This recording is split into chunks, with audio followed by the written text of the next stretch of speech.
A very warm welcome back, ladies and gentlemen, to round 3 of the SimGrid's Endurance Cup. We're on Season 2. David Christie here alongside Connall, Courtney again for live coverage of today's 4 hours of Zolder. And Connall, that was a frantic qualifying session.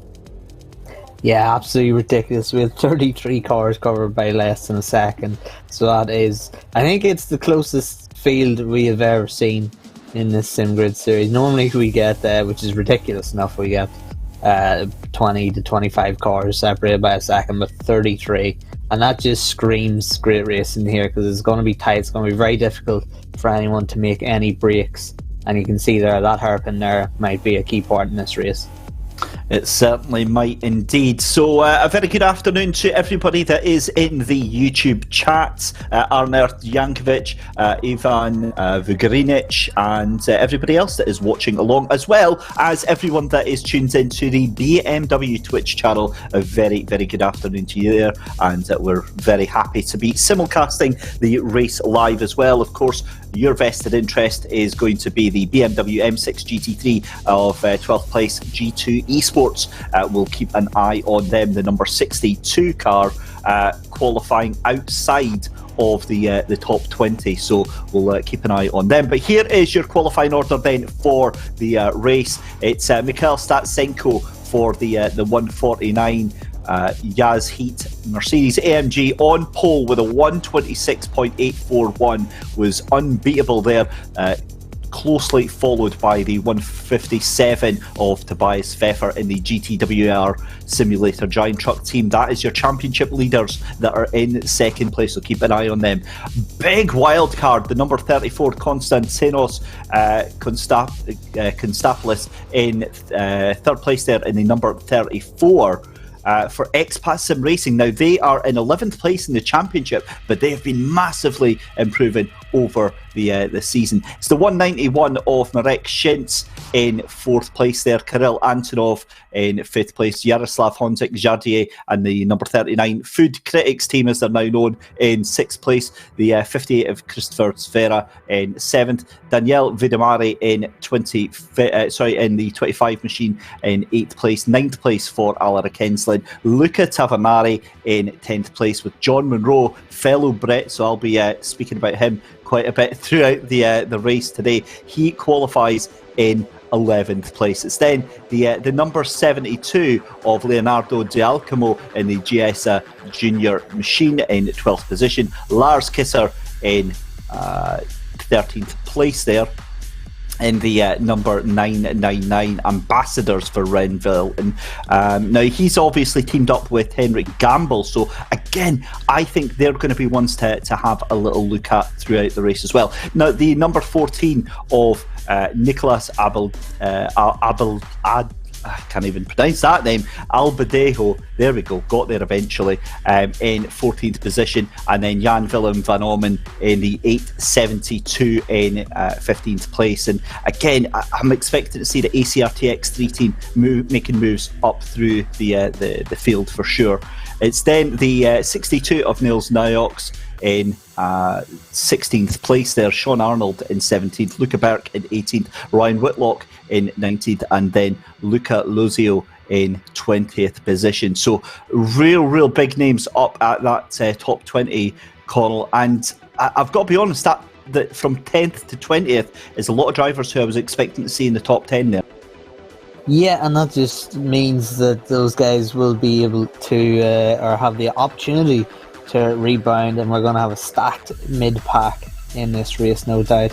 Of course, we're seeing the top 20, let's see, 21 onwards, because there is, of course, a lot of teams that we would expect that would be really in the top 10. As you say, David, they should be there. I mean, I pointed out in qualifying, Vasily Onufriev, the Like Subscribe team in that Lamborghini, mired down the order outside the top 30 in qualifying. So I don't know what issues they were having, because we can see there, of course, a Lamborghini is on the front row, so it's not like the car doesn't work here, or does it? Because look at those manufacturer lists down on the left hand side of your screen. One Lamborghini in the top 23 here at Zolder, so it could be a sign that it is only the GTWR guys who are making that Lamborghini work. An absolutely glorious camera shot here from Mike Yao at Simply Race. The sun is rising here, 6:02 local sim time here at Zolder, and the car's looking resplendent in this morning glow, looking very nice indeed. Did you like that there, Con? That was a nice little bit of wordplay there. Yeah, but, I really. I'm quite proud of that. I'm gonna maybe hold on to that. You can see the clouds moving over in the background. So unlike in heats 3 and 4, in splits 3 and 4, we've got a dry start to the race. We've got a dry condition to start for the first half hour, so things looking very fortunate there. Now there's a car that I'm going to just focus on a little bit there, the number 25 outfit. They are our the number 24 outfit. They're our guests this weekend, the Zancho Rocket Esports number 24 of Michael O'Brien and Pietro Fittipaldi out in track just now. That is a legendary combination to have with us this weekend, Connall. It's a strong team for sure. We'll see how they get on. Of course, it is going to be very difficult. These first laps, we've said quite often, but no matter this being a 4-hour race, if you want a chance of a good result, sometimes the first few laps of an endurance race is absolutely crucial. The old adage, you can't win a race in the first lap, but you can certainly lose it, and that rings true. We've seen some cars get mired mid-pack and just be stuck there, or get caught up in an incident and have to climb their way through the order, and it just, as soon as you start climbing your way through the order, it's too close. When you lose that amount of time, it's too close, especially the leaders with their rapid pace that they're on. You just can't catch that time up. So yeah, it's going to be important now. A little bit of patience hopefully shown by the drivers, a little bit of caution, because they need to have long-term goals in mind. This is a 4-hour race. You're driving with a teammate or two teammates, and so hopefully a little bit of caution being shown here and a bit of responsibility. But it is a tough track to get by, so we might see people, when they get an opportunity, try and make it count straight away. Well, let's give you a little bit of context here for round 3 of the SimGrids Endurance Cup, because at the top of the championship standings, if we can get the championship board back up, GTWR Simulator Giant Truck Racing currently on 172 points. You can see there, they're going to start on second place on the grid. Food Critics, the number 39 outfit, 144 points. They're going to start in 6th position. Ambassadors for Renville and the 999 machine are going to start in in 13th place. So that is a real hiccup for them. They're going to struggle to get themselves back up. But the Yazhi 149 team in 4th place, they are 4th place in the championship, and they will start in first position. They start on pole. So here we go. The light just starting to fade up very, very gently here at Zolder. It's currently around about 6:10 in the morning in sim time, and this is going to be an exhausting first hour stint for these drivers. Connall, the light is going to change very, very dramatically through the course of the next hour. What is going to be the game plan for some of these drivers? Yeah, I think consistency will be key. I mean, we've seen the times here. I mean, a second covers 33. So when you make a mistake and you lose half a second, it's essentially like losing 10 positions in qualifying. And it's very hard to get that time back with some of the quality of the drivers here, with how consistent they are. And you get stuck into a battle. I think long-term plan is going to have to be issued here. I mean, you get stuck into a battle and you're dive bombing each other. You're just carrying and just wasting time, just destroying your race or destroying your next teammate's stint. So yeah, I think picking your points and when to make the move and when not to make the move will be pretty at the key to a race win here, or a good result. It certainly will. It certainly will. So the cars making their way through this fantastic brand new view that we've got here, triple screens, and the ticker over on the left hand side here. There you go. There's the 20th to 40th positions. I would ask you to read them out, Courtney, but it changes so quickly you're not going to have a chance to, buddy. 4 hours ahead of us here at Zolder. Some very, very fast drivers on the grid. Coincidentally, we're seeing some driver changes already. For instance, 11th place Ross McGregor taking over for John Monroe. John doing the qualifying stint, but it's going to be Ross in the car for the race here. Yeah, I think crucially, if we're thinking about championship, look who's driving that GTWR car. Jordan Sherritt, the man who we've seen be just absolutely rapid no matter what race he participates in. He actually was very unwell. He missed the Imola race because he was very unwell. So it's great to see him back, and hopefully fully recovered as we're on board with the car, diving on the brakes, trying to get some temperature in. It's very, very cold. Single digit temperatures here, both in track temp and air temperature. So that might catch a few drivers out as they try and get their temps up. Well, it's the last moment for them because they're rounding the final chicane, getting ready for green here in 4 hours of Imola. Round 3 of the SimGrid Endurance Cup Season 2 is about to get underway. The cars line themselves up, and this is a glorious, glorious sight. We are about to drop the hammer and get things underway. 4 hours of racing, and away we go. The green flag is flying, and all hell is about to break loose down here into Turn 1, Connall. Trying to navigate the front pack anyway, get through it relatively okay. Mid pack we can't really see, but there's a couple of moves being made already and a couple of positions here being made by that Mercedes, and that can be absolutely crucial to a race as Antonov in the 560.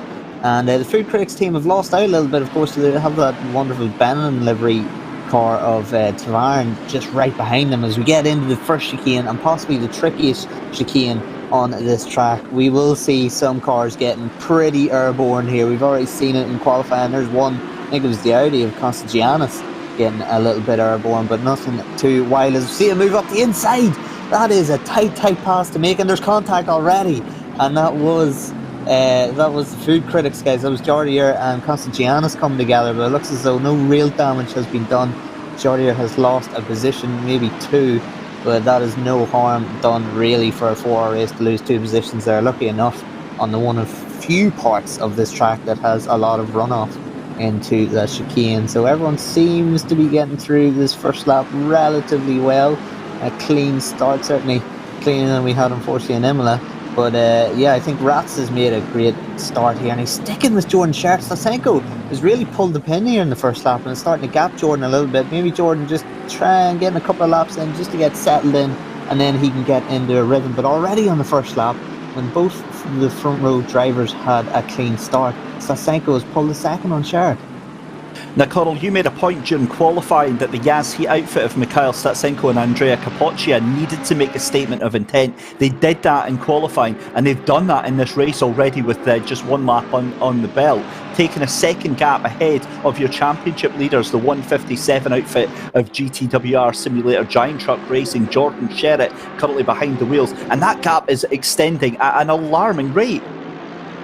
Yeah, it really is. Jordan Sherritt now is actually under pressure from Rats and Antonov, and we haven't seen Sherritt under pressure really at all. Anytime he's got in that car, he has pulled the pin and gapped everybody. So this is a real new experience for us as broadcasting it, to see Jordan Sherritt under a little bit of pressure here, and it's great to see Mikhail Statsenko. We did say the Yaz Heat team 4th in the championship. They lost their progress. They were 9th at Imola, and now they are trying to claw their way back. But really, we did say in qualifying and in the build-up to this race, Statsenko and the Yaz Heat boys, they needed to put points into Sherritt and that GTWR team, and this is a good start to their 4 hours of Zolder. Yeah, certainly is. We were just watching Harry Spears there, who was in a heck of a battle trying to hold on to that 10th position from Lars Kisser in the 999 Ambassadors for Renvelten team. Now, they've made great progress. They were up into, they started 13th, they're up into 11th place now, and all over the back of Harry Spears in the 87 Ferrari. Meanwhile, it is still Mikhail Statsenko in the 149 Yaz Heat Mercedes, 1.7 seconds ahead of your championship leaders right now, and this is going to be valuable start to the race there. They need to get the points to get that championship effort, and that gap is still going up. I've got to be honest though, the 191 team has done a fantastic job in getting themselves up there. The Racing Line Motorsport Ferrari, I really didn't see that one coming at all, because Samuel Ratz and Marek Shins, you know, they are definitely very quick. However, you know, you don't really see them having a championship surge right now, but if they get a good performance today and some of the championship leaders don't, they really put themselves into contention as well. Stranger things have happened, David, haven't they? And we've seen people look mired in the pack and then all of a sudden come through with a championship challenge. Now, what's really interesting to me is that that one lap of Mark Shintz's in qualifying, they were 13th to 14th until the very final lap where they jumped up to, I believe it was 5th. And that one lap, look where they are now. They're fighting for the podium, and you can see, you have to say, it would be a pretty unlikely scenario that they'd be fighting for the podium right now if they did qualify where they were. So it just shows you how important qualifying is in such a tightly packed field. It's just put you in a great track position. Rats now is following Jordan Sherritt. I think there's no real better marker to have in front of you than Jordan Sherritt to show you the way around this track. Insane pace that Jordan's got through that. But the other point I want to make is that one team that have had an absolutely disastrous start is the 911 team of MSR Liga Endurance, because Robin Pagadal has already been into the pits and they are already one lap down. So they have got a big ask ahead of them. Granted, over the 4 hours, I mean, that could very easily be clawed back, but to go a lap down within the first 2 laps is such a devastating blow to your race. Yeah, absolutely, especially with the field as tightly packed as it is. To get a claw that time back is going to be a big ask. But the 888 car now has Gregor Schill in the car. Of course, you see Alec Enslin, he was doing the qualifying. And Lexus does like it around here, it does go well. So watch out for that Lexus, but you can see the gaps. It's either just over a second or under a second for most of it. I think actually the biggest gap is the gap from the lead. Look at that, 1.8. What is it going to be across the line? 2 seconds. It is over 2 seconds now. Mikhail Statsenko is having a fantastic stint in that car. But of course, these aren't the only drivers in those cars. We'll have Tobias Pfeffer, of course, in the GTWR car, and he qualified in 2nd place. We know how fast he is. Now, I wonder if there's potentially a very different strategy going on, pit stop strategy with Mikhail Statsenko, because we know these drivers are fast, but my suspicions are raised with the fact that he was 6 tenths faster on that last lap, and he's been around about 3 to 4 tenths faster every single lap. Surely, given how close qualifying was, that has to point that maybe something's different. Maybe he's got a little bit less fuel in. Maybe his tyres are different, or something like that. But surely that would point to that he's not like, Sherritt behind him, Rats behind him, Antonov behind him, who are all, within 2-3 tenths of a second of each other. It could well do. Unfortunately, we won't know until the end of the race, and that's really how these endurance races go. We don't know the strategies. Of course, they won't be telling anyone their strategies until near the end of this race. But Mikhail Statsenko, it could point to that, or it could point to simply better feeling with a race pace than, even though they qualified on pole, they had something in the bag over the course of a race. It does happen sometimes where you see someone have a fantastic qualifying fade in the race, and that's just because their race setup just doesn't quite have the same feeling. They're trying to drive it like a qualifying setup that they had, and then they start finding themselves making mistakes or not quite being on the ball, whereas it looks like that Yassi team has got it absolutely dialed in. But do not count out Jordan Sherritt just yet. We're still only 8 minutes into this race, and Sherritt isn't too far away. I mean, even if I had a minute gap over guys like Sherritt, Rats and Antonov, I still wouldn't be feeling entirely comfortable. Yeah, just having a look here now. Jack Noller in P19 in the 505 Lexus, that's the Kunos XCDA Lexus RCF outfit. That's 9 places he's gained, up to 19th position, as well as Baranski. He's gained 9 positions as well. So both of them making their way up from the mid-20s up into, Baranski's just on the edge of being in the top 20 in that 808 Silver Racing Team outfit. And that is quite a decent start for them. Yeah, it would be a very, very interesting onboard to see. Now here is a replay. I believe there was some instance here, as you see the Benetton car weaving there. I don't know. Is this the start eventually? Yeah, or? This must be the first lap, and yeah, that's just 3 into 1 not going. And as one of the Lexus turned around, at the 505 Lexus that has been spun around, and another car there. I believe that is the 911 that had the box at the end of lap 1. But yeah, strange weaving actually from Tavarin. I mean, I wouldn't be happy with it myself if I was behind him, but weaving isn't normally considered, how should we say, sporting-like. But anyway, we'll move on. Gregor Schill, 9th in the AAA car, 7 tenths off Vitamari in the 24 Mercedes. Yeah, that Lexus, I have said before, of course, I have used the Lexus a lot. I haven't been able to keep a tyre lasting for more than an hour, so it'll be interesting to see how these guys in the Coach Steve Academy team can manage those tyres, because of course we know that the Lexus is quick around here. As you see, Vasily Anufriev now starting to make his way through the order. We said about his poor qualifying for his calibre and the team's calibre. Of course, they were fighting neck and neck with the GTWR guys for the championship in the SimGrid World Cup.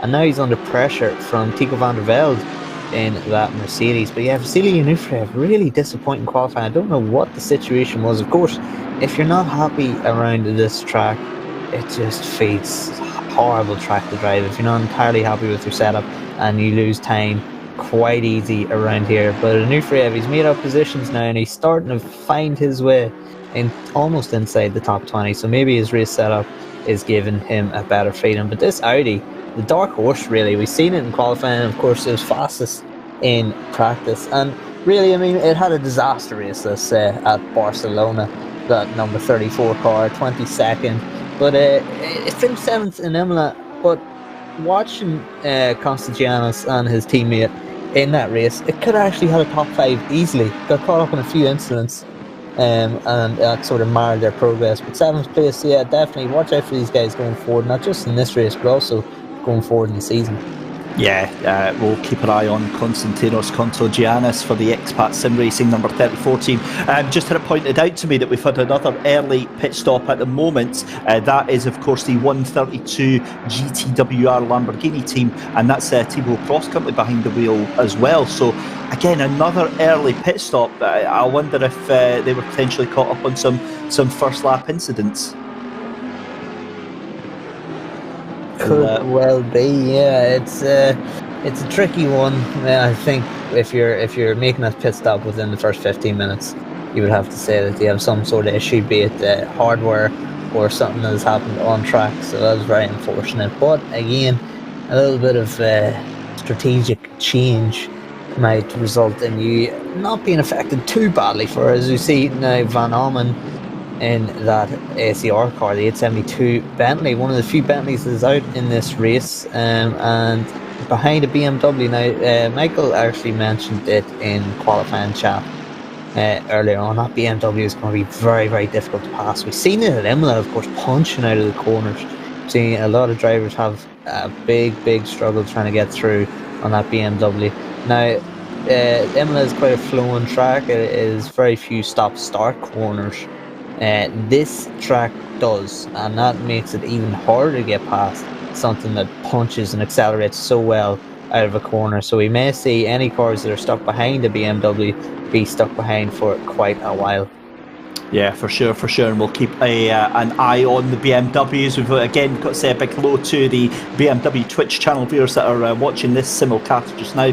We will keep a vested eye over camera in the number 62 BMW right now for G2 Esports. Of course, it was Nils Nayox that was doing the qualifying for that one, so they're maintaining a fairly steady pace in that BMW right now, just behind Ross McGregor in the number 22 McLaren. We're away to cut away to a replay here. That is the number 24, is it? That is a McLaren up the inside. That's one of our guests, and that is the 25, causing a little bit of contact there. Yeah, you hate to see it, and that is Michael O'Brien.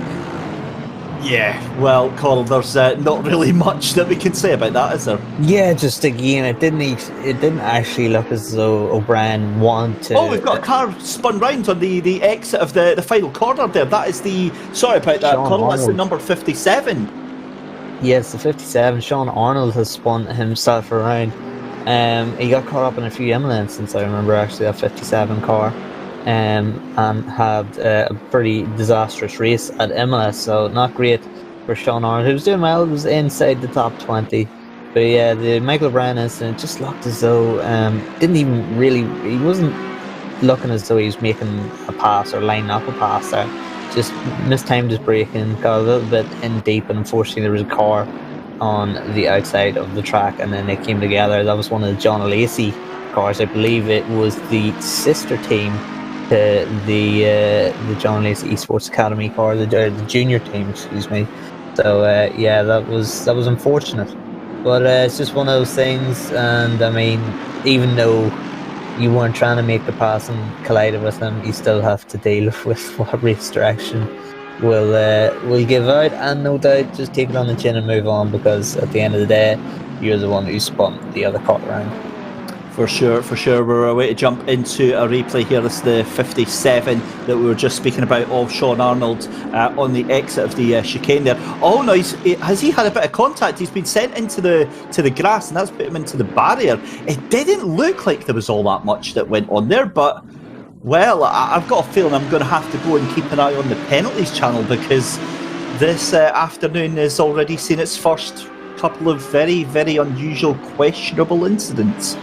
Yeah, it just looked like the slightest of taps. Maybe the car behind was getting a better drive out of the corner and thought that Arnold would be doing the same. Didn't quite judge it right and give him a little tap, and then Arnold found himself, unfortunately, on the inside wall on the pit straight. As you see, who is that now? Is that the food? That's Jordi area, just behind Tavarian, who's dipped a toe into the gravel and has lost time. And will he lose a position to Vitamari? He does, so that is not great for Jordi. Very frustrating too with the qualifying they had. They did have a chance at pushing the top three, and of course they are in this hunt for this championship. They are not out of the woods for a championship challenge. They're second in the championship, 144 points they on compared to the championship leaders GTWR and 172. We've had a fourth at Barcelona, a third at Imola, so yeah, they really are in form to be fighting for podiums. So this is not a good start to this race, but again, we know the calibre of Jordier and Darren King, so we know they can regroup and find themselves making their way up through the order. But at the minute, Jordier just doesn't look totally comfortable in that car. He's looking a little bit rattled, and this is so important for these drivers right now with a 4-hour race, Connall. They've got to get themselves into that state of calmness. They've got to get themselves into that state of flow. And I'll tell you what, Vinamari having a little bit of a wobble in the car in front there, the number 24, looking decidedly shaky on the entry there. So yeah, not the greatest there from the Mercedes up there, but Vinamari doing his very, very best in the Energy Racing Team machine to keep things going there under a lot of pressure. And Jaroslav Honzik is a man who knows how to drive cars very, very fast indeed. But he's going to have to watch out as well now, because the 888 of Gregor Schill in the Coach Dave Academy machine is right behind him as well. The Coach Dave Academy 888 Lexus. Now, you were pointing out that Coach Dave Academy obviously very used to driving that Lexus. We obviously had the Japanese night on Thursday, and it was predominantly Lexus. 80% of the field were driving a Lexus. So if you want to see an almost exclusively Lexus sprint battle, head over to the YouTube channel and you can check out that past broadcast as well. Remember, if you do like what you're seeing, guys and girls, hit the like and subscribe button here on YouTube, and head over to the Sim Grid to find out more about joining in with us and upcoming races as well. A big shout out to our partners, Coach Dave Academy as well, and to Thrustmaster for being such wonderful supporting partners. They are the only reason that we are able to continuously make strides to improve the community that we do with things like the daily sim races and all of the wonderful competitions that we do. Back to the race though, 3 hours 40 minutes left to go in this 4-hour race of Zolder, and it's starting to calm down now. However, we need to point out the fact that your race leader is just on an incredible pace right now. Mikhail Statsenko still firing in the 1:27.9s, and he is 4.3 seconds ahead of Jordan Sherritt in the 1:57 GTWR Giant Truck Racing machine after only 12 laps. I mean, sensational pace, Connall. Very, very impressive, and it'll be a little bit demoralising if Statsenko pits on the hour, because that is when we expect most cars to be pitting. So if Statsenko pits on the hour, or even just a little bit later than the hour, we know that they're pretty much on the same strategy. So that'll be just on pure pace alone, not any strategy differences. So we'll see pretty much with 3 hours to go whether Statsenko is on a different strategy to everyone else. But the way he's driving, he's in another class to everybody else, which we don't normally say when we talk about guys like Jordan Sherritt being in a class below. But yeah, Mikhail Statsenko absolutely on the ball. If you're just watching the 2-camera screen that Mikey I had up there, you would have seen a lovely pass by my countryman, Killian Ryan Mean in there, and it was a dummy here as we come down where Geordie is coming to now. It was a dummy. The driver in front had to defend the inside line thinking that past the chicane was coming.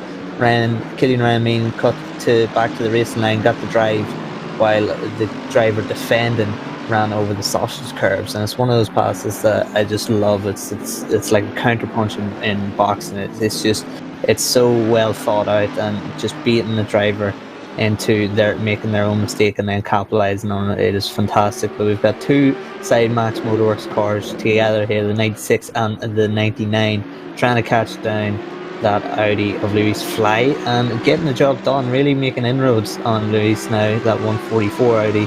And we'll see what Killian Ryan Mean can do. He's getting very close to the rear, and he's going to have to take a void in action there and go onto the gravel.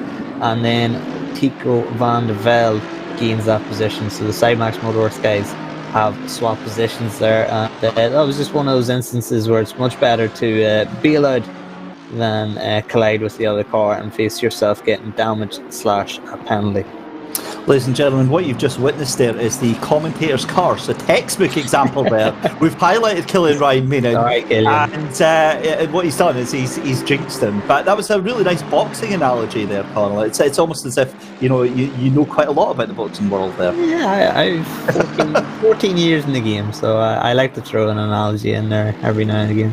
You've got to love it. You've got to love it. Right, we are watching a cracking battle right now. The 23 of Jack McIntyre fighting off Daniele Santoro in the Jean Alesi Esports Academy. Aston Martin, one of the few Aston Martins. In fact, I think it might be the only Aston Martin that we have got in the field right now. And it is almost a three-way battle. This is for 16th place right now. And this is the one thing, again, that I love about this championship, is the fact that there are always battles happening all the way through the field. In the front of that little train is Nicholas Albadejo Camins in the Odox Motorsport Mercedes. And Odox Motorsport they've had a very strange run of luck, because the first one was a brilliant race at Barcelona. They got second place, and they've not been seen since. They had that 23rd place at Imola, and they've got the pace to be somewhere in between, don't they? Yeah, it was a bizarre one. I believe that they got caught up in a few instances at Imola there, when they did still show good pace. But yeah, certainly if we cast our minds back to Barcelona, there was 3 standout cars. It was a John Lacey Esports team, the Odox Motorsport, and the 157 GTWR car. Especially in the first hour, they just pulled away from everybody else, and they were glued together within a 1.5 of each other for pretty much the entirety of the first hour. So it really looked as though a pattern was forming early on, with the Odox Motorsport, the Jean Lacey team, and GTWR being the 3 championship contenders. But no, we haven't seen that, of course. We had that disaster for Odox, as you say, in Imola. So they do have pace. We know they have pace to run at the front. They just got to put it together at every other track. And I don't know, obviously we don't know unless we're internally part of the team, what the reason is for their struggles here and not at Barcelona. But yeah, they're going to have to do some work and some head scratching to figure out what is going wrong. Some fantastic side-by-sides from Mike Youtt Simply Race here, and keeping you abreast of all the action right now. In the main screen, you'll see the fight for second place between Jordan Sherritt and Rats in third place as well. It is the Lamborghini versus the Ferrari right now. Racing Line Motorsport 191 of Samuel Rats trying desperately to hold on to the back, and I'll tell you what, he's been consistently faster than Jordan Sherritt over the past 3 to 4 laps. On the inside of your picture, you can also see that is the battle for 16th, 17th and 18th place there. It's the number 14 McLaren at the head of that field right now. That is, of course, Nicholas Albadejo Camins in the Odox Motorsport Mercedes. Just behind him is the McLaren of Jack McIntyre in the number 23 for the Zancho Rocket Esports. He's sharing that car with Luca Berg. Again, they are our guests this weekend, and then behind that is Daniele Santoro in the Aston Martin. So amazing battle going on right now. Oh, there we go. That looks like a huge run for Samuel Rats on Jordan Sherritt. They're tucked in, nothing to tell between them. Side by side into the corner. Oh, almost a little bit of contact, and I think Sherritt's going to keep on to that place, because I think Samuel Rats just way too late on the brakes there, Connall. Yeah, there was contact there just as we were cutting camera. There was a collision, and that was a result of, or that caused Rats running wide there. So Jordan Sherritt under pressure. Great defensive driving there in terms of the line he took. We'll have to watch that replay to see the collision once again. But yeah, Sherritt under pressure. Now we see this train coming along. There's blue flags being waved, but I don't think it's for this group. July Soar trying to get by here in this Mercedes. Actually, it is blue flags for the car ahead, because that is not a Lexus in front, that is a Mercedes. So yeah, whatever car that is, it's going to have to deal with this traffic that is coming his way. As we see July Sorp, that's very frustrating as a driver. Now look, he's lost almost 2 positions, has he? Yes, he has. I believe he has lost those 2 positions now, and that's frustrating. You're looking so far to get up the inside of one car, and then you don't get the drive, try and get past this one car, and then you find yourself losing 2 positions behind. And that is just the nature of racing in this series, that is so tight. Yep, he's been mugged by Nick Nipples, and let's have a look who else that was. Christoph Salmon, and it also looks like that's the 818 Bentley that is trying to get a little bit cheeky as well there. That is of course, I think that's is that Ryan Whitlock in the 818. Ryan Whitlock that is trying his luck there as well. So, I mean, July Sorp is in the position now to have lost maybe 4 spaces by the end of this lap right now. That has been an absolute disaster for him. Look at James Bacon as well, and Michael O'Brien all the way down to 34th position. So they're looking to try and make a move on that as well. Yeah, I don't know what's exactly happened, Michael O'Brien here, but he's lost a ton of time. 1:31 was his lap time last time out, so obviously there's a problem that they're having. But yeah, it would be interesting to see what happened. Michael O'Brien, 17 seconds off now the pack, so that's going to be a long, hard climb for Michael now to try and get back into this field. And look at the field in front. It's not like you pass one, then you have another 6 seconds to go. Look at this field, 0.0 and 0.1 and 1 second gaps the whole way throughout the order.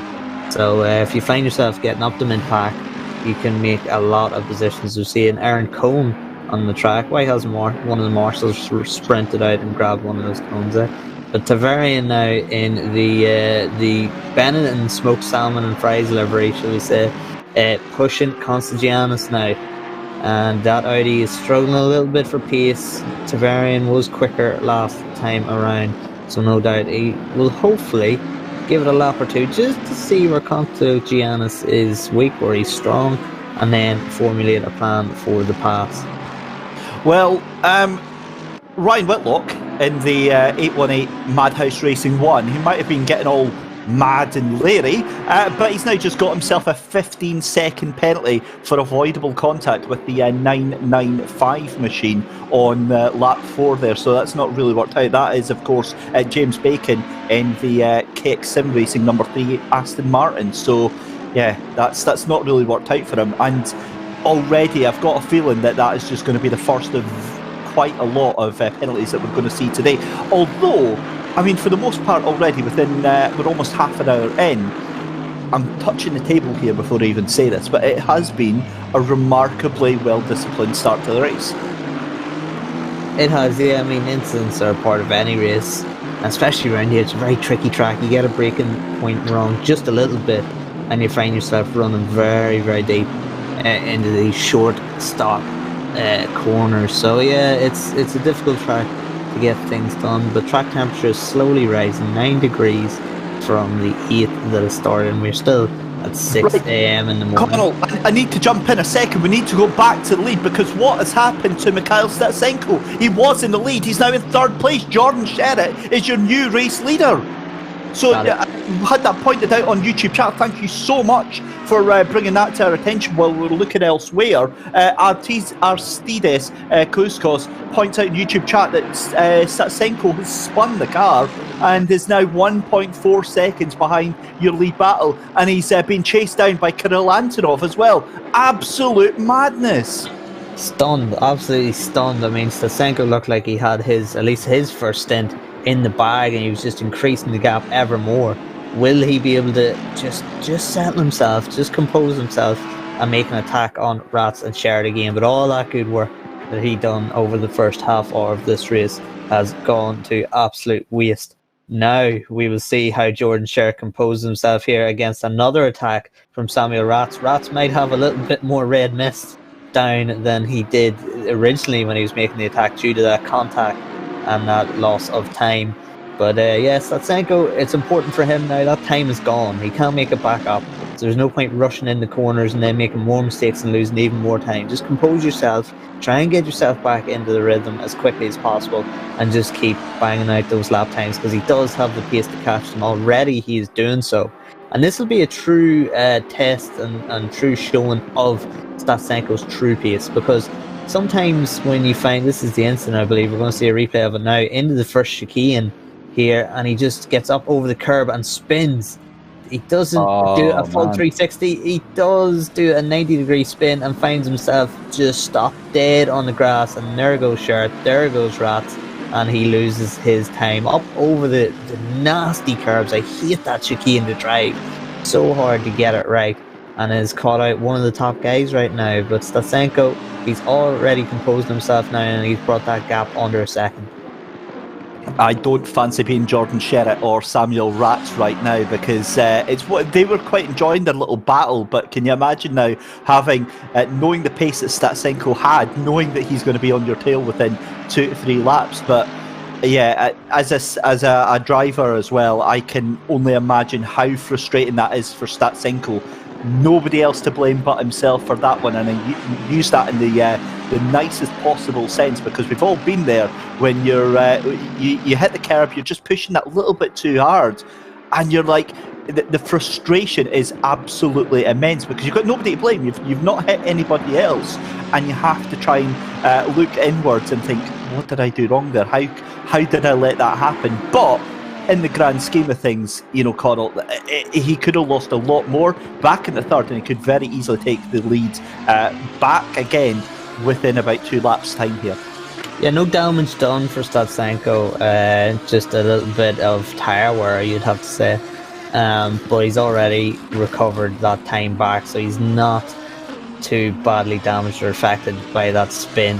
Maybe a little bit worried of that for chicane, but has no harm, no foul. Now Samuel Ratz is going to have to deal with, not only he's been on the attack without any real thought of defence for quite some time now. He's just been focused on attacking Jordan Sherritt, but as we spin around, yes, hello, Mikhail Statsenko is there right behind him, so he's going to have to be defensive while attacking, which is a very, very difficult situation to be in. But until Statsenko realistically is within 2 or 3 tenths of you can't really make a dive bomb from that distance that Statsenko's doing and not collide. So I think Statsenko's composed enough. As we see Ratz, will he try and dummy Jordan Sherritt here? There's contact. There's contact. They're going into the gravel. No, they're not. They just avoid it. And now we should see Mikhail Statsenko looking to make a dive up the inside, as we see that Mercedes, but he's going to be on the outside into the first part of the chicane. And does he get it done? He gives him room. Ratz gives him room, and he does not get it done, so he's going to have to think of a plan B. But that could have opened up very nicely for Statsenko, and he would have had a pass being made without actually having to make a pass, because both of the front 2 cars are in the gravel. As we see Statsenko making a dive bomb, and he's on the grass, and he's going to go back to 4th, and he's going to lose about 2 or 3 seconds now. Why? So why did he just do that? Statsenko got a little bit greedy there and a bit impatient, and now he's being punished for it, and he's just made his way down into 4th position. So now he's going to have to make that time up again and get past 3 cars. And now Jordan Sherritt, the guy who didn't have the pace to compete with Statsenko, is opening up a gap. He's also leaving himself open to some of the other cars that are there as well. The 34 of Konstantinos Kontagiannis in the expat sim racing now is hot on the heels of Statsenko, so he needs to get a move on right now, purely because this was supposed to be, you know, their comeback drive for the Yaz Heat team, so they need to just knuckle down and get on with it. Very, very silly move there. We've already had another penalty come in, incident between the cars 15, 7 and 14 on lap 9. It's a 15-second penalty to the number 14 car. That is, of course, Nicolas Albadejo car that gets a 15-second penalty down in 18th place right now. So 3 hours 25 left to go in the 4 hours of Zolder. We take a deep breath. We take a chance to catch what on earth has just happened here, because we would never have seen Jordan Sherritt taking the lead right now. It was looking very, very comfortable for this man here, Mikhail Statsenko, and it's looking anything but comfortable for him right now. The pace that he had, he doesn't look like he's gapping that pace. I wonder if tyres are starting to become an issue here. When you spin like that, and when you find yourself on the grass, you can destroy your tyres. A little bit of flat spots, especially if you make a spin and try and stand on the brakes to stop that spin. You can find yourself destroying your tyres, and still with 24 minutes to go, you can find yourself being off the pace. And the thing is, the true test of the pace, sometimes you see a car, like for instance here, I don't know if he is, but Harry Spears could just be sitting behind Vitamari and just keeping his cards close to his chest. And the true test of your pace to see what pace do you really have is when you make a mistake, and that's when we see it as an audience. We see it then when you try and make that time back up. How quickly do they make that time up? If they make the time up in 1 or 2 laps, we know, well, yeah, they'd pace in bag here. They were just keeping their cards close to their chest. If they struggle to make their way up through the field, we know that they were at their limits at the time when they were sitting behind the car. So it'll be interesting to see now with Statsenko, with that 1.8 gap to Antonov, will he make that time up relatively quickly? Will he still have that pace advantage that he's shown over the first half hour of this race? We'll find out as that develops through the course of the next 3.5 hours there, Connall, but we're currently watching the battle for P12 right now. This is Ross McGregor in the 22 Rocket Esports McLaren right now, and he is under a lot of pressure from the number 62 BMW of Arthur Kammerer for G2 Esports. We've got to say, again, another big shout out to everyone watching on the BMW Twitch channel right now. This is your highest placing man right now in the BMW, Arthur Kammerer in the number 62 G2 Esports effort, trying to hunt down Ross McGregor in that Rocket Esports 22 McLaren. And the lap times that Arthur has been able to pop in over the past couple of laps have been quite impressive, actually, because he is slowly catching up on McGregor there. 2/10 faster that last lap round, and all he needs to do is just keep in the toe of that McLaren and just look for the opportunity to come. You can see picture in picture. Thank you very much for the side-by-side action to our race producer Mike out from Simply Race. You can see that yet again, we've got Mikhail Statsenko starting to leave a little bit of a gap now between him and Kontogiannis in the Audi right now. He's trying to catch back up to your leading 1-2-3 battle, but look at that there in your main picture. Arthur Kammerer catching right back up to the McLaren on the chicane here. Big action though going on with your race lead though. This is Jordan Sherritt, and again Samuel Ratz right back onto the tail of that car. I'd be fascinated to see a replay of that side by side through the chicane a couple of laps ago. We'll see that maybe a little bit later on, but this is real action going on. And have a look as well, Connall, at Kirill Antonov. He was in no man's land about 15-20 minutes ago, and now suddenly he has just the faintest sniff of the lead right now. Yeah, it's really, really interesting what's going on. There's a lot of stories going on here at the lead. Antonov is recovering and can actually find himself fighting for the lead now, but also Statsenko is recovering. He's closed that gap to just over a second when these guys are starting to put the pressure on each other and maybe drive a little bit defensively and hold each other up. Now, what's interesting is Statsenko is actually dragging Kontogiannis with him. So Kontogiannis might actually make it a group of 5, and also Tavarian is only 7/10 off Kontogiannis. Jordier is only 7/10 off Tavarian, and Gregor Schill is only 1.5 off Jordier. So we could be seeing a lot of people being dragged up to the front here. Just with you're perfectly in when you're in that 7/10 range. You're not in the sort of dirty air of the car to the point where you're being infected too much, but you have that marker in front of you where you can use it to be dragged up here. And now we have a group of 4 officially now. Statsenko is on them. Michael O'Brien is about to have the wildest shock, I think, in his sim racing career right now, because he has got 4 or 5 very, very fast cars catching him up at light speed right now. It's still Jordan Sherritt in the 157 outfit right now, doing a very, very good job of holding on to that race lead, and this is the championship leader as well. Very important to remember that. Samuel Ratz, though, in the 191 Ferrari, doing a cracking job to get himself up there just now. And then Kirill Antonov in the 560, also doing a decent job of staying on to that final podium position. I think the boys over at the Team Like and Subscribe Racing are going to be very, very happy. But have a look at this. This is so ominous right now. You've got race leader battling it out, and you've got 3rd and 4th battling it out. It's going to be a huge battle of slipstream right now. Jordan Sherritt thinks better of it and keeps on to that lead position. Samuel Ratz is desperate to get past, but Statsenko is lurking very, very ominously. This is absolutely brilliant. It's tantalising. And now every corner that Jordan Sherritt goes defensive in, he loses time not only for himself but for this group of 4. And look at the guys behind, the wolves behind, looking to prey on these guys. And now Jordan Sherritt is hit into the wall. He's into the wall. And that is huge for the championship. Does Sherritt have a lot of damage here? Will he have to make a pit stop? that could be big for this championship, and that has split the group. Will Jordan Shark go into the pits straight away? He's going to have to defend a little bit from Contagianis. He doesn't go into the pits, but he looks as though he is slow. That was a big hit into that wall. Wow, that is a controversial moment for the championship for sure. Samuel Ratz into the lead then, and wow, you hate to see it. Samuel Ratz dived to the outside there on the corner under braking. The two of them made contact in the braking area, and that one is going to be frantically reviewed by the stewarding team at Race Control, and I guarantee we have not heard the end of that one.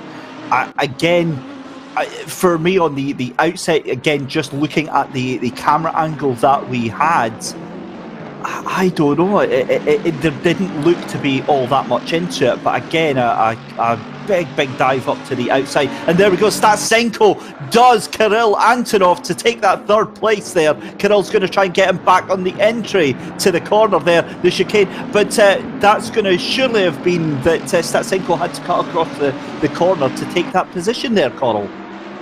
Yeah, now Stasenko, what he can't do is get involved in the battle and him lose himself time, because now he has got a brilliant opportunity to capitalise on GTWR's misfortune here and capitalise and increase that championship lead. Now we'll see the replay here. This is not the incident with the leaders. This is another incident, 295 in that Lamborghini battle, and another Lamborghini here, the 111 car, and that is contact there, trying to make a pass, and then the car makes a turn in, and then unfortunately, lucky enough, I was just about to curse it, hopefully nobody else gets involved. That's like the worst place, Connall, that you could possibly be stranded. It's blind when you're going around that corner too, so if the car's behind you, you're just going to see a car in front of you with very little time to actually react to it, which is not great. But Stasenko gets the pass done, but as you say, four wheels were on the green, so we'll have to see what Race Direction think of that. But meanwhile, Samuel Ratz, 1.8 second lead with all this battling that's been going on. He's got a car in front of, or between them, with the back marker Michael O'Brien. So we'll have to see now, A, will Stasenko have to give up the position, and B, will Stasenko be able to make time up even with the back marker in front of him? Wow, what a recovery drive so far from Jordan Sherritt. Then makes the move on Konstantinos Kontogiannis, and Giannis trying to go around the outside. That is incredible. What a move from Kontogiannis, having absolutely none of it. And Jordan Sherritt just needs to absolutely stay out of this. He needs to keep himself firm, because look at what is happening as well. That is Tvarin that is looking cheeky up the inside as well. What on earth is going on here, Connall? This is your championship leader, and surely points have to be on the order here. He needs to finish this race, and we're only 45 minutes in. Yeah, this is ridiculous. This is like a sprint cup race for going into the last lap. But yeah, no, I have to say, I mean, I'm a big Jordan Sherritt fan. I love the way he drives, but I have to say, from the live shots that I've seen, he did it a couple of times before, and there was a little bit of contact, but not much. It did look as though he was coming across Ratz under braking, and there wasn't a lot Ratz could do. He was already on the outside, and Sherritt was cutting across and found himself in the wall. So I have to say that is, from what I seen live, that is what I see. Now we're going to get. Oh, here we go. Yeah. So we're going down into the tight hairpin. Now Ratz is on, goes to the outside relatively early, and then Sherritt comes across. So again, did he see him in the rearview mirror go to the outside? Of course, sometimes you're not focused on your rearview mirror, you're focused on the corner ahead, especially when you're under braking. Did he see Ratz move to the outside, and did he just think he could take the outside, the normal racing line, and he didn't expect a car to be there? So it's a tough one, but it's a tough one to call, but no doubt every angle will be covered and the stewards will make a decision. But it did look as though Sherritt came across a little bit under braking, but again, look how quick that was to react to that. Very difficult situation to be in.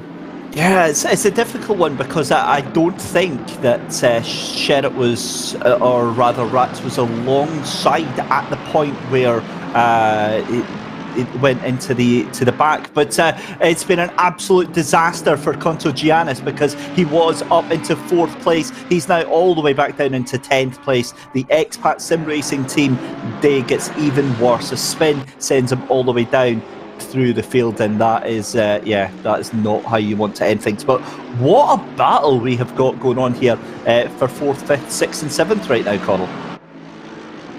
Yeah, and everyone's desperate to get to the front of this pack so they can get a chance to fight at the top three. But yeah, it's funny that we see the replays from different angles. It looks like different incidents. You know, we've seen the shot head on where it looked as though Sherritt moved across on the braking when Rats was there, but then you looked at Rats' onboard and Rats wasn't alongside him in any way, shape or form. So Sherritt pretty much had free rein to come across and take that line. So yeah, it's unfortunate, that situation. And actually looking from Rats' onboard, it looked as though Sherritt was less involved in that instance. We see a little bit of a rub there from Schill to Dervarian, just making his presence felt. Hello, I'm coming through. I don't really care what you think, but I'm taking your position. Deal with it. But yeah. Do you remember 15 minutes ago, Connall, when I said that this was a very orderly and polite meet? Yeah, it's kicked off, hasn't it? And sometimes it just takes that. I mean, I've been in races where we've sat in a pack and no one's really made a pass for 10, 15 minutes. And then all it takes is one pass to set everybody off, and then we just go into some sort of wildfire battle. It's strange how one thing can set things off. But yeah, going back to that incident with Sherritt and Rats, I think the onboard from Rats was actually the best perspective, and it just, to me, on that onboard, it looked like an unfortunate incident. Do you remember 25 minutes ago when Mikhail Statsenko had a 9-second lead? Do you remember all that long time ago? No, I don't. Oh. Everything's flashed by. Wow, what a 15 minutes we've just had here. This is Jordan Sherritt again, and this is the Audi on the inside there. The Audi had that move done, but had to leave the space. Now see, that's 6 of one and 12 of the other there, both of them exceeding track limits there. Jordan Sherritt again on the outside. That's for me, that's a little bit naughty from Jordan Sherritt there. You can see he crowds him out and doesn't give him any room whatsoever on the exit that corner. And obviously race control will be looking at that on its own, but for me, what I don't understand, right, this is an endurance race. It's a 4-hour team endurance race. They are currently leading the championship.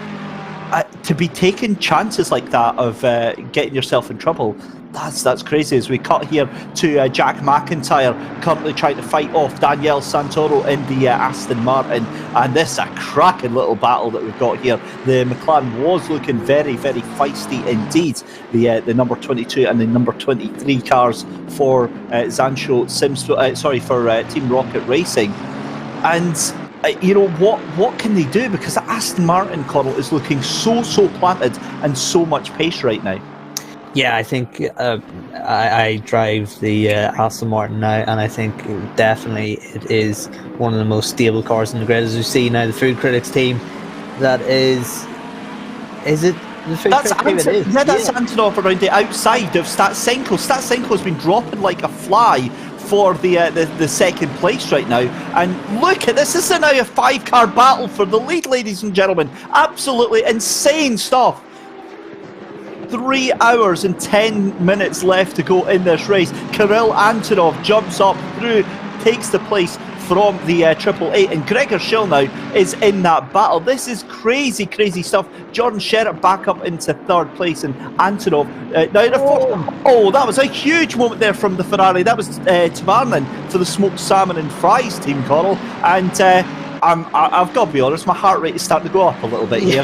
That was actually it was good from Tavarian actually to avoid that incident. He got a little bit wrong, and instead of still trying to make the corner and then find himself colliding with somebody, he released the brake and went through the bit of runoff and then give the position back. So yeah, good job from Tavarian. He's lost positions, but more importantly, he hasn't lost any of his bodywork or his suspension, and hasn't got a penalty from race direction. So all good there. But yeah, Statsenko still 2nd. That was the battle from 3rd downwards that we were seeing. We got a little bit confused because there were so many Mercedes on the grid, but Statsenko was out of that battle, lucky enough. And look at all this battling has been doing to these guys. Sherritt, Honzik, Antonov, Schill, Spears. They're now 7 seconds behind Statsenko and Rats. Statsenko is 3 seconds behind Rats now. So yeah, all this battling done has split the group into a front 2 and then 3rd to 7th. Here we go, on with a replay here. This is 9th and 10th place, and going through. That's Danielle. Oh, wow, that is a heck of an airborne time there. And you see, that's exactly the point you were making there, Connall. You don't want to be touching those curves because it will just launch you to the moon. Yeah, and you just need your motocross suspension, and you need something from Olin's there, because when you go through that. Now, Kirill Antonov has a drive-through penalty. That'll be track limits. That'll be automatically awarded. You would suspect that is a drive-through penalty, an in-game penalty for exceeding track limits. Now, that is huge, and that is terrible luck for that team. I mean, that is just a disaster. They were doing so well. I mean, they haven't exactly had the brightest start to their season in number 560 car. They're 23rd in the championship. DNF in Imola may have even been a do not start. They finished 10th at Barcelona. I don't know whether they even participated in the Imola race. So that was an absolute disaster for those guys. They were having their best drive of the season. They've just made their way up to 4th position now, and now he is going to have to do a long pit lane. This is drive-through penalty for Kirill Antonov, and Gregor Schill has come out of nowhere. He wasn't even fighting with these guys recently. Jordan Sharrett's in the pits. Jordan Sharrett is in the pits now with just over 3 hours to go, so no doubt he'll be losing time with repairs here. It's not the only one, because we've got Albadejo Camins in the number 14 machine in the pits as well. But here we go. This is going to be Gregor Schill looking up the inside, thinks better of it into the chicane there. But Gregor Schill needs to just keep the pace on, because Kirill Antonov obviously going to be going into pits twice in the next 10 minutes. He's going to have to serve his drive-through, and he's also going to have to pit for his pit stop as well. Behind him, Harry Spears has done Daniel Vidamari and Conto Giannis as well. So Harry Spears up into 6th place in that 87 Ferrari. So great start to the first hour for Harry Spears in the Rookie Monsters machine. Around the outside goes Konstantinos Conto Giannis. Never going to happen. Way too much speed. And again, it goes from bad to worse for the Expat Sim Racing Audi. Gregor Schill still behind Kirill Antonov there. And you can see Harry Spears there in the Ferrari. Catching. Yeah, now Gregor looks as though he has some pace to actually try and make a push for Jardier, but at the same time, will he want to make a move on Antonov, and Antonov potentially fight back, then potentially collide, etc., all those horrible possibilities that can happen when you try and make a move when Antonov has 2 laps to go into pit lane and serve his drive-through penalty. So I think if you're Gregor Schill right now, depending of course on the pressure that Spears is putting on you, do you really want to be making a move on a guy who's going to make a pit stop anyway? But at the same time, Antonov could be backing Schill up into Spears, and he could find himself losing a position because Antonov is backing him up. So this is going to be a tough situation for Gregor Schill to deal with. He has got cars behind him that are starting to hunt him down. Antonov losing a little bit of time for both of these cars, and I think Schill will just be praying now that Antonov serves his drive-through penalty on this lap. Yeah, he is definitely getting backed in for sure, because look at Spears there. Vidamari also coming into the play on that, as well as Tavernan. So again, 3 hours 5 minutes left to go, and it all exploded. It was a really calm, quiet start. We had a couple of incidents here and there, but it was all fine. And then all hell kicked off with like 35 minutes on the clock. And for the past 15 minutes, we've just been all over the place. There we go, Kirill Antonov then into the pit lane for his drive-through penalty, you would presume. And then he will come back later on for his pit stop. But there you go, Harry Spears looking very, very feisty right now on the back of Gregor Schill right now. So this is a brilliant little battle that we've got going on for 4th place on the track. But remember that Jordan Sherritt has already pitted, so he will be coming straight back up into the top 5 once the pit stop cycles are around. And I'd be expecting now, this is going to be really the next 5-10 minutes is where we're going to see all of the pit stops happening, Connall. Yeah, we expect it pretty much on the hour, but I don't know if Jordan Sherritt will be in the top 5, because that looked like a big hit into the wall, and he looked like he was struggling a little bit for stability after the incident. So will he pick now to repair that damage, or will he just try and limp on with it? Of course, he won't be limping on with it. We expect Tobias Pfeffer to have to limp on with it if he chooses not to repair that damage. So I don't know. If he does repair the damage, obviously he'll be losing a lot of time, maybe 10-15 seconds to repair that damage. But Spears now, as soon as he's got the sniff of Gregor Schill Unfortunately, Shills then found himself in clean air and has stepped up his pace. Spears is trying to run with him, and we've seen from being on board with Spears, he's getting a little bit ragged now, trying to stick with Gregor, and he knows that Vitamari is coming. But yeah, big shout out to Harry Spears right now. Who would have expected that those guys would be fifth in the race? They've just been quietly going about their business while everyone's feeding and making manoeuvres, getting involved in incidents, having some brain feed. Spears has just been going about his business and making up positions hand over fist. So fair play to that Rookie Monsters team. Statsenko now in the pits, and it'll be interesting to see when we finish this pit stop how the second drivers, which we presume will jump into the car now, will fare in terms of their pace. Yeah, for sure, we're about to find that one out because Andrea Capoccia is about to jump behind the wheel of the Yaz Heat Mercedes AMG GT3 Evo and the 149. And Statsenko, I do think there was a bit of damage on that car because he was doing 127s and 128s, and the last couple of laps he's been doing were at 129, so really off the pace, and he wasn't able to push as hard as he'd like. Maybe even tyres after the couple of incidents that he's had were a little bit short. So we'll find out how Andrea Capoccia can do in that Yaz Heat machine as well.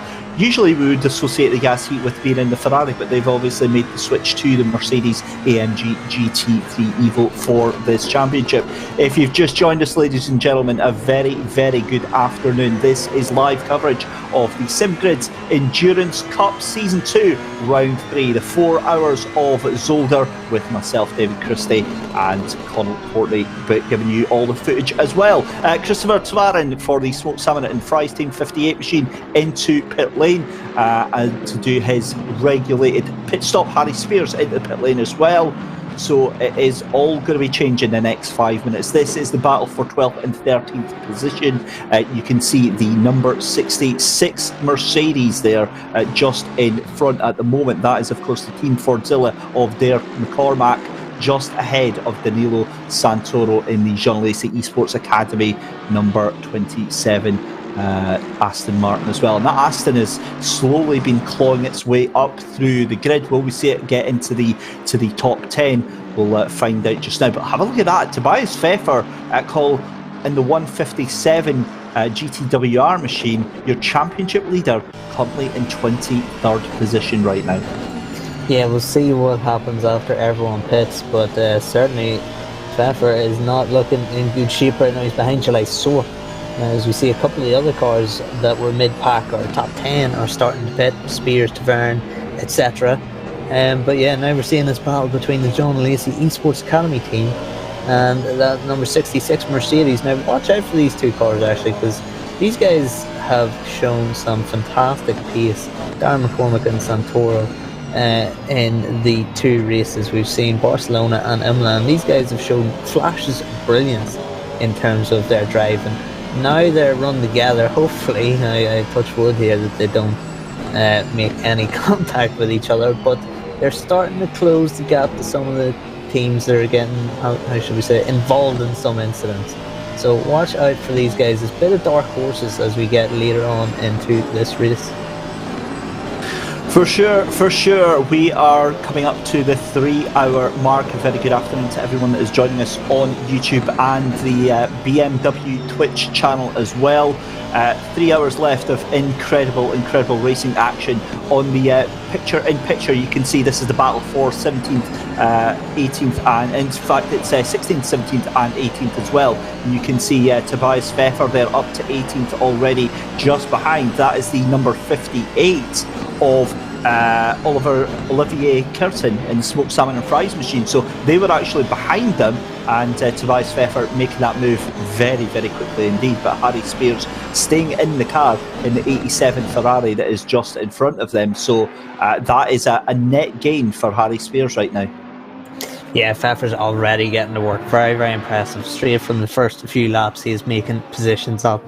And now, of course, we've seen Tavarian in that car was inside the top 10, so we expect now, when everyone starts pitting, that Pfeffer should be inside the top 10, all being well.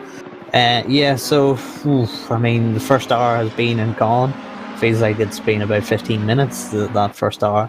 But more importantly, look at that gap from Capoccia now. Look at those gaps from Capoccia, i.e. the Yas Heat team, to Tobias Pfeffer. That is 6 position difference, as we see Pfeffer making up the ground. Crucially, look at the time difference. It's about 10 seconds there, and they've both done their stops. So 10-15 seconds that the GTWR guys have lost. Obviously repairing that damage. As we see Capoccia getting very close to that wall, dipping a toe in the grass. You do not want to do that too often. Now, it's important here, and this is the point we made earlier on in the race: traffic. Making your way through the traffic. Not only cutting through the traffic, but timing when you make that pass on traffic. As we see there, again, if Capoccia had have dove up the inside a corner before, he could have involved himself in an incident, whereas instead he just lets the nipples go into the pit lane, and he doesn't have to do any work or get involved in any incident to make the pass. A little bit of flashing from the Porsche there. Hopefully that was to the cameraman, giving a little shout out. But Andrea Capoccia now is making ground up as everyone else above him starts pitting, so he's up in the 4th place. And we still see Rats in the car. Still, has he pitted? I think he has, actually. He has to have, because it's Shintz that's in the car just now. Yeah. So he's already done it. And that is a huge gain for Marek Shintz, if that's the case, because that's what, maybe 15-20 seconds that he's ahead? Yeah, so there's the gap. It's Shins to Capoccia. It's 7 seconds. So I believe when it was Statsenko and Rats in the car, the gap was, I think, 3 or 4 seconds. So a couple of seconds gained in pit lane is great for Marek Shins. So we'll see what he can do in comparison to Capoccia. I'll monitor his times, but we believe Baranski and Ross McGregor aren't the front two in terms of this race. They still have to make pit stops here. So we believe that the battle for the lead is Marek Shins and Capoccia 3rd and 4th, with the Food Critics team of Jordi are staying in that car right now in 3rd position. Only 4.7 back on Capoccia. So we're getting new drivers here, which means different pace, which means closing or opening of gaps, which means more battles, which means we're happy. Certainly does. So you can see there a 5-second penalty at car 25 for the incident between cars 72 and 25. 72 was Leonardo Giacomo, and the 25 was, of course, Michael O'Brien. So that means that the Zancho Rocket Esports 25 machine, the McLaren, gets a 5-second penalty right now. So yeah, that's not been the best day out. It's Pietro Fittipaldi behind the wheel of the 25 McLaren, and again it's going to be a recovery drive. Is going to be the name of the game over the next 3 hours, 2 hours 56 minutes to be precise. There is the number 24 Energy Racing team. That is, of course, Samuel Cavino for the Energy Racing team, taking over from Daniel Vidamari, and there is Nicholas Albadejo Camins. He's staying on in the Odox Motorsport number 14 machine behind the wheel. He's taken the first stint as well. Interesting to see actually how many drivers stay on behind that, as we see Ross McGregor into the pits. He's going to hand over the race leads for John Monroe to take over Igor Baranski. They're going to filter back in around about maybe 10th, 11th or 12th place here. You can see the sun starting to come up here, the virtual recreation of Zolder, and that is, if I'm not mistaken, Lucas Kreuzer in the 96 machine, who is all over the back of Nicholas right now. We know Lucas is a very fast sim racer, and no stranger here to the sim grids in the Sidemax Motorworks machine. And he'll be looking to get himself up in the top 15, no doubt. But a beautiful sunrise here at the virtual recreation at Zolder, and that brings in another point as well, Connall. How much is sun glare going to be a factor for these guys over the next hour or so? Yeah, that's interesting actually. The rising sun is happening right now, 7:13 AM in game time. So it can put you off, especially if you're in a close battle like we've been seeing.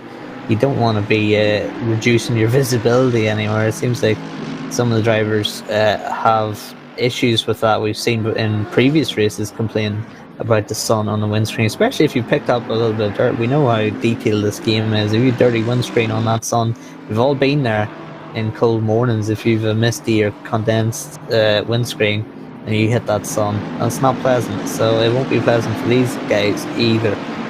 So now we have the leaderboard on our left side, and we have a dual screens to see one of the Bentleys trying to make a move on the Contagianis Audi, I believe that is, the all black sort of stealth livery, beautiful livery. I always love stealth style livery. It's like when you get all the cars and bikes in winter testing and they haven't done their like official sponsors liveries and they're just pure carbon fibre.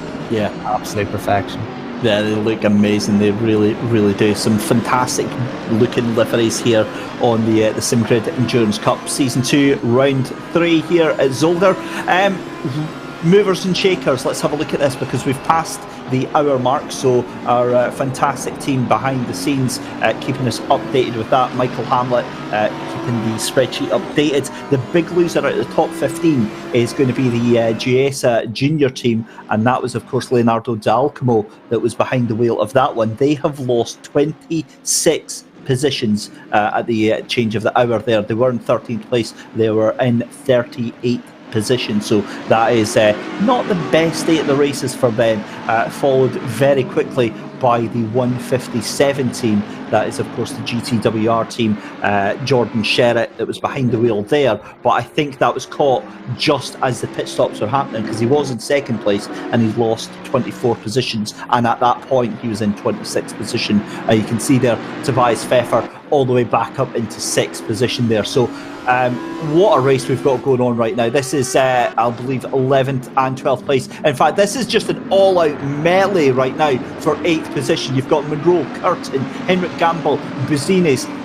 You've got Valentin Barrier in there as well. He's just out of picture there, but what a battle we've got. Is that actually Harry Spears that's leading that battle right now? No, it's not actually, because there is the Mercedes of John Monroe. It's actually Cavigno that's leading in that 24 Mercedes. Have a look at Curtin. He is looking very, very feisty all over the back end of John Monroe, and the Scotsman having to do everything that he possibly can to keep that 4-car train behind him right now. It's almost a 5-car train because Buzianis is trying to catch up to that little battle as well. And if you want anyone to be able to do it, John Monroe is going to be your man right now. This is crucial to this race and this championship. Tobias Pfeffer, that 157 car. Oh, he's got a 15-second... Yeah, I just saw that. 10-second penalty, buddy. Avoidable contact. The stewards have deemed that incident to be avoidable contact for the 157 and as a 10-second penalty for the 157 car. And I've just seen from Michael Hamlet that that was for that incident with Samuel Ratz. So 2.6 now, he is behind Harry Spears plus 10 seconds. Now that time penalty will be served in his next pit stop, so essentially he will have to serve an extra 10 seconds in his pit stop. It is not added post-race to his time, so it affects you mid-race. You take that pit stop, you lose 10 seconds to the cars in front. So Tobias Pfeffer is going to have to do a lot of work here if he wants to maintain that championship lead, and this is the perfect opportunity for one of the other teams to capitalise on this. If they don't capitalise on this result now, with Pfeffer and the 157 car struggling, really they're going to really have a big struggle to get them in the championship, because with a team like the GTWR team, you need to capitalise, because they very rarely make mistakes, but when they do, you need to be pouncing on them. For sure, and the thing is, Connall, it was a mistake that really didn't need to happen there. You called that one quite early on, so very, very difficult to see that one. And the thing is as well, the 157 is still under investigation for 2 more incidents, so we may not have heard the last of this. For the championship leaders, an absolute day to forget right now. They need to knuckle down and just keep things going. And Tobias Pfeffer, I think, is going to be having some serious words with Jordan Sherritt after the race. We'll keep an eye on that one for you, ladies and gentlemen. But it is a 5-car melee that we have got going on. It has kind of spread itself out a little bit right now, because you can see Henrik Gamble, we did catch it while we were talking about that. Henrik Gamble went wide at the chicane, had to go over the exit curbs there and threw himself head first into that battle between Buzianis and Lozio that's going on right now. This is an insane battle for 12th and 13th position. The 34 Audi doing everything he possibly can to keep that Aston Martin at bay right now, and the Expat Sim Racing team doing very, very well to keep themselves within contention. And remember, this is all they're doing. They're trying to keep themselves in the best possible position for the final hour, Connall.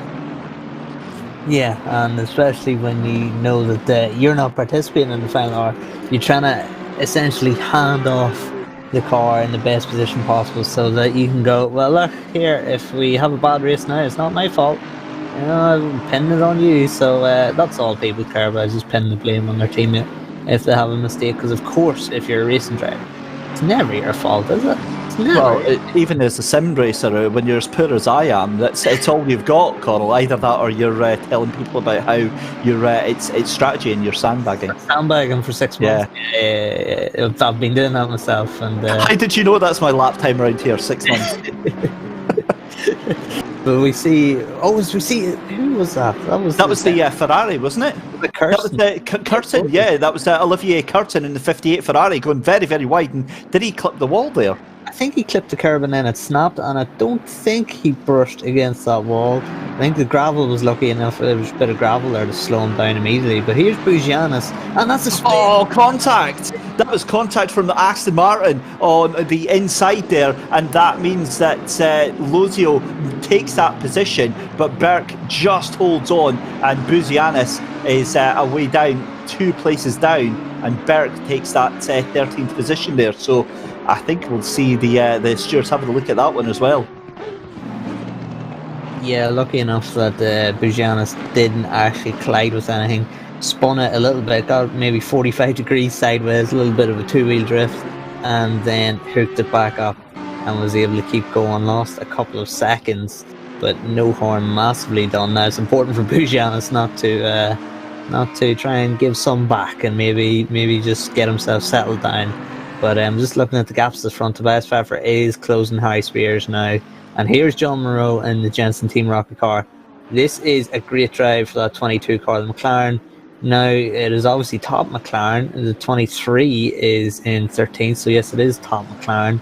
It's starting to catch the 24 Mercedes. 7 tenths is the gap. And they will find themselves into the top 7 if they can get this passed on, which will be a great result for that Jensen Team Rocket car. Yeah, they've got a lot of pace right now. At the moment, John Munro is currently 1/10 of a second on that last lap, faster than Cavino, that's in front, Samuel Cavino, in the number 24 Mercedes. So desperately trying to catch up with them. But I mean, for me, the story right now that's still resonating massively is the shockwaves of that 157 of Tobias Pfeffer getting a 10-second penalty. You can see a drive-through there for the 111 of DC Sim Racing NL Gamma. I think that was actually Errol Verwey that was behind the wheel because at the moment it is Van der Molen. At the moment, they are currently away down in 34th position. It's not actually, it's Joey Teasins that's behind the wheel of them right now, so they get a drive-through penalty, but that's been a disastrous day for them. More penalties then, we will keep you updated with them as they come through thick and fast. Ladies and gentlemen, you're watching live coverage of the 4 hours of Zolder here for the SimGrid Endurance Cup. Again, we've got to say a big, huge thank you to Coach Dave Academy for providing the sponsorship and the partnership with us through all of the events that we do here. If you see the speed and the consistency of the drivers here and you think, I really, really want to be up on their game, the fastest way, the easiest way, and potentially the cheapest way is head over to CoachDaveAcademy.com and get yourself one of the professionally developed sim racing speed packs that they've got, setup packs. You just drag it, drop it into your game, load it up, boom, you're there, and you can adjust yourself to the settings that the pros use, and you will instantly find some gains for yourself there. Head over to CoachDaveAcademy.com, and also to Thrustmaster for providing us with some of the awesome equipment that you see here. And again, I always say this, I have got a vested interest in Thrustmaster. I've got one myself. I've got the entry-level Thrustmaster T150, an amazing wheel for the money. If you're looking for something, you can usually find them for under £200. cracking entry-level wheel and get yourself started off. So thank you to Coach Dave Academy, to Thrustmaster, for making events like this possible. Meanwhile, you can see the McLaren of John Munro trying as desperately to make his way around. He's now got Valentin Barrier in the Bentley right on his tail here. And Valentin looking very, very menacing indeed. The 157 now, has that just gone up? That's now a 15-second penalty that he's got. Yeah, it looks as though race direction deemed that not harsh enough based on the incidents that they have reviewed. Valentin Barrier actually was the only driver of the previous lap in the 27. So Valentin has found some pace here in this Bentley, and he is looking to make ground of course, his teammate. Did a great job of getting themselves in the good position, and now it seems that Valentin is the A driver, shall we say, with no disrespect to his teammate, but he seems as though he has the pace to try and make that ground up. Now, this is very, very interesting for the GTWR car. It was 10 seconds, it is now 15 seconds, and you look at those gaps here that are currently behind him. He is down outside the top 10 then with that 15-second penalty. As things stand, of course, there's still a long way still to go in this race, a lot of racing still to be done, but he is trying to close down to not Tobias Trafford, because he is Tobias Trafford. He's trying to close down Spears, but Spears is doing good lap times, 20:2 last time around to Tobias Trafford 20:7. It looks as though pretty much everybody in the top 15, 16 are doing 28 as their lap times. Of course, Valentin Barrier was the last guy into the 27s 2 laps ago, 27.7. Fastest guy on track last lap around was actually Niels Niox, 20th flat. He did. He is currently sitting there in 15th place in the BMW. So watch out for Niels now. Is he really starting to get dialed in? Will he be able to make that pass on Bujanis, who he's not too far away from? 1.3 is the gap, as we see on the Mercedes. I think that was Henrik Gamble getting very wide there, trying to defend from Kirsten in that 58th. But yeah, watch out for Niels Niox in that BMW. Fastest guy on track last lap round. Well, I'm watching the YouTube comments coming in thick and fast. I've got to apologise to Luca De Amelio, to Alessandro Apolloni, and to let's see who else is that. Daniel Vermari, actually, one of the racers we've got here. It's Samuel Cavagnino, not Samuel Cavagnino. So there you go. I do apologise. I'm Scottish. That does give me a free pass to butcher anybody's last name, because we are the probably one of the most uncultured societies, I would say, here in the UK. So we get a free pass in that one, really. There we go. Right, what is going on here? Because we've got all hell breaking loose on the final chicane there. That looked like that was the Aston Martin that was losing quite a few places there of Lozio, that has just drifted all the way from 10th to 13th position there, and that means that the Audi has managed to do it, and Buzianis has managed to get past that position as well. Yeah, so it looks as though we did see it, a little bit of snap, and that's what we've seen earlier, the snap. Yeah, that was a couple of laps ago. The smoked salmon fries car getting a little bit, and the gravel needs now, it's almost into the back of Buzianis. That was so close. It looks as though Buzianis didn't quite get the run, and Niels had to back out of it there. The G2 Esports car had to back out of it and killed his drive. A little bit of flashing the lights there just to let Buzianis know how he felt about that. But Niels up the inside of the chicane, Buzianis gives him plenty of room, and that is a clean cut pass done for 14th place. And now he is looking to make his way up. And look at the gaps ahead of him: 4 tenths, 8 tenths, 4 tenths, 7 tenths, 6 tenths. As we go up through the hour, so there's a lot of opportunity now for Niels Niox to make some ground here. That BMW is a frightening thing to see in your rear view mirror. I've got a lot of love for the BMW, because it was my very first car in Assetto Corsa competition. As we see, big action there. That was Valentin Barrier just getting past John Munro there. The big bad Bentley making its way past the nimble little McLaren there. I do love the Bentley. But back to what I was saying about the BMW. That was my first ever car in Assetto Corsa competition. Back when I was trying to understand about setups. Obviously a car going very, very wide there. Was that Alaric Enslin that was going over into the gravel there? not too sure, but we're back watching the leaders. In fact, it was one of the cars getting lapped already that went off into the gravel there. But this is Andrea Capoccia in the 149, just behind Marek Schintz in the Ferrari. But the BMW was one of the first cars that I actually drove with, because it was the most stable in the game. Back when Assetto Corsa Competizione had just launched, it just went public, and I came from iRacing and loved the Mercedes, the AMG GT3. It was my car of choice, but I couldn't drive it in the game. I just didn't figure out how to get it going. But the BMW was incredibly stable. It just didn't have the pace to keep on. And then I realised, fire it into the aggressive presets. This was before I'd learned about Coach Dave Academy and the setups. You just fire on the aggressive preset, and then suddenly the BMW was an absolute monster. And it's such a shame we don't see it as often as maybe we should. Nils Nyok's shown that thing has got incredible pace in it right now. Yeah, absolutely. Nils is doing a fantastic job. Yeah, he's just made up some ground. Of course, he lost a little bit of time on that last lap. 1:30 was the lap time, but we'll see now when he has a bit of clear what pace he can do and if he can make some inroads in the car in front.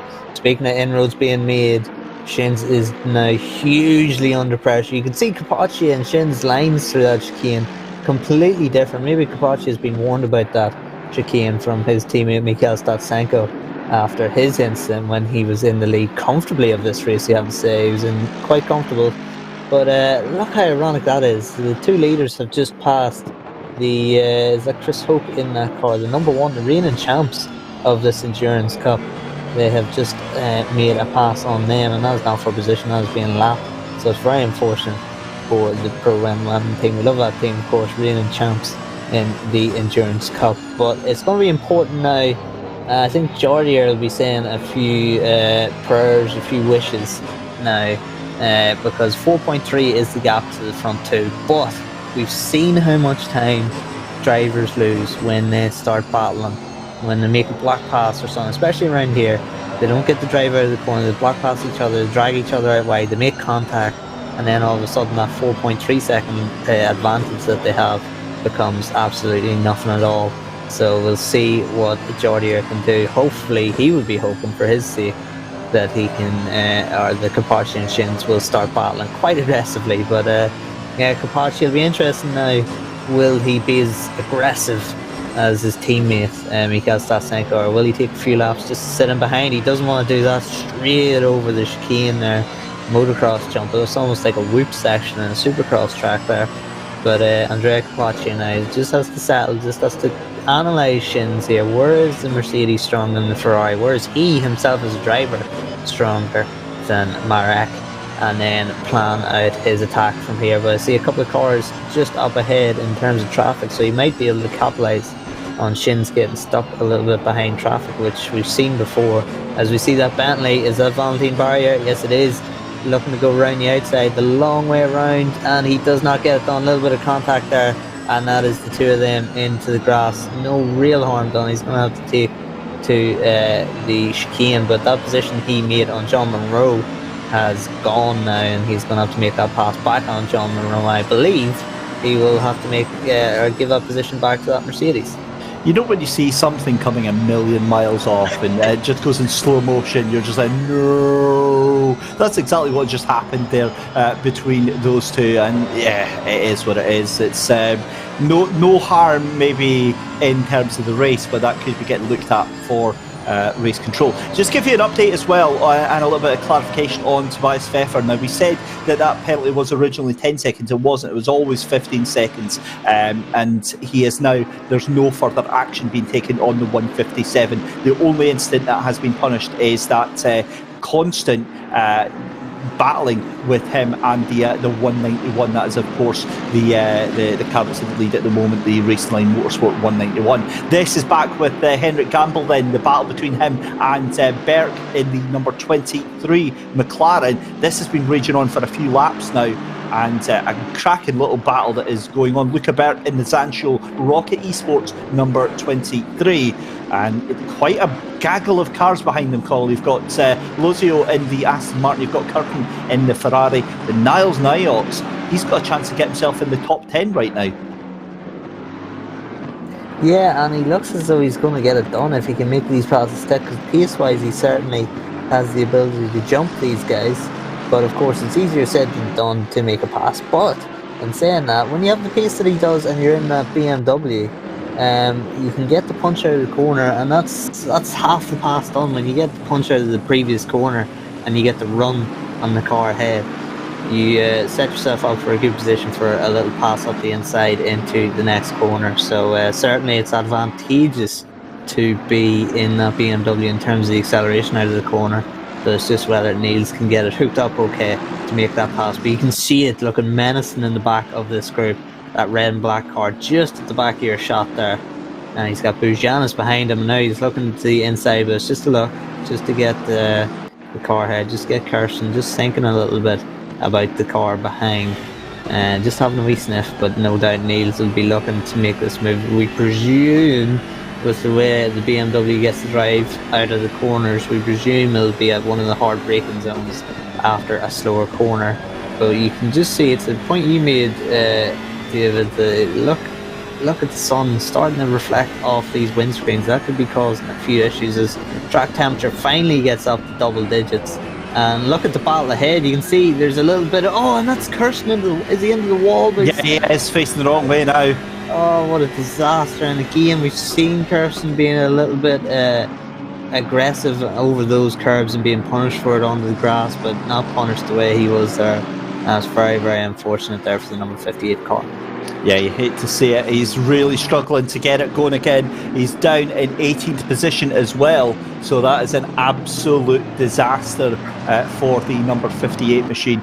Pretty much out of the top 20. Look at that BMW. What has happened to Henrik Gamble? The 999 Mercedes has been pretty much done, because that means that Niels Neujoks is into, that'll probably be P12, I think, because that's the Audi of Buzianis that has got past Henrik Gamble as well. So Henrik Gamble was in 11th place. He was doing so well, and that leaves the battle now between Luca Berg and Lozio for 10th place. I'll tell you, I've got to be honest, I think Niels Neujoks is going to get that BMW into the top 10. Just hearing that Fittipaldi is off. That is, of course, the McLaren that he is in.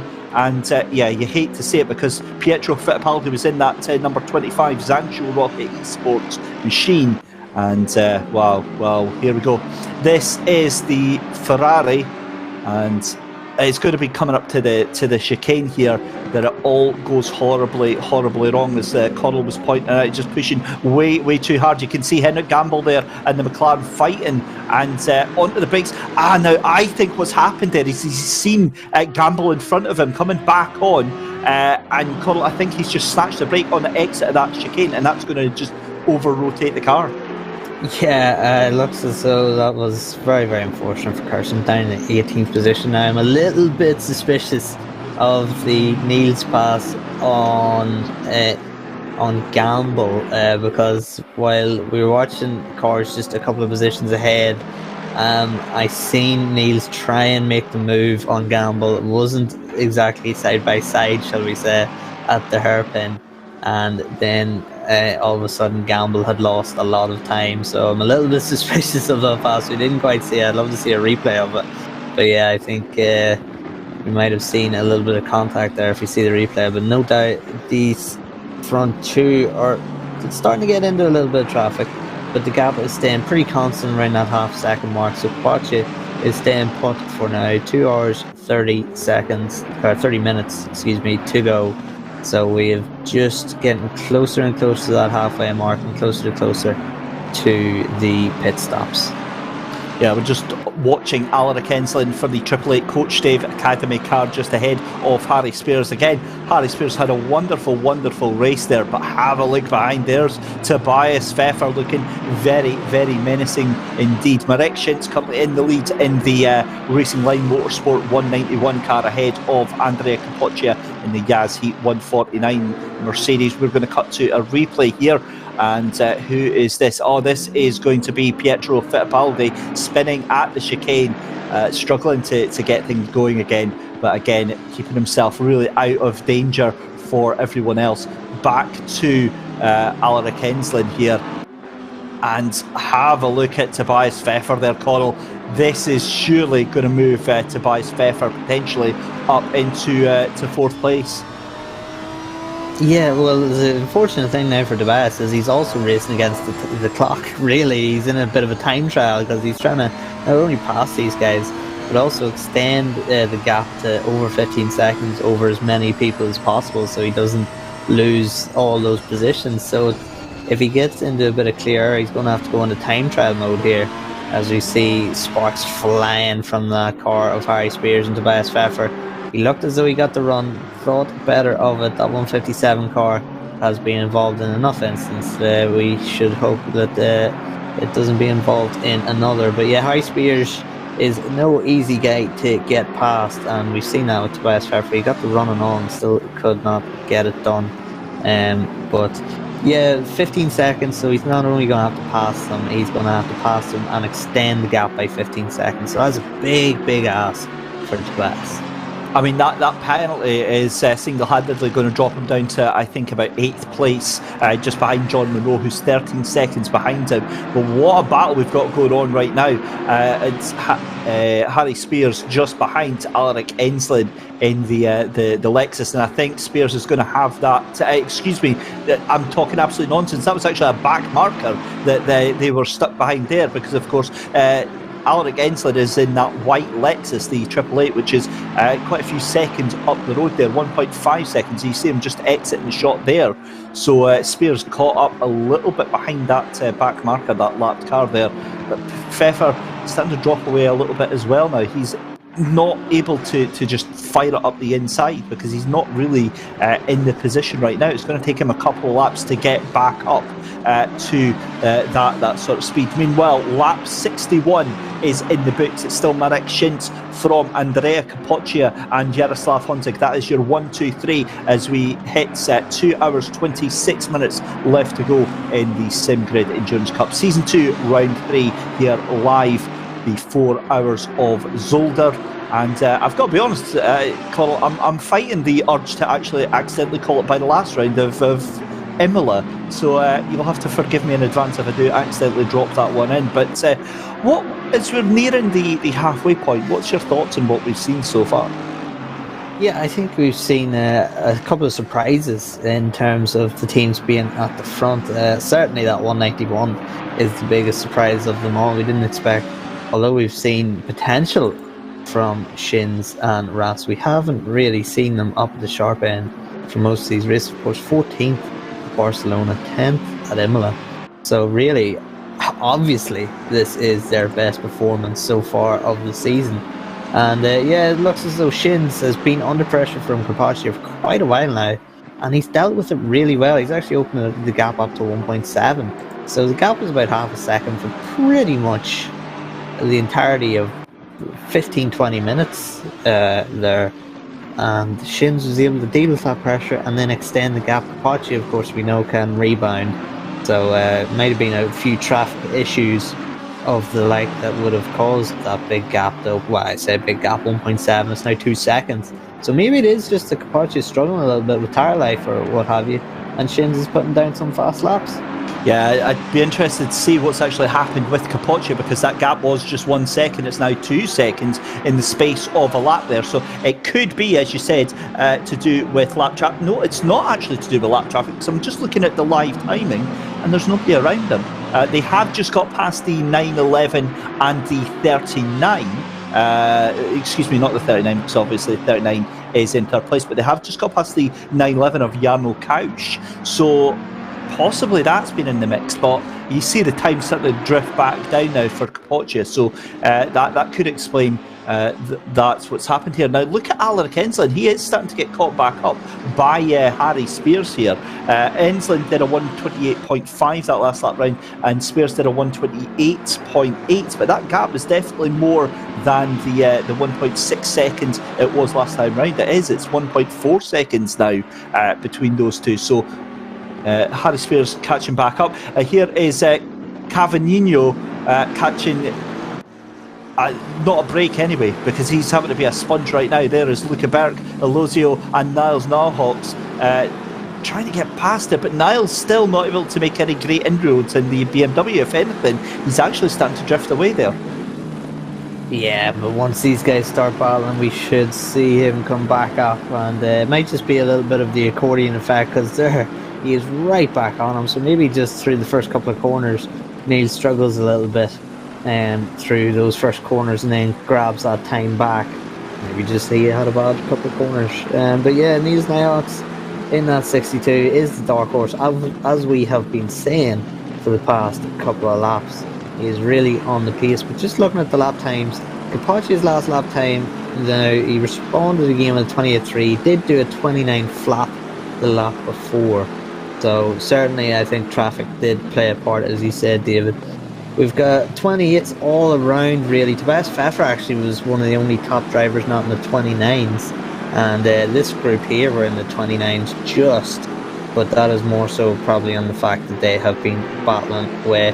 Now, this is the incident that I was talking about. I was a little bit suspicious of it. I said, here's Niels Niox here. Up the inside of Henrik Gamble. A little bit of contact, and he spins Gamble a little bit. Brings him back round a little bit. So, yeah, a little bit of bump to pass there. Thank you, Mike Yow, for that replay. Yeah, you gotta love it. You gotta love it. 2 hours 23 minutes left to go in this 4-hour race, and it's simmering away quite nicely. We've got a cracking little battle going on here for 9th, 10th, 11th, and 12th place here. Samuel Cavagnino ahead of Luca Berg right now, but under pressure as well from Lozio and Niels Niox in the 62 BMW, and it looks like the Aston's going to have a little look, thinks better of it, and pulls back as well. Lozio looking very, very, oh my goodness me, look at Berg going absolutely airborne over that chicane. That is going to slow him down, and that is going to hand a little bit of an advantage to the Aston Martin. Again, it just dips in, and the McLaren having to push very, very hard right now, and this is a proper four-way battle. Talking of battles, we've got a nice little battle kicking off now for 4th place, because Alaric Enslin is now just half a second ahead of Harry Spears and Tobias Pfeffer, so that is going to be a proper little battle. We'll have a look at that shortly. In fact, if we're lucky, we'll keep an eye on maybe in picture-in-picture. In fact, there we go. That is the battle there, but this is way more intense right now. The battle here for 9th, 10th, 11th and 12th place here. And you're stuck in between a rock and a hard place right now, Connall, because if you look at Berg, you want to try and take that place from Cavagnino, but you've also got Lozio right on your tail as well. Yeah, and it can be a really annoying thing. The car in front can make a mistake. You can be impacted by that mistake, and then the car behind you then jumps you, and it's really frustrating. And you also got to make sure that if you do make a pass up the inside of the car in front and it doesn't quite work out, you know you're going to be in trouble the next set of corners from the car behind you. So you really got to make your pass stick. It is a tough situation to be in when you're sandwiched in the middle of two cars. But that's the pressure cooker that we as neutrals love to see. Love to see how these drivers react under the pressure of cars behind and in front. The like, as we see this battle going on, raging on, and will he make the move? Burke gets it done, does he? Yes, he has the inside line, a little bit of bump, and Niles actually runs into the back of who was that? Lozio, and will be interesting to see now. Will Niles be able to capitalise? Niox now a little bit onto the grass, but it shouldn't impact his run too much. But it looks as though he is too far away to make a pass inside the hairpin. Indeed he does. Now the punch out of the corner should be advantage BMW, but that Aston is planted, as we said before, and when you have a car that's planted and a stable, consistent, you can place your car wherever you want, really, and the other car will have to find an alternative route to get past you. Samuel Cavagnino in the number 24 Energy Racing Team Mercedes, really struggling right now. He is doing everything that he possibly can to hold on to that position right now. Big puff of smoke getting kicked up, a big puff of gravel as well as the car goes wide, and you can see Lozio trying to move on the inside there. Luca Lozio going side by side with the Mercedes. They're going to be coming into the right-hander here, and Lozio's got the position done. Beautiful, beautiful move there from Luca Lozio in the 27 Aston Martin to take that place from the Mercedes. We keep our eyes on Niels Niox, and Niels gets the move done as well on the brake, and surely that's it done. Beautiful, beautiful move there for Niels Niox, and there you go. from hero to zero in the space of 2 corners for Samuel Cavagnino. Yeah, essentially what I said there with cars, multiple cars behind you, and the drivers here are like wolves. I've said it before. I've actually participated in the British Classics race here a couple of weeks ago, and I ran into some tyre issues, flat spot on my tyres, and then as soon as I got passed by one, it seemed like everyone was ganging up. I think I went from 15th to 23rd or something like that in the space of a few laps. So I know firsthand just how hungry these guys can be and how they can just pounce on you when you show any sign of weakness. Now, what has happened to the lead? Because Marek Schintz was 2 seconds in the lead, and Capoccia is now just 8/10 behind him there in the 149 machine. So I wonder if traffic has come into play there, Connall. We'll have a little look just now. This is the battle, though, for, is this 15th place? It is. That is, oh, hello, Tinko van der Velde. We haven't spoken about you today. Just ahead of the 505. This is Mercedes versus Lexus, the 505, of course, that collaboration car, the Kunos XCDA. So that is James White that is in the car just now. Incredibly fast driver, 2 fast drivers right now in these cars. Tinko van der Velde and James White. So we're going picture in picture again, and you can see Andrea Capoccia right onto the back of Marek Schintz. This is an amazing period of the race, because we're now coming up to the fastest part of the stint as the fuel levels die down and the grip levels die down. And yeah, this is going to be an awesome finish to this second stint here. So getting closer to the halfway mark. The closer we get to the final hour, when everyone does their final pit stop or final strategized pit stop, is when we see where everyone will unfold. And the final hour is really just a sprint race, isn't it? When you get to that point, because everyone has done their pit stops, and then we know that I'm not battling you based on different strategies. I'm battling you for track position, and will be battling you for the end to the end of the race. So Tinko van der Velde, now Capoccia right on the back of Marek Schintz. This is officially again a battle for the lead. It was, as you say, up to 2 seconds, but Schintz did a 29.5 on the lap prior to this. So yeah, obviously I don't know what happened. Was it a mistake? Was it traffic? But Marek has lost that time, and now Capoccia, surely you would expect, will be looking to capitalise. But keep an eye on Jordi here. 3.2 now is the gap from himself to Capoccia. It was over 4 seconds. So we could be finding ourselves seeing a battle of 3 for the lead if these guys start holding each other up. Fastest man on the track the last lap round was Harry Spears in 5th place in the 87 Ferrari, doing a 1:28.524. So again, faster than the 4 cars in front of him. Fascinating to see how that one develops. There is James White again. Oh, James White getting a drive-through penalty for exceeding track limits. That's going to be excuse me, that's for contact then. So that must have been on a previous matter. So let's have a look at the penalties then. Between 505 and the 96 on lap 41, drive through to car 505 then. So thank you very much for pointing that one out, Michael Hamlet. But Connall, back to your race leaders then, and Andrea Capoccia still trying to catch on to the back of Marek Schintz. It's one thing catching him, but Marek can make that the widest ever Ferrari that you've seen. Yeah, and this track does play into some defensive driving because it's tight hairpins when mostly overtaking hot spots. If you block the inside line, there's nowhere really for the other car behind to go. Of course, we've seen some experiment with the outside line, as we see a couple of cars getting in Jordier's way and some bollards being demolished, as the Elf bollard being smashed to pieces. But yeah, that's not good for Jordier's charge. Of course, he's trying to close this gap down to the cars in front, Schintz and Capoccia, and hope that when they start battling, he is able to capitalise on that. But crucially for Jordier right now, he is going to have to get through that traffic so that he is in clean air. The gap has gone up to 4 seconds now, again, between Capoccia and Jordier. So Jordier has lost some time there, about 8/10.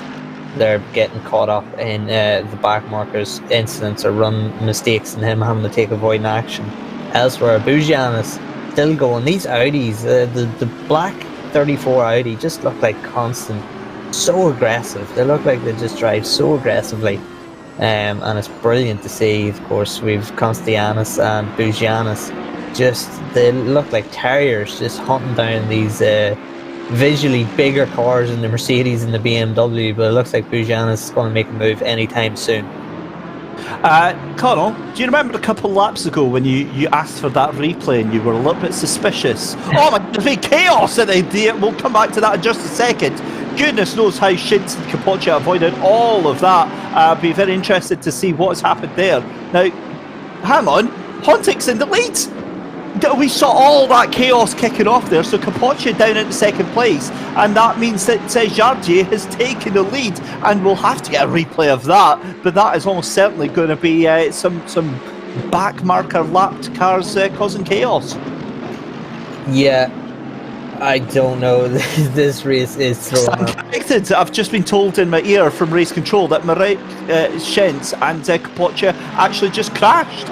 So that has handed Honzig the lead on a silver platter. What is it about this race? We get 30 minutes of peace and quiet, and it's nice and tranquil, and then it all just kicks off. It all just goes off with 45 minutes in the action. Henrik Gamble has got a 5-second penalty. That was the point I was trying to make there, Connall, as you brought up that point that Henrik Gamble, you were a little bit suspicious of that overtaking manoeuvre. He's lost out big time. He's got a 5-second penalty because of that. So this is the battle between Harry Spears and Alaric Enslin. And Connall, I don't know if you ever get this problem, but do you ever speak so fast that you find that your brain just struggles to keep up? Because that is what's happening in these 15 minutes right now. Yeah, it's a point that my old race team used to do whenever I'd come in and I was full of adrenaline. They were from the south of England. And now here's the incident.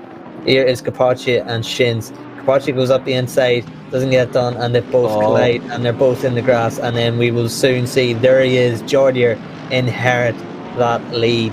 So Jardier, of course, and Darren King, food critics, second in the championship, leading the race, with the championship leaders currently in sixth with a 15-second time penalty still to serve. So everything has come up the food critics' way right now. Oh my goodness me! What I love, right, is obviously Jardier does his streaming. Jaroslav Honzik is just going to be like, hiya, as he goes past the two of them. Thank you very much to Capoccia, but Capoccia does take that position, and I almost certainly race control. I'm not going to look too happily on that one now. Tobias Pfeffer, as you pointed out, down in sixth position, we've still got that 15-second penalty that he's going to get added on to his time. Wow, I mean, there's so much to talk about. This championship has been turned on its head several different times. This is your championship leader, remember, that we're looking at right now in the Lamborghini Huracan GT3 Evo, the GT Simulator giant truck team. And Tobias Pfeffer has really been left with it all to do after the initial stint from Jordan Sherritt, hasn't he? Yeah, and crucially, he's brought that gap from himself to Monroe behind him to over 15 seconds. So while he'll lose a lot of time to the cars in front of him right now, he won't actually lose a position, well, we suspect, because he is over 15 seconds ahead of Monroe.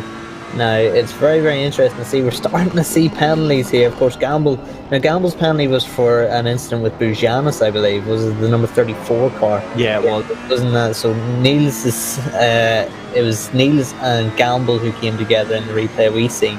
And Tinko van der Velde has also got a penalty as well, as has Capera in the 808. He's having to serve a drive-through. So the penalties are coming in thick and fast now.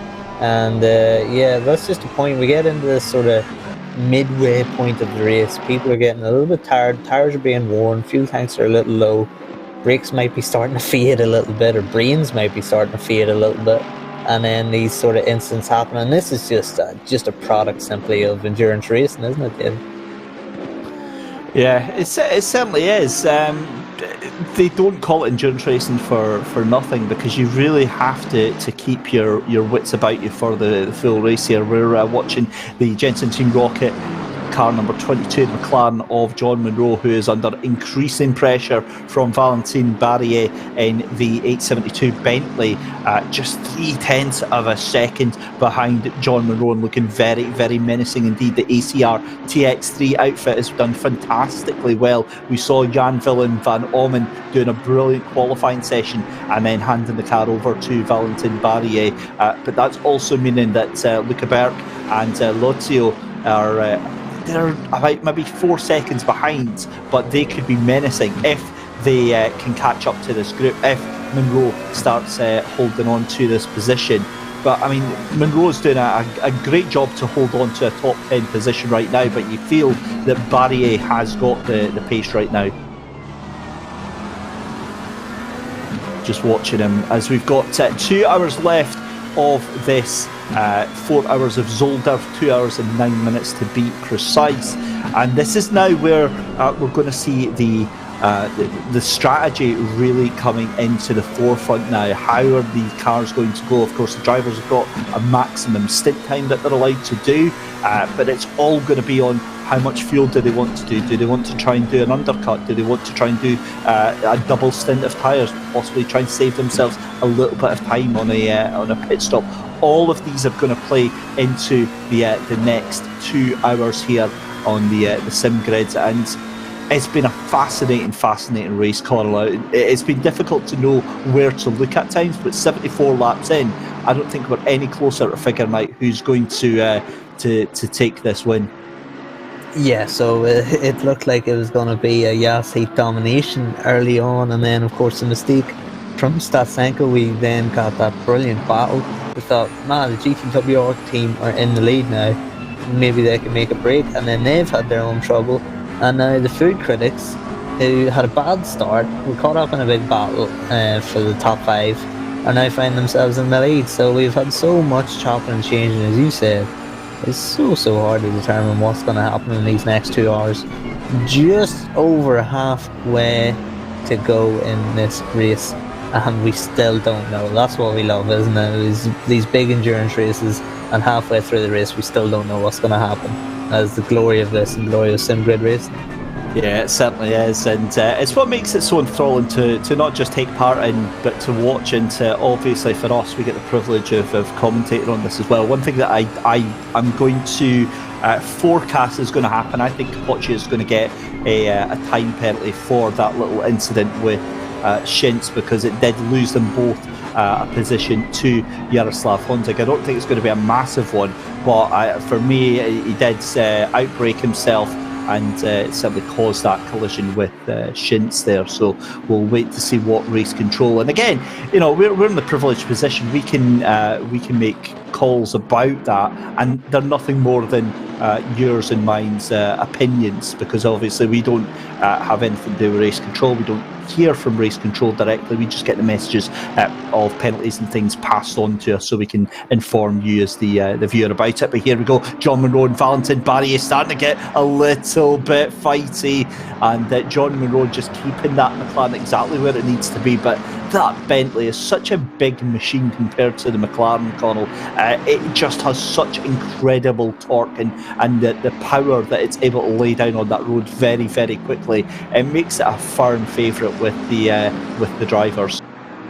Well, it looks as though the Jensen Team Rocket team is here to beat lumps out of him. It looks like they're going to gang up on him here and maybe capitalise on and work together as a team to try and drag themselves away from Valentin Barrier. But look at these two McLarens. It looks beautiful that they're in synchronisation. But yeah, Valentin a little bit scared now because it looks like he's just about to be passed by a mirror image of what he's seeing in front of him. But yeah, Munro and Burke looking to get that passed on, but 17 seconds now from Munro to Pfeffer, which is crucial in terms of that 15-second penalty from Tobias Pfeffer.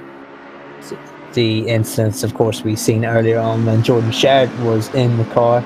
Now, of course, at the championship table, the GTWR team, of course, they are the championship leaders. They have won in Barcelona, finished second at Imola. They are on 172 points. The food critics, i.e. the team in the lead right now of this race, are on 144, so a 28 point gap so far. that the GTWR team have come in with coming into this round. They've had that advantage, the 28 points. That will be cut as things stand, as Capoccia now dives into pit lane. Now, Tobias Pfeffer now will be jumping into pit lane within the next 10 minutes, we expect. And no doubt he will be there for a lot longer than the rest of them, because he has to serve his 15-second time penalty. Just bringing you up to speed on a couple of penalties that we've seen and one you've yet to see. Incident between cars 808 and the 560 on lap 51. That is the Silver Racing Team 808 and the 560 of Like and Subscribe Racing. I think that was Kirill Antonov and let's have a look, that will have been Igor Baranski that were involved in that one. It's going to be a 15-second penalty to 560 of Like and Subscribe Team 2 that gets a penalty for that one. Then you've got a 5-second penalty to car 155 for the incidents on lap 49 between the 155 and the 295. That is Jack Simpson on the Wee Hurricane Drive, and the 191 of the 155, excuse me, of July Sort in the race for Cat Motorsport. Now, we've seen July Sort previously in that race for Cat Machine having all sorts of problems, so they really are having a day to forget. So that is you up to speed on the latest penalties, as we see, as you pointed out, into the pit lane goes Capoccia in the Mercedes there, dropping further down the order. That leaves Jaroslav Honzik in the lead in the 39 Food Critics machine, and a very, very unlikely leader at this stage in the race. I wouldn't have said that, because Jaroslav, consistently in the top 3, top 4, but didn't really have the pace to take the lead, but he's looking comfortable up there. Yeah, he's looking comfortable, and more importantly, he's been more consistent than the rest of them, which is why he is now inherited that lead. 28.4 was his last lap around. 28.5 from Shins, 29.5 from Albert Ensel, 29.1. Pfeffer into the pits. The cars sort of lose their times, or their wear on their tires, start to chew up, and they lose their grip. They're going to dive into the pits somewhere soon, but it's really impressive that throughout the whole stint, Jordi has been sitting in those low 28s, so very, very consistent he has been, and he's opened the gap to Mark Shins to 4.6. So Pfeffer in the pits, and no doubt this will be the point when he loses a lot of time and has backed himself up into the Monroe Barrier Burke battle. 5-second penalty for Valentin Barrier in the Bentley for contact between him and Samuel Cavagnino. That was on lap 55, so that was about 10 laps ago or something like that. It was about 15 laps ago, actually, because we're on lap 78. Matt has really gone out the window as we near the 2-hour mark here at the SimGrid Endurance Cup Season 2, race number 3 here. This 4 hours of Zolder. It's David Christie and Connall Courtney here with you. But Connall, again, just coming up to that 2-hour mark, the halfway point in the race, and there's been some scraps here and there, and there's been a little bit of door banging here or there, but for all intents and purposes, it's been a fantastically clean race. Yeah, it's been some fantastic battling, and it's what we've come to expect with Zolder. It's a narrow track, so to get it passed on, you have to be a little bit pushy, shall we say, to get those passes done. And it is a tight track. A lot of corners lead into hard braking zones, so that obviously creates passing opportunities, a lot of overtaking hotspots here. But now look at this. Look at the synchronization we have with Burke and Monroe. Was that a position being given there from Luca Burke to Monroe? They're in these Jensen Team Rocket cars, beautiful liveries in that McLaren. They just look like a proper GT3 race car, don't they? They do. They really look the part, and you love the support that the Team Rocket cars get. Was lucky enough to commentate on a race last night where Jensen Button was actually racing in one of those liveried cars there. So yeah, they get a lot of support from that team, and a lot of work goes into it. But here we go. This is Buzianis in the Audi again. They're trying to do the best that they can in that 34 outfit. They've had a good race in that expat sim racing team. They obviously got, I think it was third place on the grids for qualifying, so they're doing as well as they can do, but all over the back of Samuel Cavagno in the 24 Mercedes. But there we go. We are just coming up, ladies and gentlemen, to the halfway point in round 3 here of the SimGrids Endurance Cup, 4 hours of Zolder. What we're going to do is we're going to head for a very short commercial break. When we come back, we'll bring you the final 2 hours live.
Welcome back then, ladies and gentlemen, to the final 2 hours of the SimGrid Endurance Cup Season 2, Round 3 here, the 4 hours of Zolder. And we have just missed an amazing move between the 34 and the 808. We'll tell you more about that in just a second, but it's David Christie here with Connall Courtney alongside me in the virtual commentary booth. And what a cracking 2 hours we've already had, Connall. Yeah, the Celtic connection is in the booth, isn't it? And we're here just having an absolute belter. I mean, the racing we've seen in the first 2 hours have been so entertaining. I mean, I don't know how these guys can keep it up for the duration of 4 hours, but they always do. Jordan Sherritt now in that 157 car. If you haven't joined us in the first 2 hours, where were you? Jordan Sherritt, well, it looked as though it was actually Mikhail Stasenko who was going to run away with this victory here. He opened up a 4-second lead in the first half hour over Sherritt and the like, and then all of a sudden Stasenko had found himself spinning at the first chicane here at Zolder. We found himself back into third position. Then we had a tremendous 4-car battle throughout the next half hour. We had Jordan Sherritt getting involved in an instance of Samuel Ratz and getting a 15-second penalty for multiple instances with the same car. That was a big battle between Ratz and Sherritt. So 15-second time penalty that the 157 GTWR car has just served. Of course, they are the championship leaders so far, going 1 and 2 in the races so far this season. And they're not having it their own way. Down in the 7th at the minute, they have served their 15-second time penalty in pit lane and now have their penalties cleared and are looking to rebound as much as they can. Of course, second in the championship, the Food Critics are currently leading the way after another incident between the 191 Ferrari and the 149 Mercedes when they were battling for the lead. They've collided, and now that has let the Food Critics inherit the lead. So, I mean, I hope that's a good enough summary, but really, you've missed a lot if you haven't joined us. Right, I use push to talk, but seriously, I'm giving you a one-handed applause here. That was an amazing summary there. As we see Jordan Sherritt going up the inside, surely Ross McGregor is going to have the outbreak in there. They're side by side going through a chicane. Don't know how that's going to work. And Jordan Sherritt again into contact. He's his own worst enemy, pushing the car in to where it's never going to happen. And again, you have to keep bringing it back here, Connall. The championship leads. Surely there has to be a point where you start thinking, right, I just need to get points here. I just need to knuckle down. And he's putting himself into positions where that car really, you've got to question whether or not that's going to come off. Yeah, so I can claw back some real life experience here and maybe share some perspective. It might not be what's going on, but when you go through a run of form as they have been doing, I did the same, where I think I won 5 or 6 races in a row. Actually, it was 7 in a row. Just win, and things were. I was thinking, man, this is easy, and this was fighting for an Irish title. And I was like, oh god, this is easy. And then all of a sudden, my 44-point championship lead over the space of 2 races went down to 7 because I was getting too involved in battles with people who weren't involved in the championship, or maybe were further back and were just going for race wins. And then I was getting involved in their battles, and then one of them high-sided, took me out, broken hand, and then I was riding injured. But then it was just literally the summer break let me reset and just focus on the championship. And going forward in the races, I had the championship in mind with everything I did. And I think Jordan is going to have to start getting into championship contention mode and start thinking of preservation, especially in 4-hour endurance races. So maybe that's what's happening right now. Maybe he's thinking he can get away with everything. I don't know. Maybe a little bit too confident with his speed, because we know how good he is, how talented he is. But I don't know. That's my perspective of when you're in the lead of a championship and you're on a run of form as he is. But if you get back into the championship contention and start preserving the championship lead, that's when you can start making inroads and increasing that gap.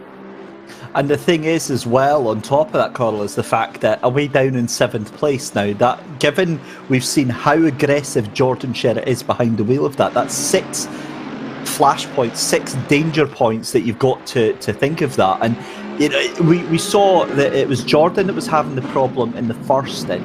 and then obviously handing the car over to Tobias Pfeffer, who had the same pace, but he was kind of keeping himself to himself. And again, you thought maybe, well, Jordan's maybe going to have learned this lesson. He's jumped back in within 3 laps. He's already having contact with another driver. It's their leads at the top of the championship at the moment is they're on 172 points. They're 28 points ahead of your current race leader Dan King for the food critics in the 39 AMG. But can you see him maybe getting a telling off in Discord from his teammate, or do you think Jordan is just going to keep at it?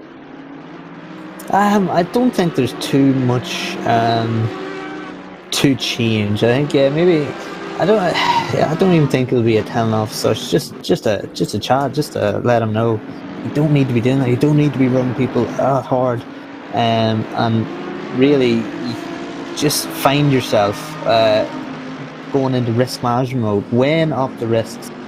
And when you go and make a pass, you're battling with people who don't have a championship in mind and will race you as hard as anything because there's absolutely nothing to lose. So you almost got to put yourself in a self-preservation mode. And even if you do a bit of, how should we say, if you think you can go aggressive, if you're in the right to go aggressive, maybe even if you're in the right to do it, don't do it.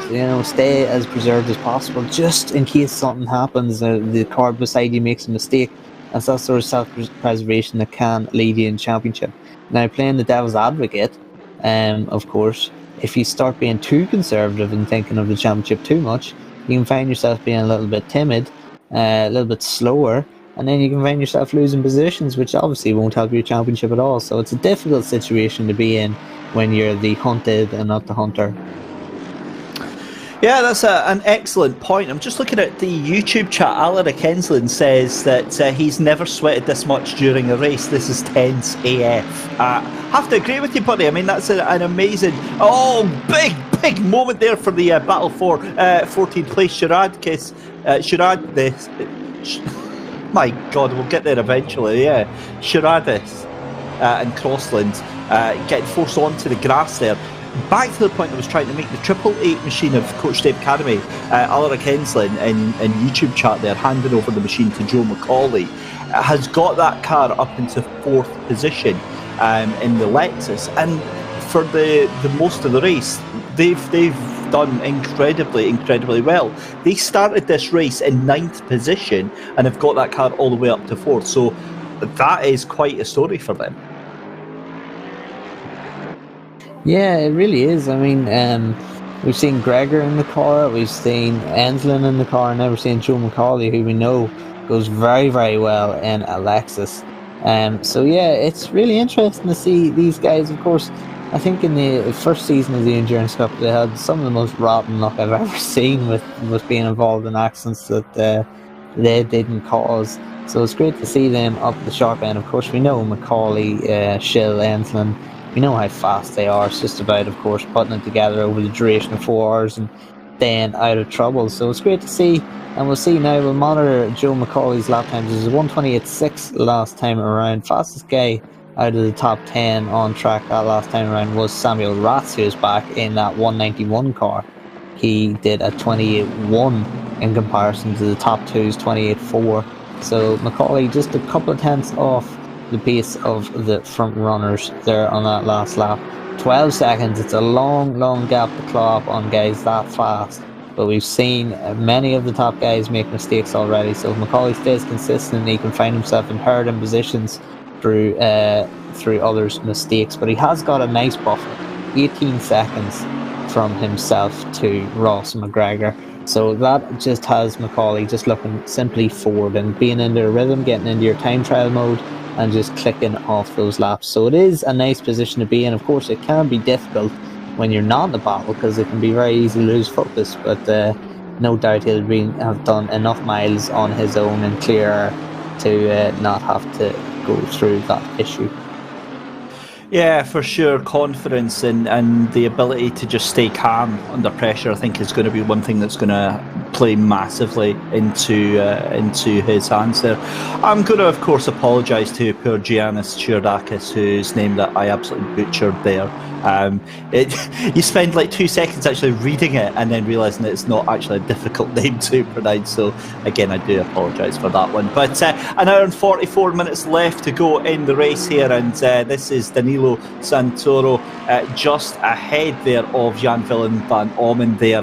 That is the battle for 7th and 8th place there. And, I've got to be honest, I'm really concerned for Jordan Sherritt right now, because that car is dropping like a stone right now. He's doing 128.491s, but the damage is done. He's at least 8 seconds behind that battle there for Santoro and Willem van Ommen.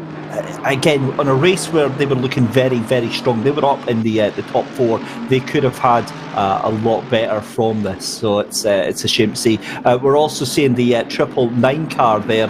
You can see the warning just coming up there. That's the ambassadors for Renville, and Lars Kisser has got a drive-through penalty. He's taking that now into the pits there. But this is Giannis Chiardakis for the Expat Sim Racing Audi team, coming up to the back of Martinez in the Mercedes. That's the number 14 Mercedes at the moment, and that is Odox Motorsport, and that is Gerard Martinez Amer. So we're just hearing now, Statsenko is actually catching up to the back of the Food Critics 39 at the moment. So this is going to escalate very, very quickly. Darren King is going to come under all sorts of pressure right now. And indeed, he's catching by the rate of about maybe 2/10 per lap here. So we'll keep our eye on Mikhail Statsenko and look at that. You can see that in picture in the bottom right of your screen. Again, a huge thanks to Mike Yao at Simply Race for that. On the main screen, though, you can see Giannis Chiardakis catching up to the back of Martinez in the Mercedes there. And that is going to be a very, very short battle between them, because Chiardakis in the Audi looking very, very fast and seems to have the number.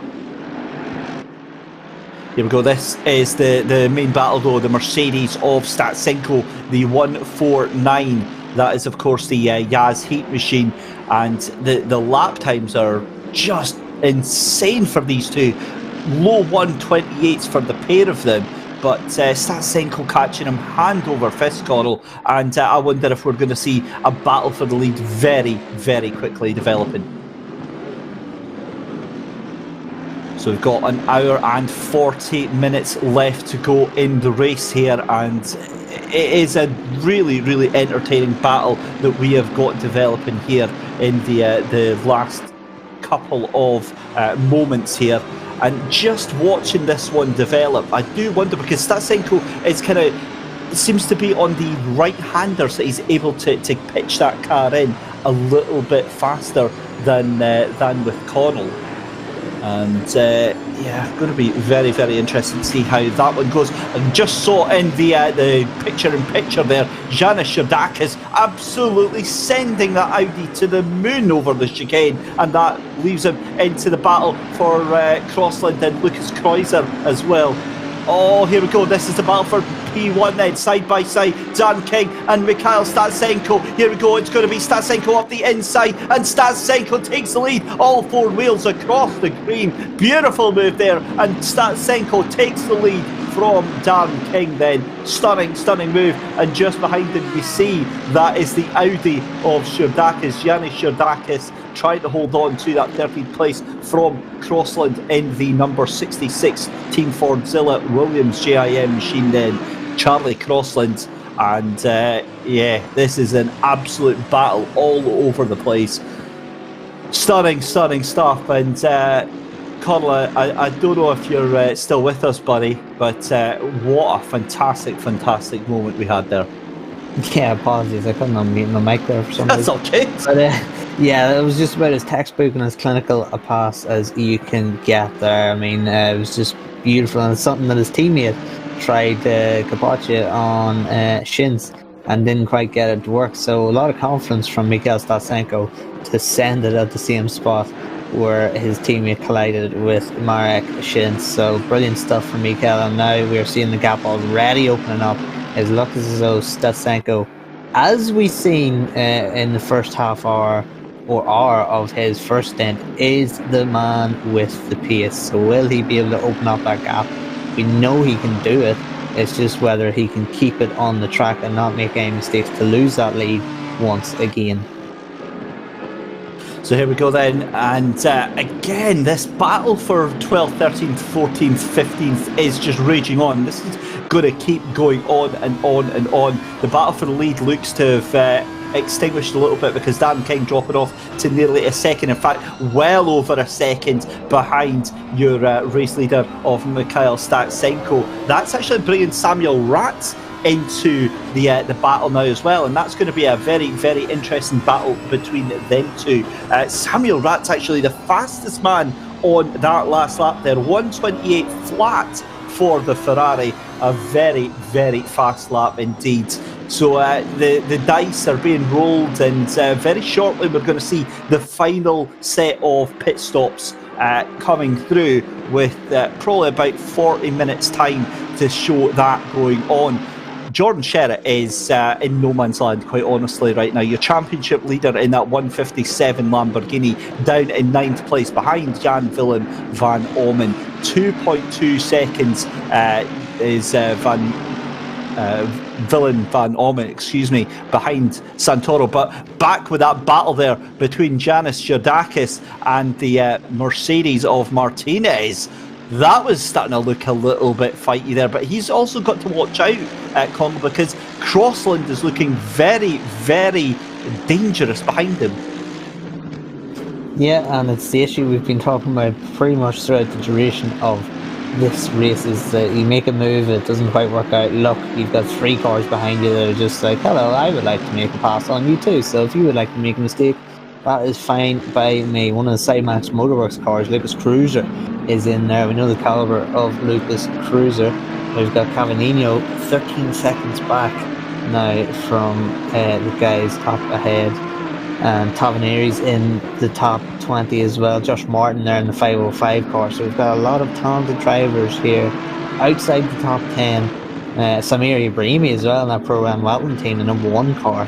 We know the talent of Samir. We've got Bacon, of course. So there's some fantastic talents out in the top 20. Sorry if you can hear something out my window. There's somebody revving a motorbike very loudly. It's really off-putting. But anyway, we've got Capacci opening up a 2-second lead over Darren King now. It's Statsenko in that car. Statsenko is opening a 2-second lead over Darren King. Ratz now has really closed the gap now on Darren King. 1.1 is that gap. 1 flat. Michael Hamlin informed me, as we see Chordakis now trying to go around the long way and gets it done. Brings him on the left a little bit. That's a bit of bumping and boring, but wow, going around the long way around that chicane doesn't normally end well, but Chordakis got it done. I was laughing at that, and I was also laughing at the fact that we've got 4 cars under investigation. You just saw that flash up on your screen just now. The cars are the 149, the 191, the 818 and the 999. That is, I will tell you in just a second, the 149 is, of course, the gas heat machine. So that is going to be an epic discovery. The 191, the Racing Line Motorsport 191 of Samuel Ratz. It's also going to be the 818. Which is the Madhouse Racing car, and then the 999, which is the ambassadors for Renville. And so, wow, we wait with bated breath, because that could be absolutely huge.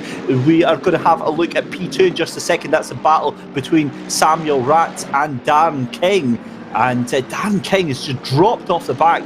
We've seen the recovery of Mikhail Statsenko, that insane pace, that incredible pace that he has for the first 35 minutes. And if he can hold it up for the stint, that will tell you that, remember when he spun it on his first stint, that he did get a little bit of damage there. So we'll have to keep an eye here. But picture in picture, again, this is Charlie Crossland against Martinez in the Mercedes there. Crossland looking very, very fast right now. Yeah, he is looking very, very fast. It's those cars under investigation. As we see, Ratz has got the move done. Got the move done on Darren King. There was absolutely no fight there at all, was there? It was just absolutely straightforward for Ratz. See the replay, did Darren King make a mistake and Ratz was able to capitalise? Looks like he was very tight on the inside after that chicane, which he don't normally seem to be at. So maybe he had a little bit of a spin and managed to save it. But we're getting information. Thank you, Mikey, out there. That Darren King is struggling with his tyres. He has got no tyres left, and with 1 hour and 34 still to go, that is a long half hour. We expect it's going to be a pit stop on the hour. So that is a big disaster if you have to go another half hour, basically half of your stint, and you're struggling with tyre life. That is not a pleasant situation to be in. And of course, that has big championship implications. Every position he loses means less points gained on the championship leaders, the 157 in 9th place, and really have to be capitalising on as many points as possible, because they are the favourites. They are the team to beat. They are, of course, the championship leaders right now. So that 157 car, if you want to make inroads on their championship hunt, you have to maximise whenever they have a bad day at the office. What a move from Charlie Crossland, taking advantage of a mistake from Martinez in that Mercedes there, gets the move done, and Charlie Crossland moves up into P13 and leaves Martinez into the baying jaws of Luca Kreuzer in that 96 Mercedes. He's looking very, very menacing indeed. This is back to the fight between Santoro and Jack McIntyre. McIntyre in 6th place in the 23 Mercedes, and Santoro, the lone wolf, in that 27 Aston Martin in 7th place, looking very, very comfortable. The Aston Martin and the Bentley, in fact, we've got, what's that, 1, 2, 3, 4, 5, 6, 7 manufacturers in the top 10 there. So fantastic to see, and a very, very, very good. Oh, and the McLaren going very wide at the exit of that chicane. That hands the advantage to Santoro in the Aston Martin. Jinx one way, then the other, but McIntyre's going to make that McLaren as wide as he possibly can, but make no mistake, he's been very, very defensive right now, and that is going to hand the momentum to Santoro. McIntyre just stretching away a little bit. But yeah, they're fantastic, fantastic race. And this is what it's been like all through the race. If you've just joined us, you've missed an absolute cracker of a race. But it has been, make no mistake about it, a 4-hour sprint race. It's not been, strategy has not really come into it at all. It's just been all hell breaking loose for 4 hours. And Connall, it looks like we're going to have a move done. Oh, Charlie Crossland has got a drive-through penalty. The 66 has got a drive-through penalty. He just made the move on Martinez and has, I can't say a penalty for it, so I'm presuming that's been an automatically assigned one, Connall. Yeah, if it is, that would be for track limits. Look at this train here, and that is a BMW mixed in there. Now, that is Niels Niox, I believe, as we see one of the Sidemax Motorworks guys. That looks Cruiser, I believe it is. Niox had an issue earlier on with some sort of hardware glitch. Was it? We just had a bug stuck in someone else's car. Now 2-minute controls lock. So that is very, very unfortunate for those guys. They are not battling for position now in this group. They're miles, probably a lap down, with it being 2 minutes. They almost a lap and a half down. But yeah, so that's a disaster. So they are not battling for position in that big battle. Elsewhere, Soldatov in the 560 has got a time penalty, and as you said, Charlie Crossland with that drive-through penalty, what we believe is for track limits 1. There's a couple of cars that have DNF'd in this race, and that is big news for some of the cars at the back of the grid, because that was big points. I mean, there's points awarded for every single finish, so if you're even last, you still get points awarded. So obviously the further up the order you go, the more points you get, and it can be very beneficial for your championship challenge, especially if there's cars getting 0 points. For sure, that's something we'll have to keep our eye on. One thing that I am definitely keeping my eye on is the gap between the race leader and second place. That's now down to 1.3 seconds as we see Statsenko trying to make his way through some lap traffic at the moment. He's just made his way past the 505, and that is Josh Martin. And that is the 505, which is the Kunos XCD8. Oh, contact there to the 23 and the 27. That was the 23 losing it at the chicane. That's Jack McIntyre in the Zansho Rocket Esports team. And yeah, that's not the best way to take that corner. It's not exactly the best way, and he got almost completely airborne there. in that McLaren. But Statsenko is in some issues here because Rats is closing hand over fist here, and Statsenko is in a lot of trouble. What is going on with Mikhail traffic. Statsenko? It's just traffic, yeah. You can see the cars in front of him, and now Rats is smelling blood. You can see how aggressive he's taking the curbs, how aggressive he's punching out of the corners. Rats smells blood, and of course, that team and the 149 team had their issues there in the last stint with Mark Schintz and Draycott, so no doubt Samuel Rats will be desperate not only to take the lead. And Statsenko's in the gravel. He brushed the wall. That is a position game. Was that Statsenko? No, there's Statsenko there. It was another blue. It was Martinez and Mir, so it was another blue and black Mercedes that caught me off guard. Give me a heart attack, my God. So there is the car that was in the gravel trap. So I just seen a flash of blue and black and presume that it was Mikhail Statsenko. Statsenko is still ahead of Samuel Rats right now, but good God, guys, come on, let me. I'm getting older, you know. Do you know what? I'm so glad it wasn't me, because I would have been absolutely screaming at that point. But yeah, that was very, very well spotted there. And to be fair, the liveries do look very, very similar indeed. And Martinez lives to tell the tale another day. But that this car looking decidedly second-hand. Josh Martin there was just behind your race leader. He did get overtaken there to put him a lap down, but now just behind Luca Tabanari. Yes. Thank you, Mike Out, Simpler Race, #blame Josh. That is no word of a lie, to be fair. That is the reason that Statsenko lost that second and a half there, because he was behind Josh Martin. And the thing is that Josh is not exactly a slow driver. Back to, we'll have a look at P6 just now, because that is Jan Willem van Ommen and Jack McIntyre now up to the battle here. So this is a 3-car battle for 6th place here, Connall.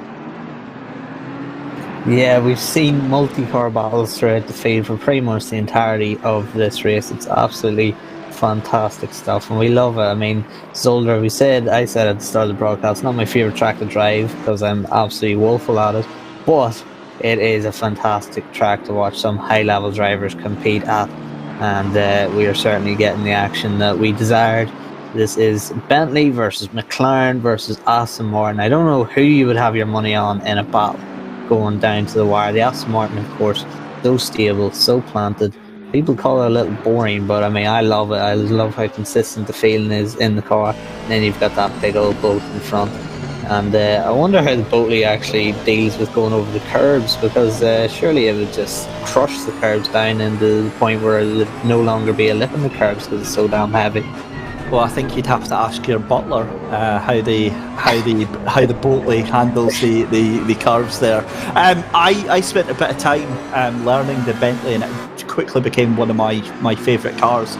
Again, like the BMW, very, very stable, and going over those bumps, it really doesn't care. You can just throw over. It's got a very forgiving suspension, and the handling of it doesn't really mind it too much. As soon as it gets any damage, though, that all does change. But yeah, for the most part, I think that's what makes it so popular, is that it's a very planted car, very heavy car, and it doesn't really mind going over some of the curbs so much. Not like the lighter, nimbler cars like the Audi or the McLaren. Those things, if they even get 2 inches near a curb, they've already sent you into the wall. So yeah, it should be quite a stable experience for them, but we'll see how that one develops. This is the battle for 22nd and 23rd. James Bacon in the 995 Aston Martin, running very, very wide, almost hands that place. Oh, they're side by side coming down the main straight here. It's going to be Vincent Lindner in the VMS Racing. Oti gets the position done. The Aston Martin's going to have the cutback though, and that is as you were, gentlemen. James Bacon back in 22nd position. And again, this is the point that I was making.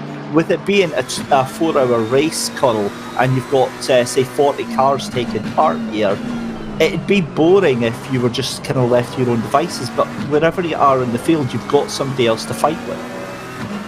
Yeah, absolutely that, and it keeps you focused. You know, you've got a car in front of you, a car breathing down your neck, and it does keep you focused. It's so difficult when you're on your own. You're just doing lap after lap after lap. For some people, they just can't do it. They need that sort of battle to invigorate them. Whereas there's others who can just sit in clean air and just lap after lap. That's why you have drivers who you'd expect would be great test drivers for manufacturers and don't actually turn out to be. Whereas there's others that have, average careers and they have fantastic performances as test drivers. So, yeah, different styles in terms of this race. And now we get the battle now. Rats has caught Statsenko again. Statsenko actually responded with a fast lap time there 2 laps ago, but last lap around 28.8 for Statsenko, and Samuel Rats put on the pressure with a 28.1. Nobody else really, I'm looking down the order, nobody else was close. Tavarian did a 28.4, but everyone else seems to be in high 28s, low 29s, whereas Samuel Rats on the ball here with a 28.1. And of course, very interesting, the very first Sprint Cup race was here at Zolder, and it was won by a Ferrari. Kieran Prendergast got the victory there. So will the Endurance Cup race at Zolder be also won by a Ferrari? We'll find out. There's just an hour and 23 minutes left to go to find out that one. Your leader, Mikhail Statsenko, just 0.6 of a second ahead of Samuel Rats. This is the battle for 7th place. We go picture in picture, so you don't miss anything right now. In the main picture, you can see Jack McIntyre having to hold on to that 7th place from Daniel Santoro in the number 27 Aston Martin. But here we go in the inside picture, you can see Statsenko having to hold on now, being put under massive amounts of pressure from Samuel Rats. He's got the run. This is going to be the run of the slipstream down in towards the next corner there. Is he going to make a move? No, he slips in and thinks better of it, the two of them. But Rats coming out of the chicane gets a great run onto the grass there, and that undoes all of his hard work. He's going to have to regroup and think again. He's going to go back to about 0.9 of a second and losing the slipstream there. Back onto Santoro on the Aston Martin, trying to catch down Jack McIntyre. But also just in front of them is Jan-Willem van Ommen, I believe, there in the Bentley. So Jan-Willem van Ommen looking very comfortable in that Bentley, and he's really hammered in the lap times. 1:28.6 was his last time round, and that puts him around about 3rd fastest on the track so far, Connall. Yeah, it's impressive stuff. Of course, Van Almen, we know the caliber of him in that Bentley, and Valentin Barrier, of course, had a great run in that Bentley originally an hour ago in the previous stint, and now Van Almen is capitalising on that too. Barrier had to serve a 5-second penalty, if my memory serves me correct, for an incident. So they've rebounded and they're up into the 6th and hunting down Ross McGregor. Now that gap is 6.4 seconds, but with the way Van Almen is driving, he could actually bridge that gap. Of course, 1 hour 21 to go, so he'll have another 20 minutes to have a crack at that. I don't think he'll close in 6 seconds really that quickly in 20 minutes, but certainly he can leave it to, I believe it will be Valentin Barrier jumping in the car again to try and have another crack at that 22 and break into the top 5. Here's a very, very interesting fact for you. I was just watching picture in picture there with your leader. We now go 3 wide then.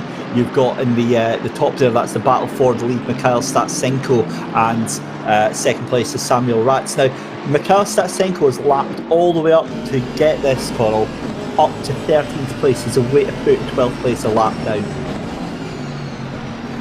Wow. That's all you can say, really, isn't it? Yeah, I mean, we were talking about how close the battle was, or how close qualifying was. But a race is a different story. To do it lap in, lap out is such a different story. I mean, there's some people who can set one hot lap and then just can't string together a consistent enough race stint. But Mikhail Statsenko very clearly is got the race pace dialed in. So is Samuel Rats, and he is putting the pressure on. We've got 3 screens here, and if you've seen bottom left of your screen, you'll have seen that battle down there. The 505 and that yellow Ferrari, they came into contact there, as Michael pointed out, just about a lap ago. So they're getting a little bit racy with each other, as we see Statsenko now pushing through the traffic, not having to make any sort of rash or harsh passes on the traffic. Traffic doing a good job of keeping out of the way of the 2 leaders. And yeah, I wouldn't like to be a back marker looking at real time and then seeing all of a sudden the 2 leaders coming at you and they're separated by 0.4 of a second or less than now. Samuel Rats really putting the pressure on Mikhail Statsenko. You'd have to see what Ratz's intention is. Is he going to sit in behind Statsenko for a while and just put pressure on him? We've seen Statsenko make a mistake when he wasn't having any pressure from behind. Now that he's got pressure from behind, will he make another mistake? That's what Ratz is hoping for. Or will he say, well, sod that, I'm just going to go to the front as quickly as possible? We'll have to wait and see. Samuel Ratz is going to wait and bide this time. I think in the 191 we'll see how that one develops over the course. We did see us going 3 wide in terms of picture-in-picture there. We had the lead battle between Statsenko and Ratz. In the bottom left you had the battle between the 505 of Josh Martin and Luca Tavanari, and then on the bottom right you had that battle between Jack McIntyre. We were actually on board with Daniel Santoro. Josh Martin, though, still trying to hold on to that place from the 87 Ferrari of Luca Tavanari.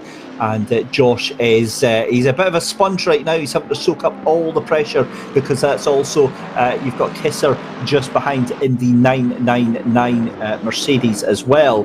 And if he lets one of them go, I think he's going to lose quite a few positions, because that 999 ambassadors for Renvelton of Lars Kisser is just hovering about enough so that if Josh loses any momentum right now, he's going to lose that position. In fact, there you go. How has that happened?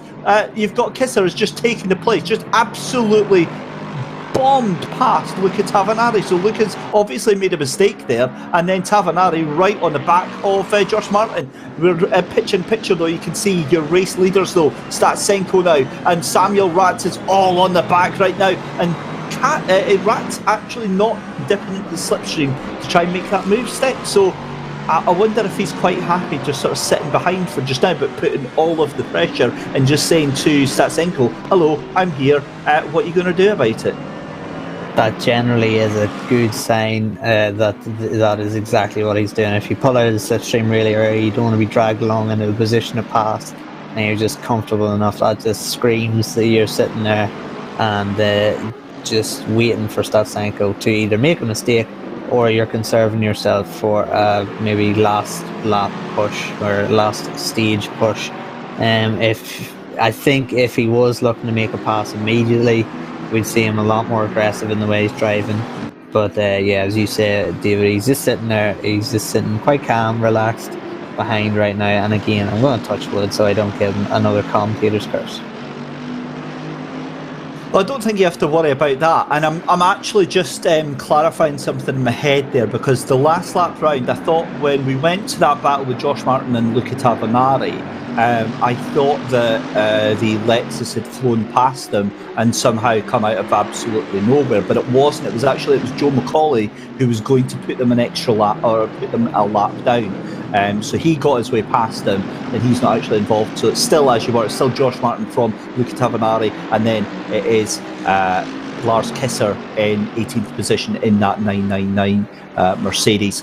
We can see 15th place there at the moment. That is Samuel Cavagnino making his way round. He's got, who's that behind him? That is actually Josh Martin, who is pressuring him, I believe, or is that a lap car? No, that's excuse me, sorry, I was getting all confused there. That is one of the Bentleys just behind him just now.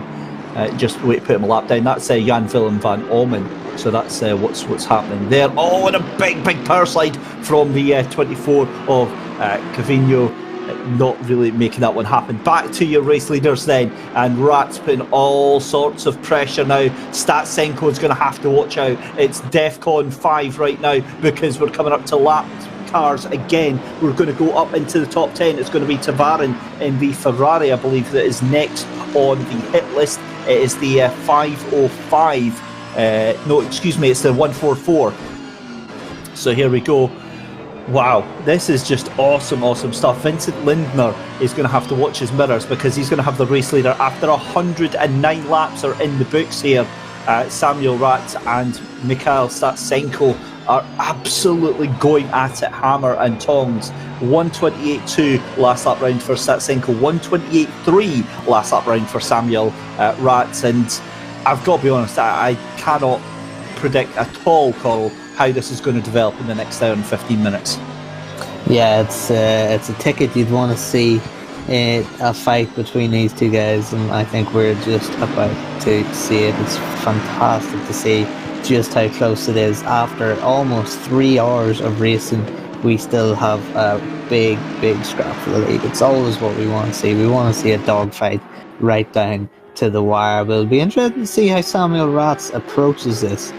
There's 14 minutes to go in his stint, you would expect, roughly, when we're talking about pits on the hour. So, does he really want to risk life and limb for this pass?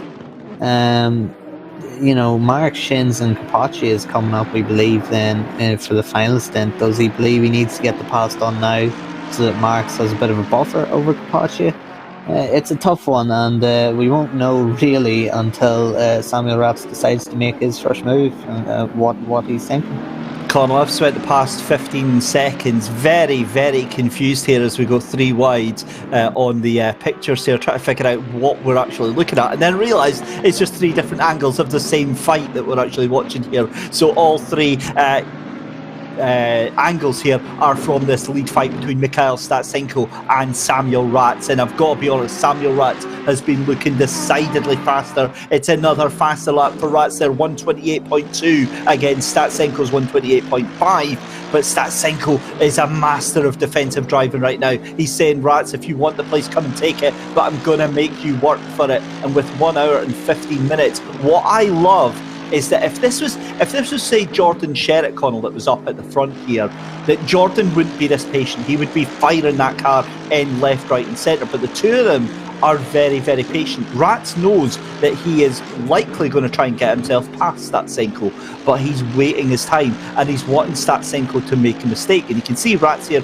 dropping maybe 3-4 tenths back here, but he'll just bide his time. He'll just wait for another couple of laps here, and it is really the epitome of endurance racing here right now.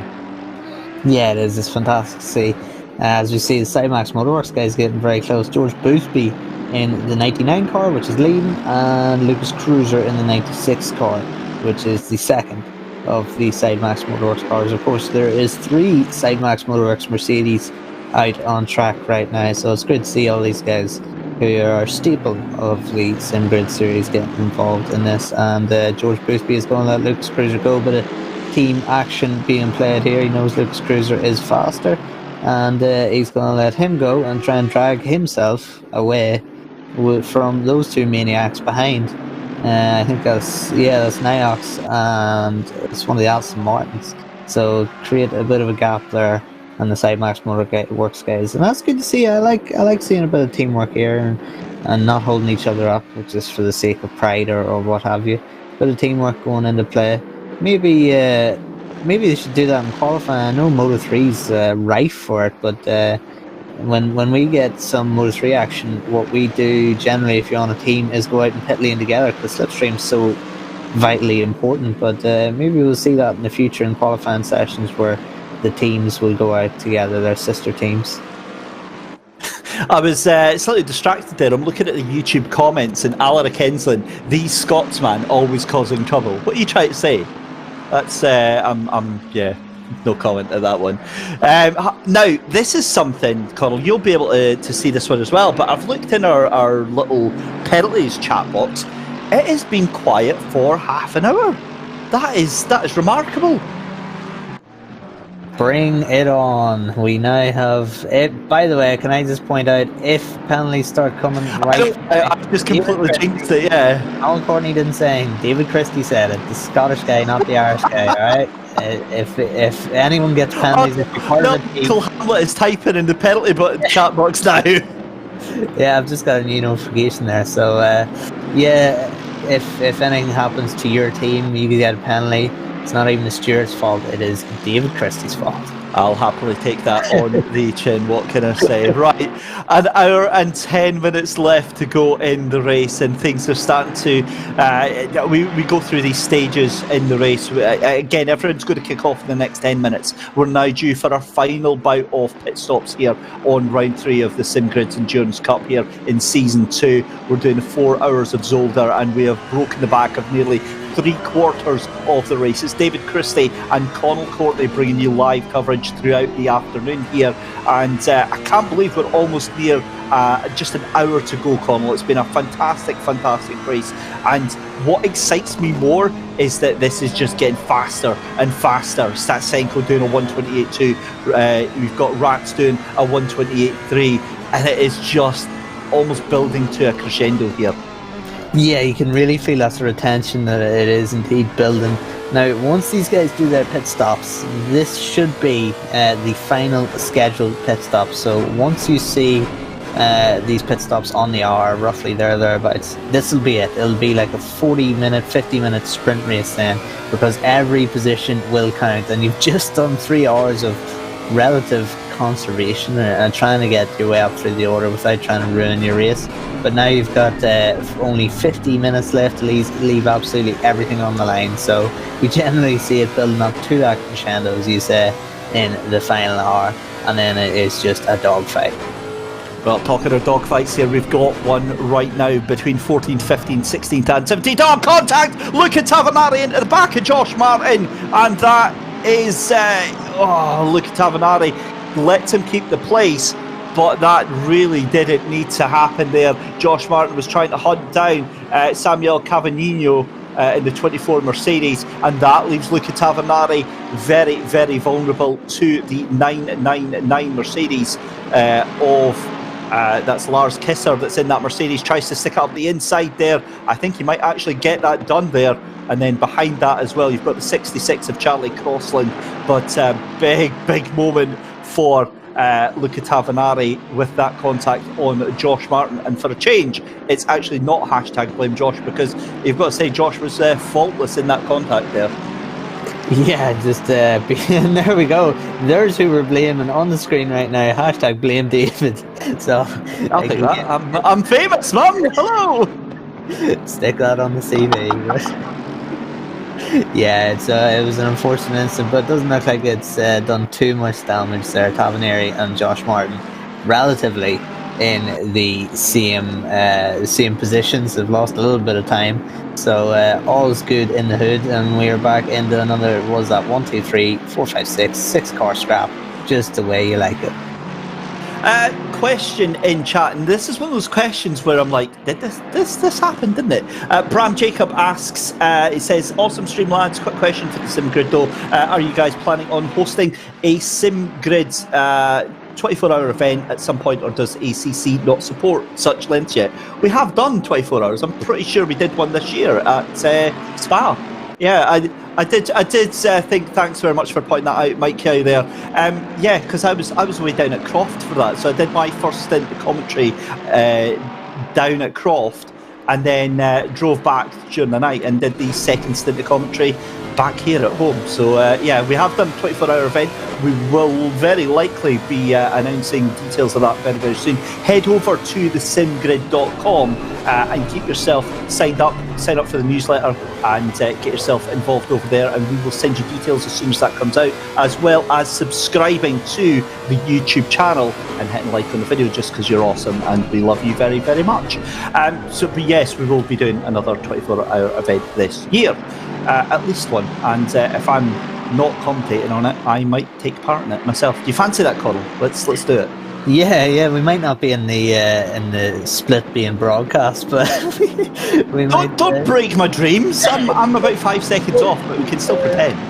Yeah, no, I'd be up for that. Maybe we'll do a stint of comms in between. A stint. Will we put a team together of commentary, the team comms? And then just man, can you imagine how slow that would be? Oh my god, it would be the pity team out at the back being lapped about 6 times per hour. We can race against AI, it's fine.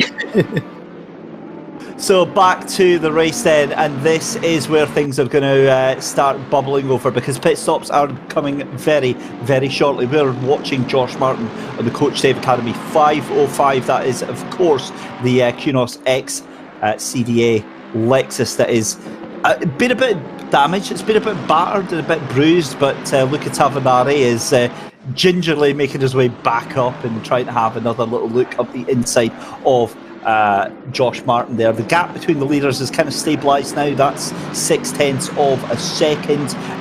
The leaders now pretty much putting in identical lap times now. So I think they're going to be waiting until they do the pit stops, potentially waiting for the undercut as well here. But what is this? This is now what a 6-7 car battle for 14th place right now, Connall. This is quite the turn up of events. Absolutely no shock to the system here, seeing a big gaggle here battling for these positions, as we see Cavagnino very, very close to the back of Martinez. And I've seen a couple of comments in there about Cavagnino Code Brown earlier on. So yeah, is there's contact? And that is certainly a Code Brown there. Tell me that wasn't a replay. Tavaneri and Josh Martin again, and Tavaneri. The first incident was not worse. Sorry about that, Connall, but that's twice he's tried that move, and twice it's not stuck. And this time he's lost in the gravel, building sandcastles, and almost certainly going to incur the wrath of race control on that. Poor Josh has been absolutely monstered by that Ferrari. Loses 2 places to Cavagnino and to Kisser as well there. And you hate to say it. In fact, I think that's Charlie Crossland that's got past him as well. It is. So that is Kisser and Crossland. So Josh Martin is the worse for wear after that one. Yeah, if he ever sees a yellow Ferrari coming at him at the back at the final chicane, he might just pull in the pit lane, I think. But yeah, that was a lot worse than the first incident for Tavaneri. They collided, and they lost about 2-3 seconds in the first incident. There, Tavaneri has lost a lot of time. Look at that gaps: 2, 7, 1, 10, 12 seconds there to the group ahead of him. So that was a disaster for Luca Tavaneri. So going to have to do a lot of rebounding here to recover from that. I think if he ever gets to the back of Josh Martin again, Josh might have to take avoiding action prematurely. Listen, if he gets back to near Josh Martin's going to rebound him into the wall, I think. I joke because Josh isn't actually that type of driver, which is frustrating because he's a fellow Scot, and he's one of those like super precise, super ultra calm drivers, and it really annoys me because I'm quite an emotional driver, so I get really wound up quite easily. And it's like, how are you able to stay that composed during the race? Here we go then. This is Luca Tavaneri from... So it's obviously a couple of corners to go now. He's got the run out of this corner here. He's got the draft on Josh Martin. And I think what's going to happen is Josh is going to dab on the brakes. He looks to the inside. Josh is braking. That was never going to stick. That was never going to stick. And that is likely, very, very likely going to be a penalty for Luca Tavaneri. And that's a shame because, the number 87 car was doing fairly well. Keeping it in the midfield. For Statsenko, 5 second penalty. Wow. Yeah, so that is a 5-second penalty. I've not seen that come up through the penalties here, so we'll have to figure out what that was for. And Rats is already on the back of him anyway. The gap was 0.7 of a second. So what on earth has happened to Statsenko? We're going to come up to the latest round of pit stops anyway, so we'll see if that has a big knock-on effect for Mikhail Statsenko. But with just over an hour to go, this is the battle for the lead. It looks like Rats is dipping into the slipstream just now. But again, Rats had the opportunity there. I do wonder if Rats is just wanting to keep the pressure on right now. And especially now knowing that he's going to jump Statsenko in the pits with a 5 second, because Statsenko's going to have an extra 5 seconds added to his pit stop. So we're getting the pit stop range now. It's 1 hour and 1 minute to go, or less than now. So pit stops will be happening within the next few laps. If I was Rats, I'd be sitting in behind him with not a worry, knowing you're going to inherit the lead, or at least your teammate Mark Schintz is going to inherit the lead after the round of pit stops. So yeah, there's no need right now for Samuel Rats to be making any rash manoeuvres. He's very close to the back of Statsenko. Now they both pit. No, they don't. Sorry, Samuel Rats takes the corner. Statsenko takes the pit. So we have a new race leader in Samuel Rats. Well, there we go. Big drama with just an hour to go into the race. Pit stops are already on the go. Statsenko will serve that 5-second penalty. Jack McIntyre into the pits. Jordan Sherritt into the pits. Luca Tavanari into the pits as well. And with just an hour to go, we're going to take a very short commercial break. When we come back, we'll bring you live coverage of the final hour.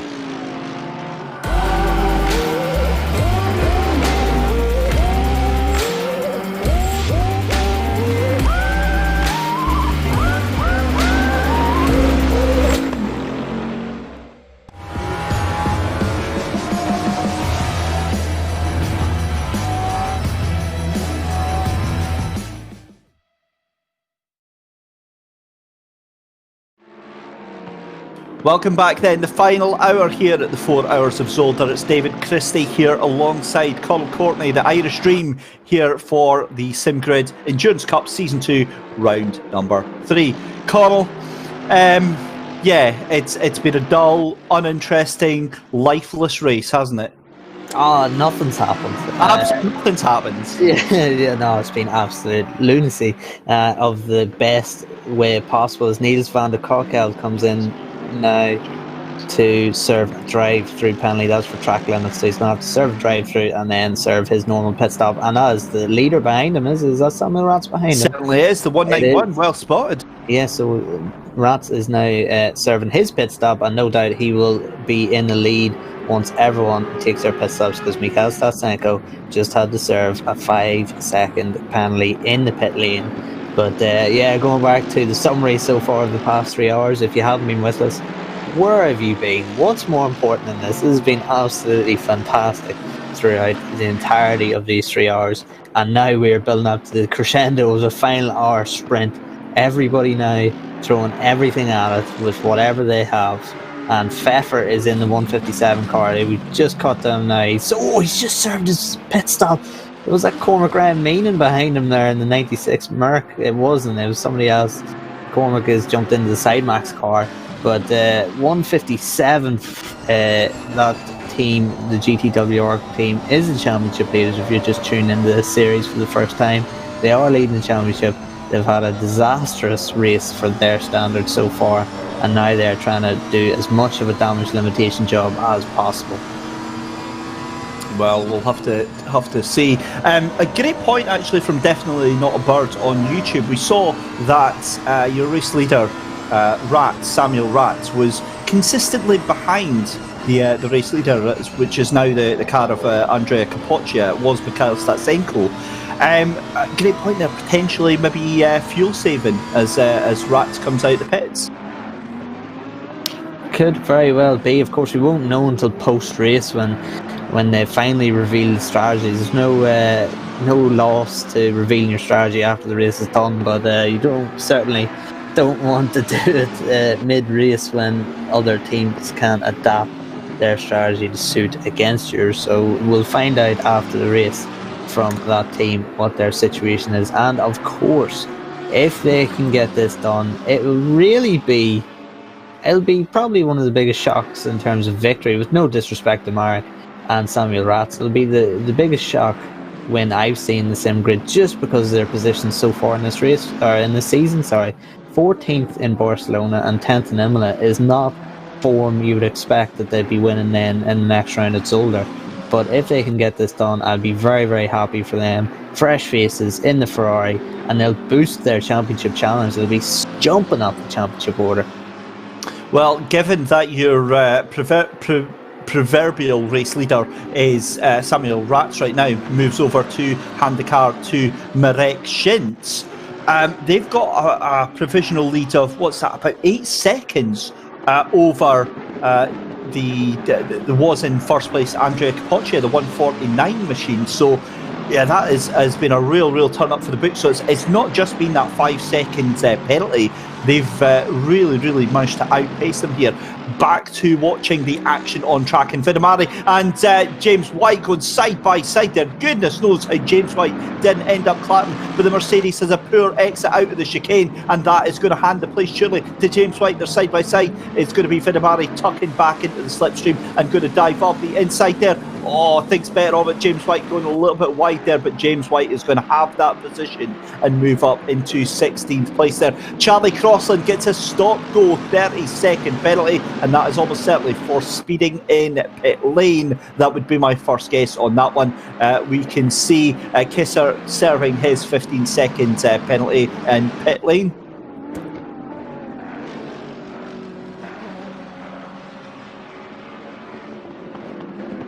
So, on that point, Connall, I've just had Michael Hamlet pointing out something in my ear. They had that 5-second penalty, did Capoccia and Statsenko, but they lost something like 4.8 seconds in the pit lane. So, wow, I'm really struggling to see how that's happened, given they didn't need to take on any extra fuel. They're all on the same pit strategy and things like that with just an hour to go. So again, we will have to see how that one pans out. We're going to have a look at P4. Now that is Dan King. It's going to be the battle for P3 because of course Tvarin needs to pit just now. Christopher Tvarin is provincially in P3, but he moves into pit lane.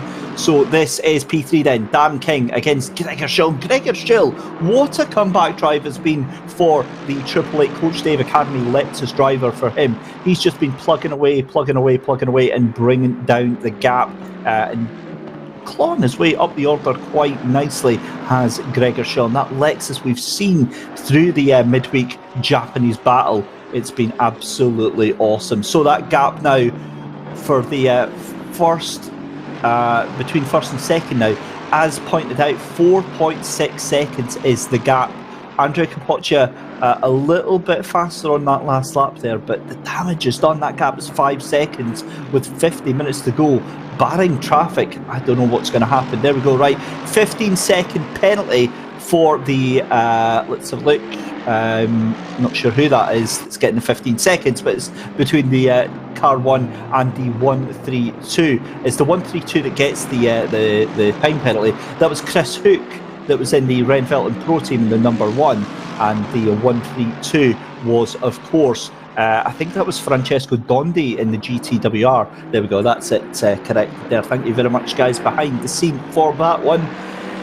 But yeah, what a race we have had just now. It's been absolutely fantastic stuff, and yeah, it's been a brilliant race. And here we go, this is the battle then for third place. Dan King having to hold on. Gregor Schill really forcing the issue here. This is on board, this is a pit stop. Who have we got here? That's Pietro Fittipaldi, our guest driver, into the pits for a drive-through penalty, and you can see the frustration on his face. He is not impressed with that. It's been a very difficult drive, and you really just have to try and make the most of it.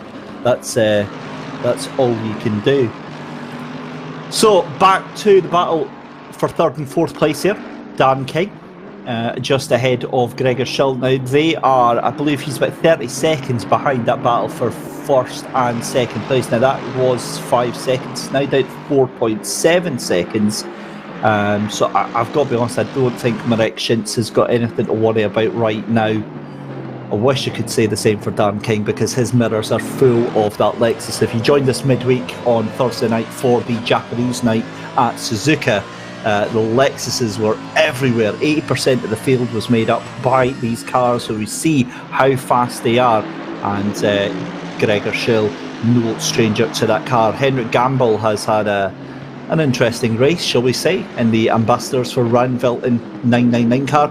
I'm thoroughly impressed to see them back up in the top 20, actually, because he's got Niels van de Kekelt just behind him, as well as Robin Pegadel. Now, Robin Pegadel was flat last at the end of lap 1, was actually a lap down on the leader, so he's still a lap down, but he's now back up to that battle. So that's a cracking cracking recovery drive for Robin Pagano here, as we see the cars going every which way but loose on the main straight here as a back marker gets overtaken there. Charlie Crossland into the pits for his stop-go penalty there.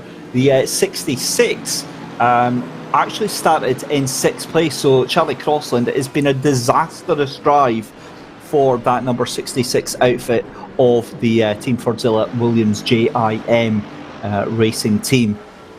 So let's keep our eyes on this. Back to the battle then for P3, and more penalties coming through then. This is the cars 14 and 25. That's a 15-second time penalty for the 25 car for avoidable contact, and then the 505 and the 87, and that is a drive through to the 87. We saw that just being served there. Wow, Connall, I don't know about you, buddy, but 50 minutes to go. How's your heart holding up? Yeah, I just had to go there and get a damp towel and just wrap it around my head, because it's heating up, isn't it? It's getting tough, and you can see Capacci now closing that gap. 4 seconds is the advantage from Capacci to Marek Schintz, and Capacci is really trying to put the hammer down now.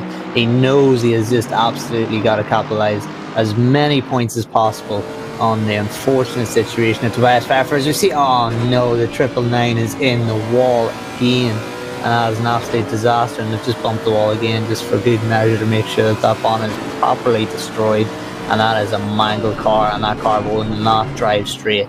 As we see the food critics now, and Gregor Schill putting the pressure on the food critics. This is for a podium spot. This might be the Triple Eight Coach Steve Academy cars' first podium of the season. It'll be crucial for these guys. They'll want it desperately, and we know Gregor Schill, how strong a racer he is. He will be putting all the pressure on Darren King. So Gregor looking to make moves, and we have followed him when he's been making his way up through the order at Kyle Almy before. He does not give an inch. He is really aggressive, safe, clean, but aggressive. An update on the leaders for you. Marek Schintz in the lead now by just 4.1 seconds. Those eagle-eyed viewers among you will notice that he left pit lane with a 5.2 second advantage. That gap now coming down and down. I'll tell you why. Andrea Capoccia, that last lap round, 127.9. And there you see the Mercedes of Henrik Gamble. It's a difficult one for him, because I was just saying about how difficult a race they've had. They've been in the wars, and that has pretty much ended the race with 45 minutes left to go. But back to what I was saying, 127.9 for Andrea Capoccia, and Marek Schintz doing a 128.0. So again, not times to be sniffed at, but that gap is coming down, and it's 3.9 now. So great move on. I think that was for P5. Valentin Barrier taking 5th place from John Monroe. Just caught that on the timing screen there. And this is Henrik Gamble on the. He's trying to move out the way for Lozio, the 27. Or did he get hit? I think he's been nudged there from. That would have been the Mercedes that was just behind him. So yeah, that is really difficult to watch, because you can see the frustration there. Back to the race itself though, and Gregor Schill still trying to be all over the back there of Darren King, and I'm just trying to see who that is. Is that the Aston of Lozio that they're just behind there, the 27? Surely not. Surely they can't be up to 7th place already, putting them a lap down. That would just be absolutely absurd. I think they absolutely are, actually. Just coming across the start-finish line here, and it is, actually. I've got to be honest, I'm absolutely speechless with that, because Marek Schintz and Andrea Capoccia have lapped all the way up to 5th place. That is incredible pace there.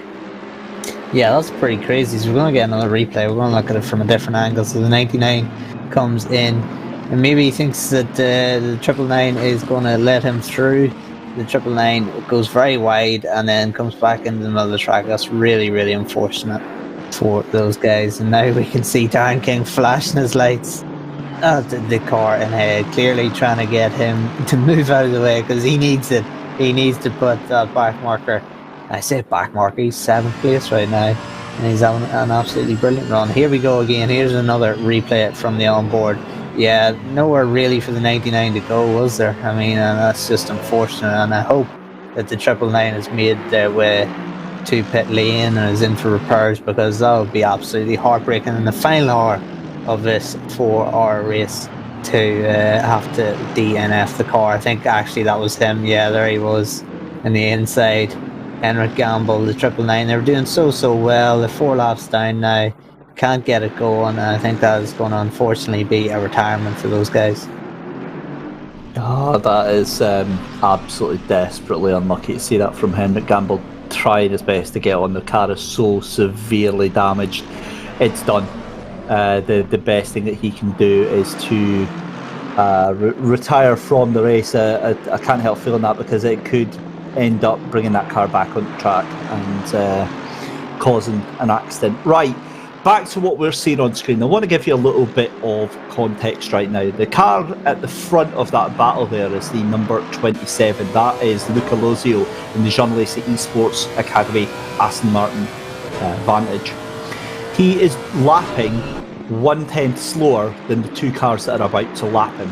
1/10 slower, and that's enough to put you a lap down. And he is in 7th position. That is how fast this race has been going. Back with this battle though, and side by side, you can see Gregor Schill is throwing absolutely everything but the kitchen sink right now. And I've got to say, I think by the end of this 20 minutes, Connall, we are going to have a battle for the lead, because Capoccia is consistently chipping 0.2 of a second out of the lead. Yeah, it seems that way. He's just taking time out of Shins no matter what Shins does. Thankfully, Henrik Gamble has made his way back into pit lane. That was actually a stellar recovery drive. Look how demolished that car is. They can barely drive at all, never mind in a straight line. But yeah, this is the issue with the back marker again. I use the abbreviated term, or the finger quotes over back marker, because I mean he's in 7th place, so he's not exactly a back marker. But this is the issue. Does he let him through? He runs a little bit wide. Now this will be very infuriating if he lets Darren King through and not Gregor Schill, no, but he lets a pair of them through.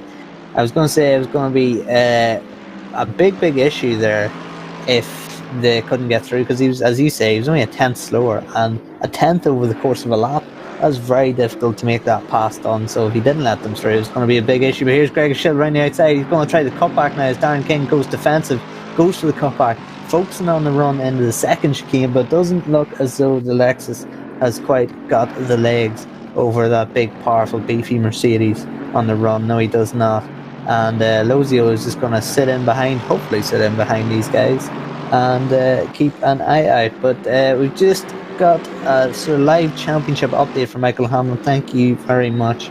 We have got, if things stand, the positions stay the way they are, we will have a 16-point championship lead from 28 to 16 for the GTWR car. So that's a huge deficit that they have lost in this race.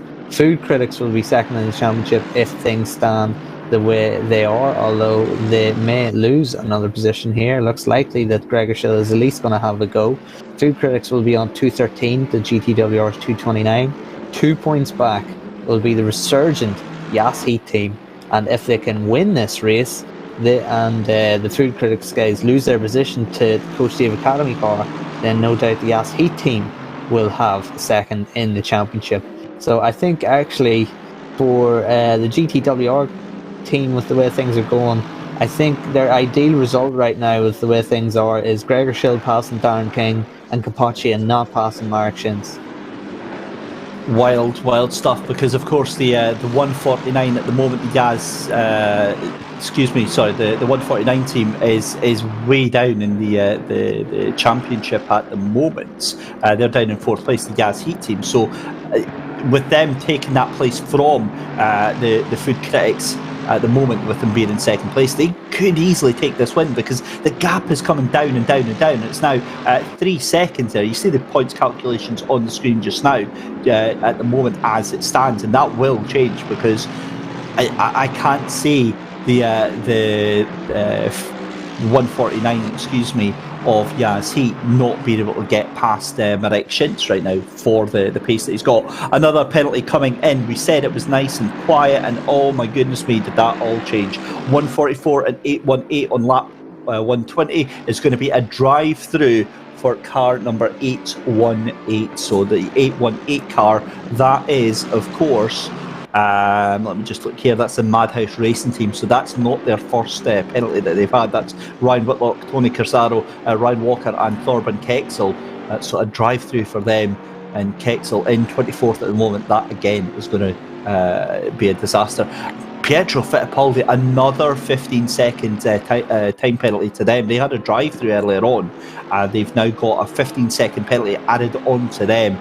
It's been a miserable race for our guests this weekend. But with the time just coming up to 40 minutes left to go in the race, it is still Marek Schintz in the lead, doing a 128.4 that last lap round. Last lap round for Andrea Capoccia was a 128.0. The gap is now down to 2.8 seconds, and by my calculations, if that pace continues, then you're going to see a battle for the lead in around about 5 laps' time. Yeah, and another thing to note, it is one thing to catch someone, is another thing to get by. As we see, Gregor Schill has caught Darren King and has struggled to make that pass, especially with things being as close as the way they are. A big shout out, actually, Mike guys actually pointed it out in the chat. Fittipaldi only installed the game last night, which is really impressive. He's installed the game last night, done a couple of laps, and was like, yeah, sure, I'll jump in the sim grid split one, why not? So that's really impressive. So a big shout out to Pietro for getting that done and installing it last night, and still being able to compete with these guys. It's good to see. And Gregor Schill, he'd like to be competing a little bit closer to Darren King, and maybe ahead of him, because still got a back marker up ahead. I think that's one of the Sidemax Motorworks guys, is it? It is. I think it is. They're distinct livery. Is that that's one of the Mercedes? That's not Van der Kelp. It's Cormac Graham, and I see it's on his LED board and his windscreen, and his P12. So that's Cormac Graham getting out of the way. Cormac, my money. Big shout out to my compatriot. He is the best MotoGP photographer on planet Earth. He is, if you want to go follow his Instagram page, Cormac GP. If you're in the motorbikes or two-wheel action, some fantastic photography there. So yeah, big shout out to him.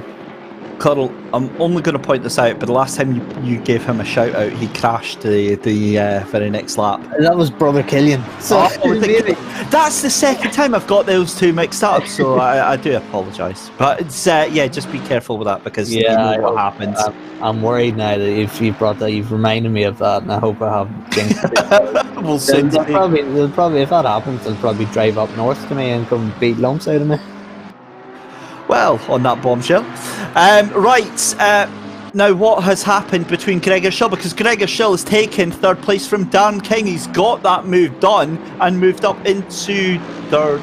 Okay, maybe he's not then. I was just going on what is shown on my timing screen here, and then it's undone itself. So, never mind. Then Darren King has obviously just been behind at the timing split, and then has taken that place back from Gregor Schill there. So yeah, no panic there. So obviously it is starting to get a little bit closer, and Gregor is starting to feel a little bit fighty there. But to be honest with you, it's been this way for a couple of laps, and I feel kind of let down by my timing screen there.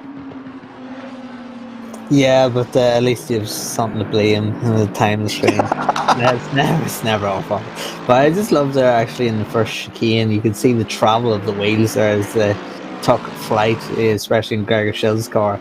And it's just, it looks so amazing. This game, as we've said before, the visual aspects of it look absolutely fantastic. But Darren King's rear view mirror won't look too fantastic for him, because he's got a white Lexus hounding him down right now into the final chicane.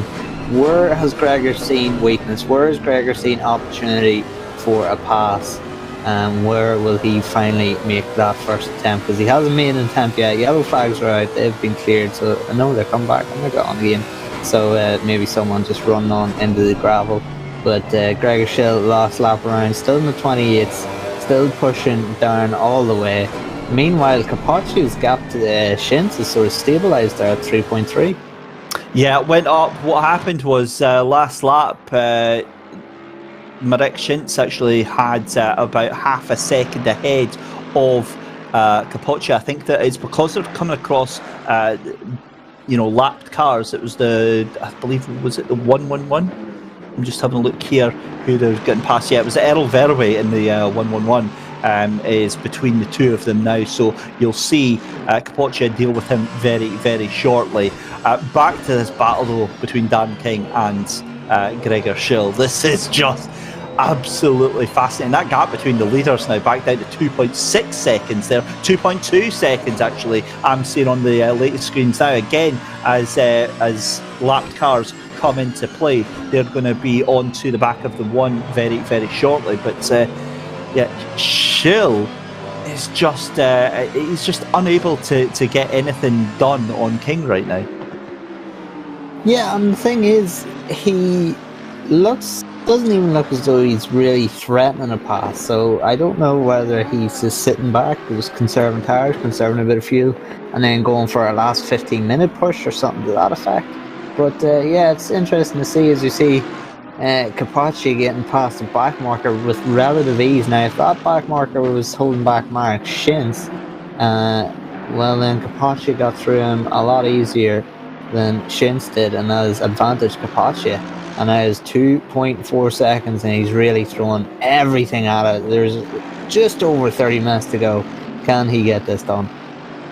Well, everything has been saved because I've been handed another cup of coffee from my lovely fiancée there. So thank you very much for that. We are sorted, ready to go. Get your biscuits, get your popcorn out, because this is going to be an absolute crackerjack of a finish to this race. Everything's been setting itself up towards this. And this is what happens at Connall with these 4-hour races. It's all about getting yourself into the position for the final 15-20 minutes, because you've seen it all here.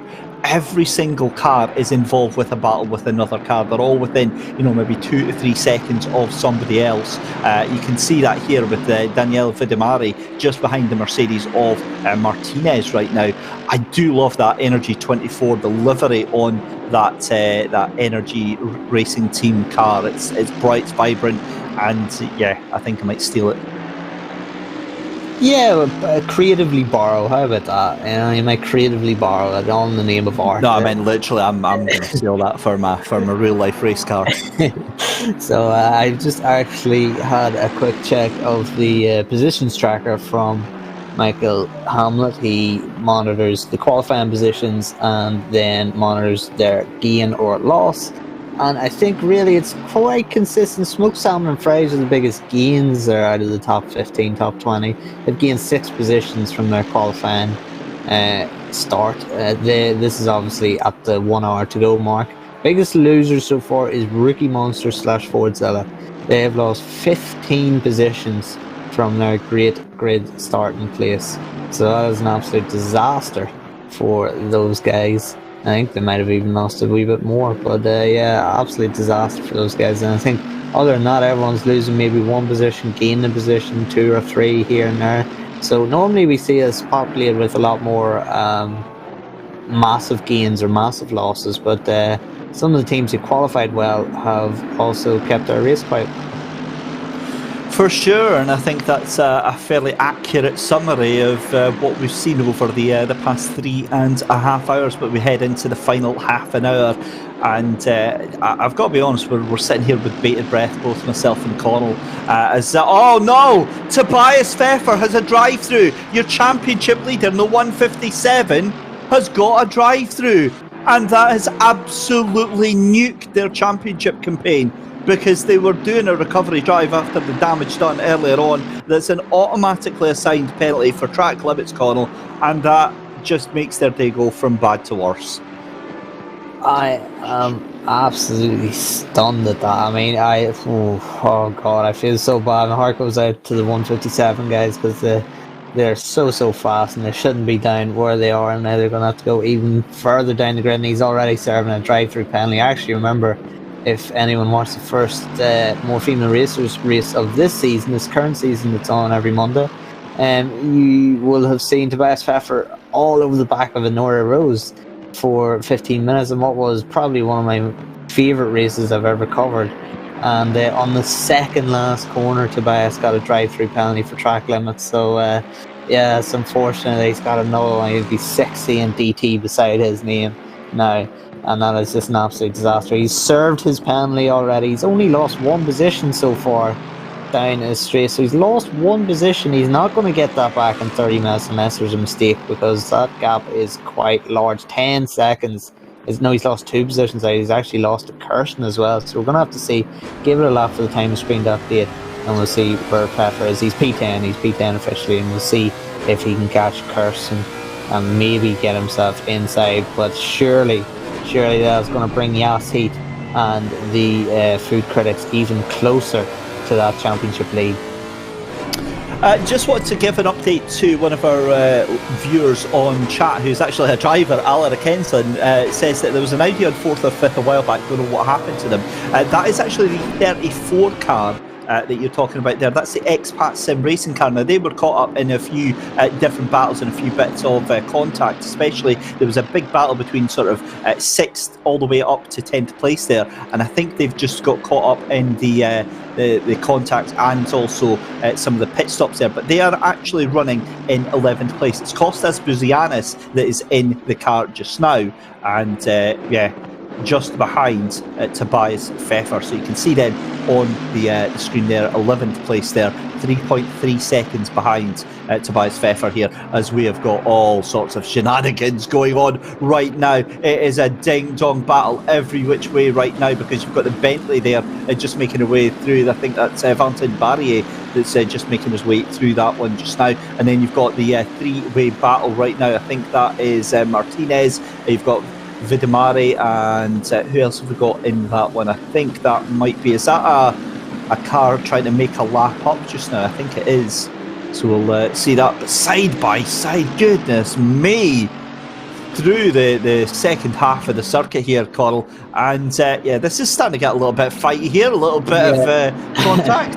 Yeah, it's the 560 of Kirill Antonov. He is in 24th position, so as you called it right, trying to make a lap up, trying to make some grind up.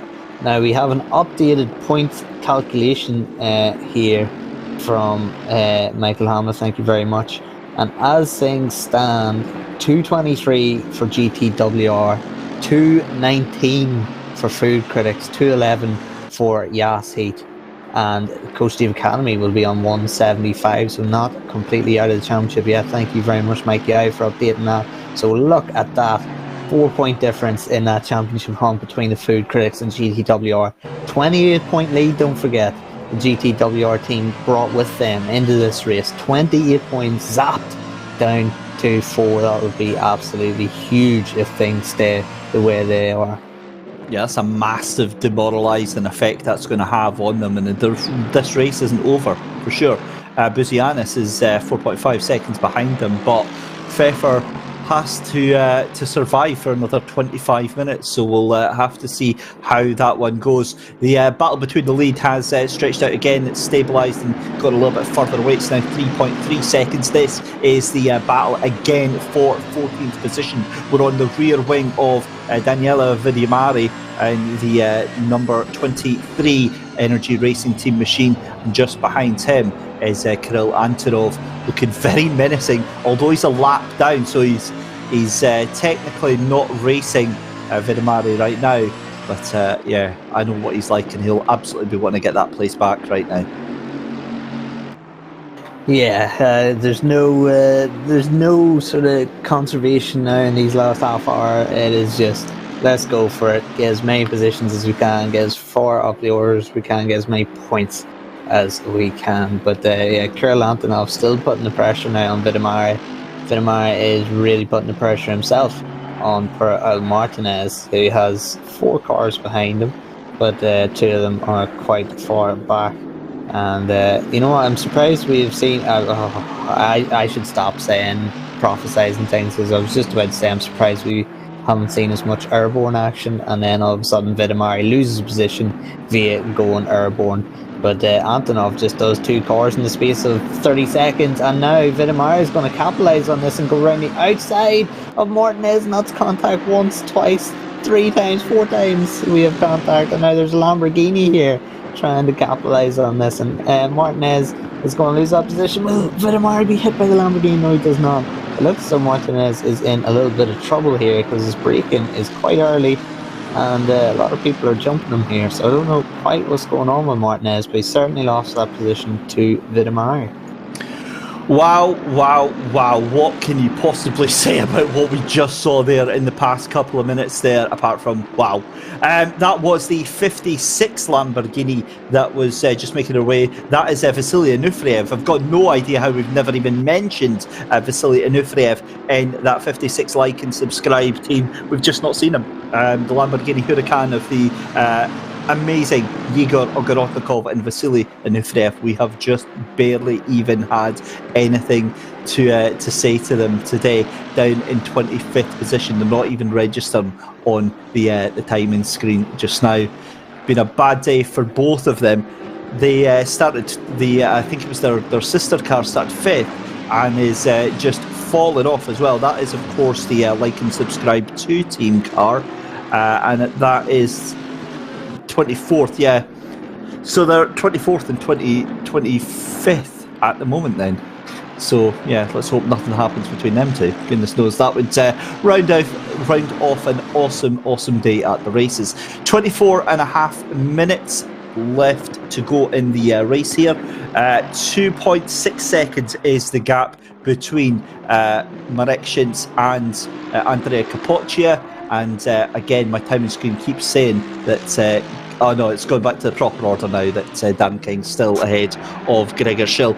I've got to be honest, I can't see how this is going to happen for Gregor Schill unless it's going to be a mistake for Dan King, because Dan King absolutely must keep those points, Colin. Those 6 points between P3 and 4 could be absolutely pivotal.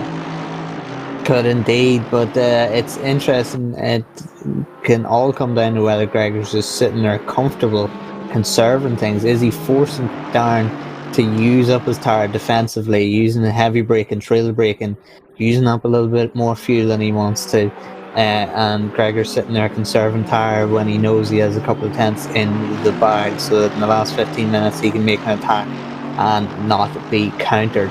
Is that the strategy, or is Gregor on his limits too? I suspect Gregor is sitting there relatively comfortable because he hasn't made one attempt at a pass so far, and he's just sitting there thinking of it, just having a wee look here and there, but not actually fully committing to one just yet.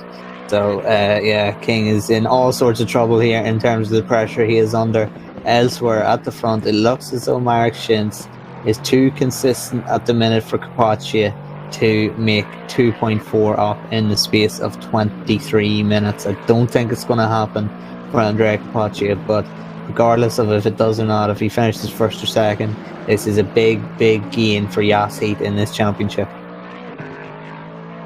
For sure, and it's going to be a wild finish to this race. That is what we can absolutely guarantee you. We're keeping an eye on Gregor Schill, trying to take that third place from Dan King right now at the moment, and it's anyone's guess to see if what is going to happen here. But if you do like what you see here, ladies and gentlemen, and you want to get in even more SimGrid racing action, remember to subscribe to the YouTube channel, like this video, and we will keep you up to date. We've got loads of events coming up. For instance, we have got the next round 4 of More Female Racers from Monza live at 7:30 on the 11th of January. That's this Monday coming up.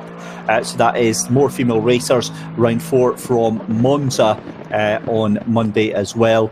And then we have got the SimGrid Sprint Cup Season 2 round 4 is at Monza as well. That is going to be on the 14th of January, and that will kick off at 7:30 as well. So like I said, lots to keep yourself up to date with. Subscribe to the YouTube channel and you won't miss a single thing. And if you do want to take part, it's an amazing community that we've got going here at the SimGrid, and simply head over to the SimGrid, get yourself registered, and you can be taking part in these races. And if you see it and you think, I'm kind of not on their speed level like I am. I'm definitely a million miles away. They've got about 4, 5, 6 different splits that they do in all the different races. So the first split will be the fastest, the cream of the crop. But if you fancy yourself getting in and you're not up to speed, A, get yourself over to Coach Dave Academy and get yourself a setup pack, and B, pop yourself into one of the lower splits. Have a go and enjoy some of the fun racing that you can be taking part in. This is starting to heat up nicely now. Gregor Schill is putting Dan King under all sorts of pressure right now, Connall. And side by side, actually. Oh, there's contact going into the chicane. Gregor Schill has to back out of it, Connall. Yeah, this is starting to get a little bit dicey. That was the first attempt at a pass, and Dan King really was defensive there, saying, "You are not having this. I need these points for the championship." But of course, Coach Dave Academy, another 6 points to them, and they could find themselves with an outside shot of this championship with a few rounds still remaining. Now, great point by Michael Hamlet. Dan King is on his final his final track limits warning. One more and he gets drive-through penalty, which would be really detrimental to his race. Now, if Gregor Schill does make his way through, will Darren be able to make as big of a fight of it as he wanted? Now, we don't know, of course, what Gregor Schill is like in terms of track limit warnings. He could also be one away, so they could both be a little bit conservative, but with the way they're driving, I don't think conservative is going to be in their mind. Well, I'm glad you picked up that, because I was literally just about to go and say that as well, because I just noticed it in the chat room there. So thank you very much to Michael Hamlet for pointing that one out. And I've got to be honest, none of these two are going to care. They're not going to be interested in that, because the two of them are just so caught up in this battle right now that they don't see the championship. They just see the car in their rearview mirror and the car that's directly in front of them on track, and who can blame them right now? The battle between first and second place is going to be down to 2 seconds in just 2 laps time.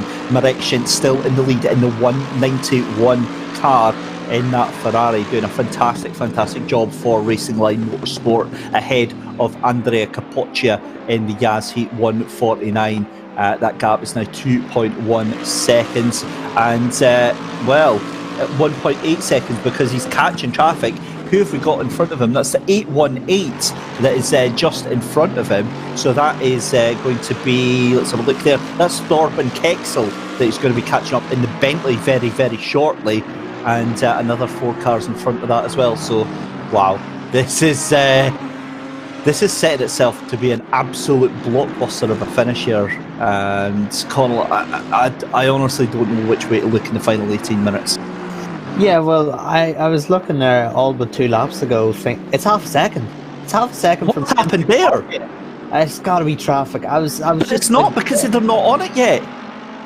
Shins has made a mistake. Obviously, half a second now. He's lost 1.5 over the space of this lap. So Shins has made that mistake, and now it is game on here for this race win. Yas Heat could be taking second in the championship with a race win here. Mark Shins, the 191 team, best result of 10th so far this season, desperate for a race win. Well, I tell you what, Connall, I'm glad I've got that coffee now that I had about 10 minutes ago, because that's just giving me the energy that I need for this next 17 and a half minutes left to go. A very good afternoon, ladies and gentlemen. If you have just joined us, where on earth have you been? It doesn't matter, we'll completely forget that, because you're just in time for an amazing finish here at the SimGrid Endurance Cup Season 2, Round 4 here, live from Zolder, the 4 hours of Zolder. Gregor Schill in 4th place, hounding Dan King constantly. The gap going up slightly between Marek Schintz and Capoccia, 0.8 of a second. Wow. Connall, you've got some updated points for us right now, haven't you? Well, Michael has the abacus out and he's doing the maths here. We have, if Yas Heat are able to claw this victory, we will have joint second in the championship, Food Critics and Yas Heat. That will mean that the top 3 in the championship heading into the next round of this season, the top 3 from 1st to 3rd, will be separated by 4 points. That is ridiculously close, and that is game on for the rest of the season. We're winding down now, we're getting into the final stages of this championship. Everyone has their gloves off officially now. That's a drive-through for Darren King. He's exceeded track limits now, and that is it. That is it. That's a drive-through penalty. We said he was on his final warning, and he has exceeded track limits, and all that hard work that he has done defending from Gregor Schill has gone to waste. Now, will he lose one position, or will he lose even more? Because we've got Valentin Barrier, Monroe there, Lozio there. I don't know if he'll lose a position further than losing it to Gregor Schill, but that has got Schill into the podium position, Darren King at least 4th place, and that is just heartbreaking. And Schill, you gotta say, looking back at it now, Gregor Schill played that absolutely perfectly, forced Darren into that mistake, forced him into a drive-through penalty, and without even having to make a pass here, he has promoted himself to 3rd place. Brilliant driving by Gregor Schill, and Darren has already served that drive-through penalty. Wow, that is absolute bombshell material in the last 15 minutes left to go, and you can completely throw out that points calculation that we just gave you, because obviously it is all changed. It's all on its head, and Kapocha now 0.3 of a second behind Marek Schintz. This is the battle for the lead. There we go, the main picture. We've got picture in picture here for you.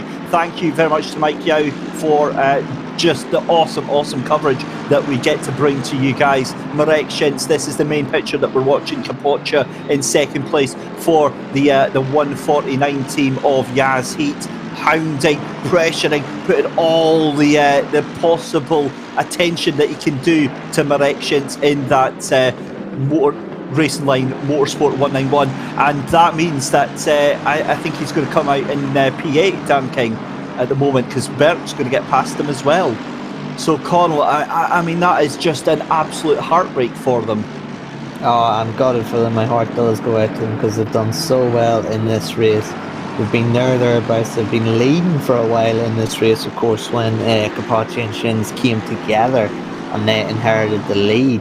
But now they're down in 8th place. I don't know, with 15 minutes to go, if they'll gain another position. They're second behind Burke in the 23 car, but getting past him is easier said than done, so it's an absolute disaster for them. They're not out of the championship yet at all. They're going to gain some points on Tobias Pfeffer in the 157 GTWR team, but not as much as if they would have stayed where they are, even finished 4th.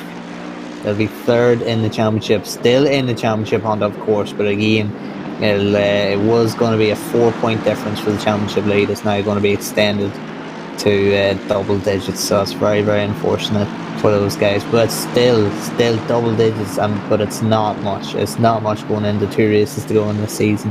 They can still have a great shot at winning this championship. Yeah, we'll see what they can do, because obviously there's still a little bit of time left to go. They might be able to get that 7th place back from Luca Berk. We'll find out in the next 13 minutes, but I am absolutely engrossed with that battle for the lead.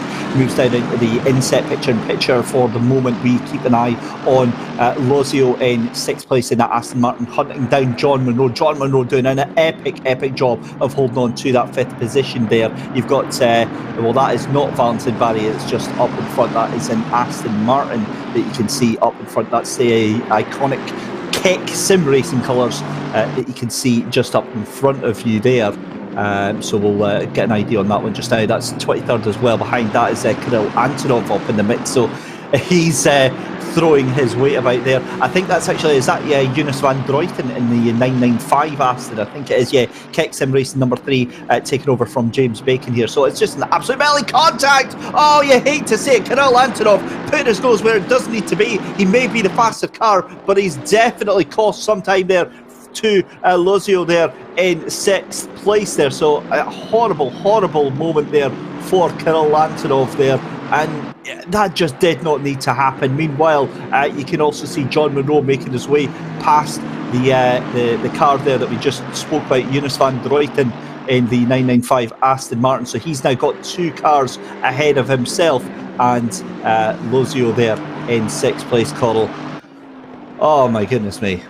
11 minutes left to go. What else could we possibly see in this race? I was just about to say the exact same thing. What else has this race got for us? It's just, it had that feeling earlier on. I think it was started with Statsenko's mistake in the lead, And then ever since then, it's just had that feeling of this is going to be a weird race. There's going to be a lot of mistakes being made, a lot of action happening throughout the field, and what a treat we have had over these past 4 hours. And it's still not over because we still have that battle for the lead. Although it looks like that gap, you can see it in the bottom right hand side of your screen, has opened up. Mark Schintz has responded to the pressure of Andrea Capaccio. Has Capaccio made a mistake now and opened that gap up? It's still not a million miles away, but certainly it's a lot further away than what it was just a lap ago. Well, they've got some traffic coming up on them just now. Again, I did say it was Torben Kexel. Kexel's in his own little battle anyway, so it'll be interesting to see how that one holds up, because of course Andrea Capoccia just waiting very, very patiently, but he is markedly behind the leader there. That's that gap up to what, maybe about a second and a half now. Meanwhile, in the main picture here, you can see a cracking little battle developing here. This is 15th, 16th and 17th actually. That is Van Meel, Niels van de Kerkelt and James White all battling it out right now. And to be coming down to 10 minutes in a 4-hour race here, to have 3 cars, fight it out on the final 10 minutes, this is just awesome stuff. It again goes back to that consistency, and just throwing a big shout out to the BMW Twitch channel that we're also part of as well. We're side by side with the BMWs. We can see Niels Nayox there just behind Victoria Thompson in the number 1. So the number 1 BMW has jumped that 62 BMW. That's the Renvelt and Pro team of Samira Briami, Chris Hook and Victoria Thompson. They've just got themselves ahead of that number 62 BMW of G2 Esports. Yeah, so Niels Nayox had issues there, but some hardware issues or some server issues, and has lost a lot of ground, but he is rebounding a little bit, and he had good paces we've seen earlier on, and he is now putting the pressure on Vicky Thompson. But again, as we've said before, Vicky Thompson deals with pressure very, very well, so it's going to be a tough 9 minutes for Niels Nayox to make that position on Vicky Thompson. They are the reigning champs, they are Pro Wayne Mountain for a reason, so it'll be interesting to see just how they get on here. But I mean, that battle at the front still raging on. What's happened to the 191? Marek Schintz is left stranded at the chicane.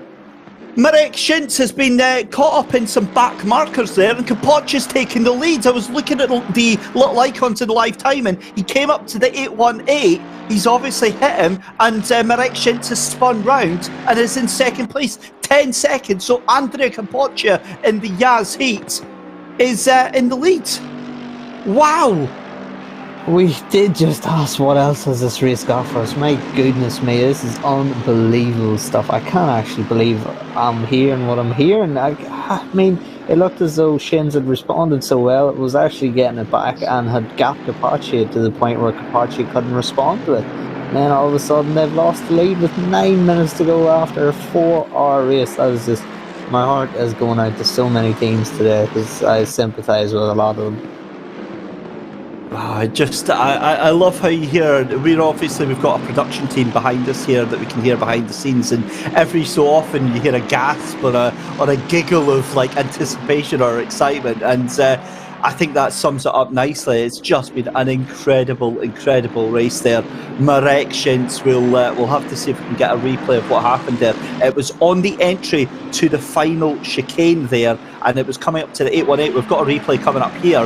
This is the 191 then, and let's have a look what happens here. You can see up to the inside. Oh no, that's the Bentley that's just went straight into them, taking out the leader, and lets Andrea Capoccia head straight off. That is absolutely gut-wrenching to watch that, Connall. That's heartbreaking. I actually can't believe that. I'm stunned. I don't really know what to say. I mean, to crack under pressure and to make a mistake yourself is bad. It is bad, and you feel like rubbish. But you sit there and you go, you know what? I went 100%, give it my all, made a mistake, so be it. But when it feels like it's taken away from you like that, when you get taken out by a back marker like that, I think that's just salt on the wounds. And hopefully, I mean, if we don't want to show any bias in this commentary, but I hope they can hold on to that second place. They don't have too much damage. And I feel so bad for this Racing Line Motorsport team who have done everything right so far. Now Kexel's just disappeared from the time screens. That'll be because we've moved up the field there. It was the 818 of Thorben Kexel that was involved. And I maybe need to see that replay again to see exactly what happened from Kexel's point of view. I do wonder if it maybe got across the grass and just couldn't get any. 100% it wouldn't have been intentional. It's a complete accident. Given it's the first real incident like that we've seen through the 4 hours these things happen. It could happen to somebody that's on the same lap. I think it's just desperately unlucky that it's involved the leaders on that, and again it just shows you the dangers that are involved there. But Marek Schintz trying his best to make his way, and let's not forget there's still 5.5 minutes left to go. And if the sim grid has taught me anything, is that anything could literally happen in the space of 10 minutes. So I always see a car going off. Is that the Audi that's just went off in the background there? The black Audi of Buzianis. I'll check there. Let's. I'll have a look on my timing screens there. But we saw a black car going backwards into the gravel there. In fact, it wasn't. That was the number 57. And that is, I will just tell you in seconds, that is that Sean Arnold? I think they've DNF'd from the race, so they're a legacy on the screen there. So we'll find out who that went flying backwards. But it's that's a bit of a stomach punch there. Moving on, it's all about the race recovery. I mean, in the grand scheme of things, second is it could have worked out so much worse for Marek Schintz in that 191 machine there, Connall. You can't be too disappointed with the second place. Yeah, it's a tough one. I mean, in the grander scheme of things, when it heals up, when the pain subsides a little bit, they go, look, we went 14th, we went 10th in the past 2 races. We've got a podium here. This is a great result. But certainly that's not exactly. It's not what they wanted. It's not what they had. 10 minutes they had just to wrap this race up, and we've got a drive-through penalty now for Kirill Antonov in the 560. Just seen it pop up there on the screen, but it's so unfortunate for those guys. But I think however disappointed they're going to be, they need to hold their heads up because they've done some absolutely fantastic driving. They've done really well here when nobody really expected them to be even fighting inside the top 3. They've held it so well, dealt with the pressure, and unfortunately were taken out in an incident that wasn't their fault. So I think in terms of things they could have controlled, they've done absolutely nothing wrong. So fair play to that 191 team, and hopefully they'll get a bit of luck then as we go forward into the season. Oh, and that is the Audi. That is the 34 Audi of Kostas Buzianis. Just basically clattered into someone, and was the worst to tell for it. Here we go though, battle for 13th place right now. We've got Cormac Ryan Meenan and Danielle Vidimari in the 24 and 96 respectively. They're fighting out just 0.2 of a second. Vidimari looks to the outside, but they've got a McLaren behind them. That is actually Luca Berg, who is a lap up on them. So he's possibly going to split the two of these well and truly up. We'll see how he manages to get past without getting caught here. Oh, and the McLaren so close to touching that Mercedes there, as we've got 2.5 minutes left to go. We're going to be coming up to our final lap very, very shortly. And I think it's game over for Marek Schintz right now, because he's got 3 cars in between himself and the race leader, as the 191 and the 818 on lap 151. 15 seconds to the 818, so that is another penalty to the 818 there of Thorben Kexel there, and that is the taking out the race leader there, and a 15-second time penalty. It's not really going to do anything for Marek Schintz, but there's nothing that can be done. What Marek Schintz can take is some consolation at the fact that he's catching the race leader by about a second a lap. Unfortunately, it's not going to be enough.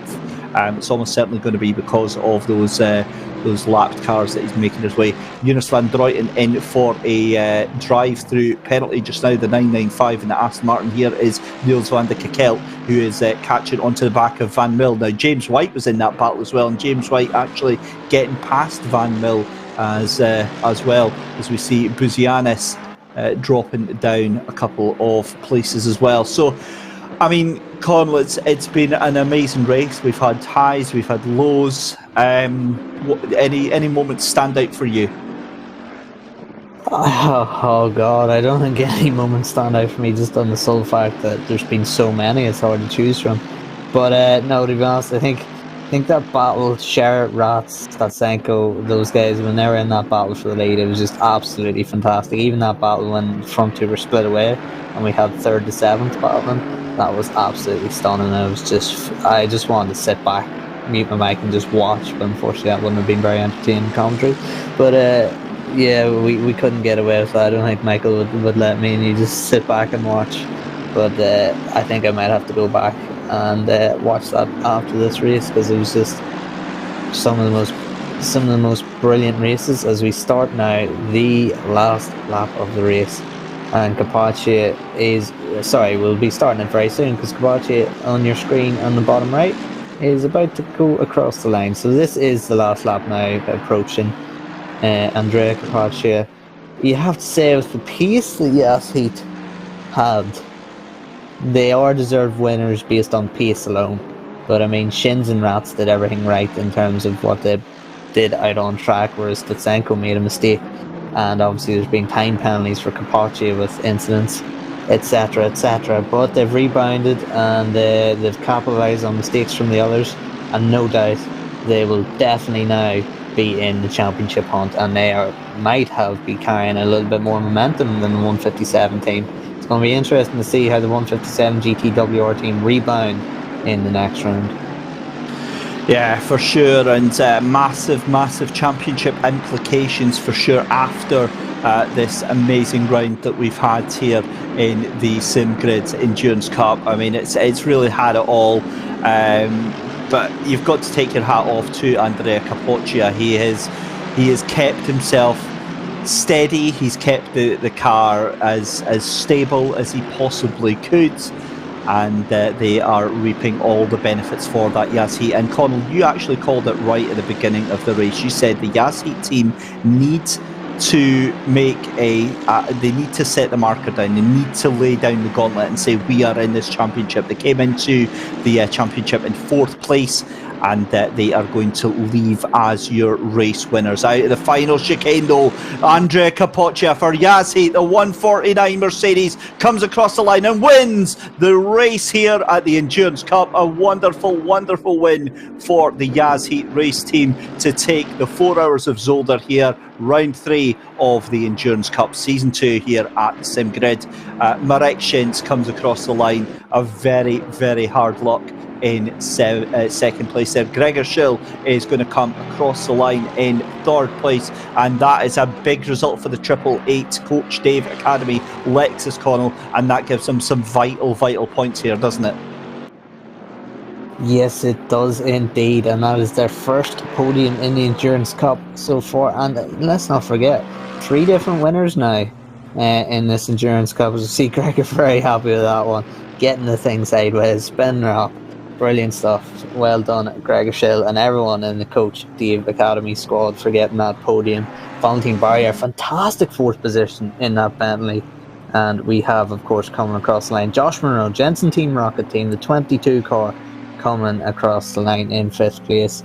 Luca Lozio, the John Lacey Esports Academy team, comes home 6th. Then we have Luca Burke just holding on from the unfortunate Darren King of the Food Critics team. And then we have this beautiful livery, the Smoked Salmon and Fries team. The number 58 Ferrari will be coming home 9th position. And here are your championship leaders. Oh, no! What's happening? Oh God, that scared the life out of me. I thought he'd run out of fuel there. Oh my goodness gracious me. Never mind. As we see, someone has run out of fuel here, and he's getting a bump to the end. This is brilliant to see. Oh, brilliant sports show. Who is that? Is that the last car? I think that's I think that's Niels van der Cockeld, is it? Yeah, it is, and he's pushing. He's got a drive-through. Oh no, he's going to get disqualified. Oh my god. Oh, and he's not even going to get the checker, does he? There we go. He's brilliant stuff. Well done, Niels van der Cockeld, you madman. Wow. That race had it all. Ladies and gentlemen, stick around. We're going to go and do some driver interviews very, very shortly. But what we're going to do is we're going to take a deep breath. We're going to take a very, very short commercial break. And when we return, we'll do the debrief on round 3.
Well, welcome back, ladies and gentlemen. Round 3 is in the books of the SimGrid Endurance Cup Season 2, and my goodness me, what a race we had. 4 hours here at Zolder, had it all, and the race win eventually going to Andrea Capoccia after an incredible, dramatic race that could have went either way. It was a storming race leads that we had earlier on that was brought down by a spin on their own volition, and then it was Marek Schintz who led into the final hour before being annihilated by the 818 Bentley and handing the win to Andrea Capoccia.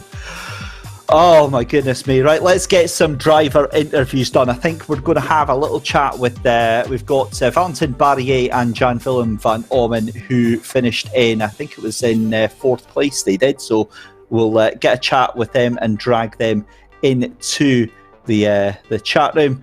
But a very, very good evening, Valentin Barrier. Yes. That was a great race, buddy. 4th place, and that was just wild. Oh yeah, such an amazing race from us. The car was perfect. Basically, no mistakes from my teammate and me and myself. That was really, really good.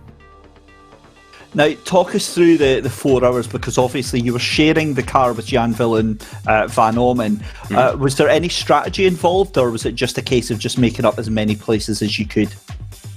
No, not the strategy. We did, instead of doing 2 double stints each other, which we did the previous times, today we tried to do the 1 stint for one driver, 1 stint for the other, and so on, so on. And yeah, that was just going as quick as we could, and it worked. So obviously, with the fact that you started in 15th position, I mean that has to be taken into account. That is an amazing finish for you guys. But obviously, it's a big boost for your championship, because you're mid-table at the moment. Are you just knuckling down and trying to get as much out of the season as you can? Well, obviously we didn't have a great start at all on Barcelona.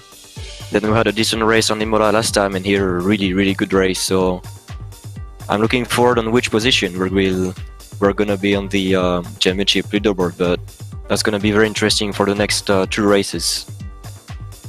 When the race was going on, Valentin, did you think that 4th place was a possibility, or were you absolutely just not thinking not about that? Absolutely not. P4 is amazing. I mean, when we were starting P15, P10 would have been great when we're talking at the start. So P4 is just amazing. It's really good. Excellent stuff. Well, congratulations, buddy, and all the best for the next time we see you out here with the sim grid. Thank you. Bye bye. Right, let's have a look at who else we can bring in. I think we shall bring in the Coach Dave Academy team, the 888 of Alaric Enslin, and we've got Gregor Schill. We don't have Joe McCauley, so we'll just bring in those two. There we go. Very good evening to Alaric Enslin and to Gregor Schill from the 888 Coach Dave Academy. That is not bad, guys. Well done on your first podium. Thank you. My first question, Alaric, have you wiped yourself down after all that sweat? Oh, mate. I literally went into the pool. No, I'm kidding. I actually didn't. I was just chilling. Talk us through that race, because obviously at 4 hours we saw pretty much everything in the kitchen sink going in, and it was almost like a survival of the fittest. I mean, I think we started off well. That's the thing. Especially like the top 10 cars, was pretty clean from the start. But yeah, I mean, we also went in just trying to keep it clean because we know it's Zolder. I mean, you need to force it to overtake, and people started doing that and started making mistakes. But yeah, it was just tense the whole damn race long. People were all on the same pace, so really interesting, really, really fun race. And what was the strategy throughout the race? Was there anything into that? Were you trying to undercut anyone, or was that just a dynamic thing? Yeah, we had James in the background doing our engineering stuff for us, so we've been just like doing an adaptive thing of what's going on and him telling us what to do. So yeah, big thanks to James in the background there. How much of a difference does that make? Because obviously, being part of Coach Dave Academy, you've got quite a big support team behind the scenes for you. Do you feel that is a big boost for you guys? That's a tough one to answer, I'd say. I mean, it definitely helps because obviously you can just focus on the driving instead of also having to worry about the thinking work. Basically, you just keep the car on the road. But I think every other team can also just do the same with the driver that's not currently in the car. But yeah, I mean, I guess there is definitely still a benefit to it, to having an engineer or just a person solely focused on strategy and just running the team, basically. All right, Gregor, you've been very, very quiet, hiding away in the background there. We're going to have to get a couple of words from you, unfortunately. I mean, obviously, sharing the car with Alaric and with Joe as well. From your point of view, was there anything that stood out in that race, or was it just a case of just another day behind the wheel? I mean, honestly, since we did practice, we know the lap times we could do, and when we went then into the race, we saw we are competitive with the other cars. So the first thing was all about seeing where we are, getting comfortable with the track. The cuts play a major role. And yeah, just pick up the places if the guys in front crashed or did mistakes, because it's like a 4-hour race, and in the first stint, I drove the start, you just saw how many people just treated this first stint like almost a sprint race, So our goal was just to not get any damage, because then you pass the cars in front easily, as the gap at the start or at the end of the first stint, every I think top 6 or 7 they were on the start finish straight, so 5 or 6 second gap between P1 P6. So we just try to not get into any crash, just no damage. And then we also could jump, I think, in the first stint from P9 to P4, and from there onwards it was just managing the pace, trying to catch the guys in front, being careful with the back markers, because it's really difficult to overtake them here, but most of the back markers did an amazing job. And yeah, then the last stint was, I just was 45 minutes under half a second behind Darking, and we had a really clean fight. And then unfortunately he got the drive-through in the chicane. But yeah, I think we deserved the podium at the end. Well, congratulations, guys. A brilliant podium, and that obviously gives you a very welcome boost moving forward to the rest of the season. Alaric Hensley and Gregor Schill, thank you very much. No worries. Cheers, guys. So there you go. That was Alaric Hensley and Gregor Schill. Right, let's bring in Ryan Whitlock from Team 818. That is, of course, the Madhouse Racing team. Ryan, good evening, my friends. That was a very awkward way to end the evening. Yeah, that race could have gone a lot better. I'll just say that. Right, I want to know, how hard were you burying your head in your hands when Torben had that moment? I mean, that was kind of the feeling the entire race. After I had a pretty decent qualifying, and then it didn't start super well.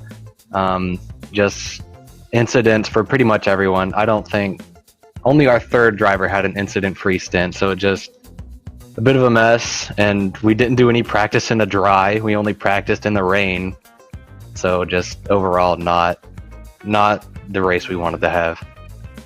Moving forward for the rest of the season, how are you guys going to pick yourselves up? Because it's a big team. You've got yourself, Tony Corsaro, Ryan Walker, and Torben in the team with you. Are you guys going to be doing some sort of practice for the next rounds and just dusting yourselves off and moving on? Yeah, I mean, even though we're one of the few 4-driver teams in the series, it definitely makes shuffling people around a lot easier. I think we'll definitely be making some changes as to who does which stint. And I mean, we're a good group of friends anyways. We practice frequently, so I think we just need to practice Power Card in more varied conditions. And just, and obviously Power Card's a lot easier to pass, so it'll be cleaner naturally, hopefully. No problem. Well, hard luck. It was a rubbish end to the race for you guys, but here's hoping it's going to be a better race for the rest of the season, Ryan. Yeah. Sincere apologies to everybody, but we'll do better for sure. We got into Split 1 for a reason, and we intend on proving ourselves. Excellent stuff. We love it, and good luck for the rest of the season, buddy. Yep. Thank you. Right, let's go and get a couple of the guys from Zancho Rocket Esports in for just now, because we've got our very special guest, Pietro Fittipaldi. We've also got John Monroe and Ross McGregor, so we'll drag them into the mix just now. A very good evening to the Rocket Esports team, guys. First of all, Pietro Fittipaldi, welcome aboard, my friend. That is not too bad for just installing the game last night. Yeah, first, thanks for, I know it was a late entry. I spoke to Ed from Team Zancho yesterday, and he said that there was a race, so he asked you guys to get an extra entry, so it was awesome to be part of it. I raced with Michael, he was my teammate, and I installed it yesterday. I did some practice, and it was fun to do the race. It's really competitive, very competitive, so for sure I need to practice a lot more, but it was really fun. Talking of a baptism of fire, just how intimidating is that? I mean, obviously you've got real life experience of some insane talent around you, not just from yourself, but when it comes to the sim as well, what does it feel like being around these guys? Awesome, because it is very competitive, as competitive as real life, probably even more, because you have the availability to practice all the time. So then you're down to very small amounts of time that you need to gain. You're 1-2 tenths off, and you lose 15 places in qualifying, for example. So it was very competitive, keeping a rhythm in the race too. It's a 4-hour long race, so it's long. You do about 1 hour stints, and the racing's difficult. And I like how it works with the stewards and stuff. They really took a good eye on it, and give penalties when they're supposed to have penalties, and it makes it fair and competitive, and everyone drives clean. For sure, the first lap it's a bit crazy, but I think Zolder kind of makes it a bit like that. It's a short track, very difficult to overtake, so when you overtake there's going to be contact, but it was fair racing, and it was really awesome. So for sure, if there's the opportunity, I'll take part of the next race. Well, Pietro, it's been our absolute honour to have you with us this weekend, and again, if we can have you back, we will more than certainly get you back on the grid. So thank you very much for joining us this afternoon. Thanks, I appreciate it, and yeah, for sure, the next one I'll be back. So thank you. There we go, Pietro Fittipaldi, and now I get a chance to speak to my fellow Scotsmen, John Munro and Ross McGregor. Unfortunately, we've got to speak to you guys. It's always a pleasure. Guys, that was an awesome race, and John, 5th place. I mean, that is a brilliant result. Absolutely. I don't think, I think I've been honest, I don't think we had P5 pace, but we just had a really good race run. Ross did an incredible job to be super consistent. His pace was really strong as well. The McLaren's not quite the quickest car around here. I think all 3 rocket cars were within a couple of tenths in quali, but we were a good half second off the pace, and it put us, I think, 10th or 11th, 17th and 23rd. So it was just so competitive out there today. And yeah, we just kept our head down, kept it clean, and kind of, I think we played it quite smart, to be honest. Let cars by if they were, a bit quicker, and then they ended up getting tangled up in incidents, and then pulled away when we needed to, made the decisive moves when we did. So yeah, P5 is a really good result, and we went into it thinking, if we could grab a top 5, that would be amazing, and obviously it happened in the end, so we're pretty chuffed. And Ross, from your point of view, when we were watching on commentary, the McLaren seems to be one of the most unstable cars when it hits the curbs. What was it like when you were going around the track here? Frightening. Yeah, as John says, it just handles that the chicane of death, as we called it. Handles it really badly, and it's really inconsistent as well. So every lap is like a complete lottery sometimes. But for some reason I managed to just find a consistent point to hit it at, and I just kept hitting it at the same point every lap, and it just sort of worked, so I was kind of happy about that. But yeah, as John said, we had a nice clean run for the most part, kept out of trouble, made the kind of smart call, letting people through that were quicker, and just kind of reaping the benefits later on. And for the pair of you, the level of talent that's in this split, the pace that everyone has got is just incredible. Do you guys put in a lot of practice beforehand to prepare for these races? Yeah, we tend to put in more if it's a big event and if it's an endurance event. And I think with a SimGrid Championship, you've got to be on your A game. Like as Pietro was saying, he jumped in last night and he got the game installed, and we were getting him up to speed. And everyone knows how quick he is, and he was finding it's just so tough, the pace that everyone was at the front. And I think with an event like this, where the whole grid's covered by a second, you've got to be absolutely on your A game. And even then, that's sometimes not enough with the difference in cars at certain tracks and the little setup niggles and stuff. So I think for this one, we did put in a lot of effort. I think it took me about 165 attempts to get the chicane of death right. And in the race, it was like 50-50 as well. But yeah, you get to a point where you can just be in a really good rhythm. And yeah, it's good fun. And to be fair, David, this is probably one of the strongest, as a full grid in terms of paces, it's got to be one of the strongest I've ever competed in. So, with that in mind, I think it's, great to come away with the top 5. Yeah, a huge result for you guys. Congratulations to Rocket Esports. It's going to be some much needed points for the championship. Well done, John Moreau and Ross McGregor. Cheers, David. And now is the moment you've all been waiting for, ladies and gentlemen, because it is time to bring in your race winners. We are going to go and have a chat with Andrea Capoccia and who else we've got? We've got Mikhail Statsenko. We have to find out, of course, what happened to Statsenko. So a very good evening to Mikhail Statsenko and Andrea Capoccia from Yaz Heat Mercedes. Guys, firstly, Mikhail, what on earth happened on that first stint? 4 stints? Yeah, the first stint where you spun the car. Oh, it was the first stint. I just misjudged the entry slightly, and I got off the throttle on the curb, on the second curb, and the car just spun because the rear was not loaded as it should. Yeah, obviously you had a very commanding lead at that point. The pace that you had was absolutely absurd compared to everyone else. But towards the end of the race, obviously you were in second place behind Marek Schintz in the 191 Ferrari. Andrea, if I can come to you, you were obviously fighting very hard to catch up. But what was it like when you saw the Bentley come across the Ferrari?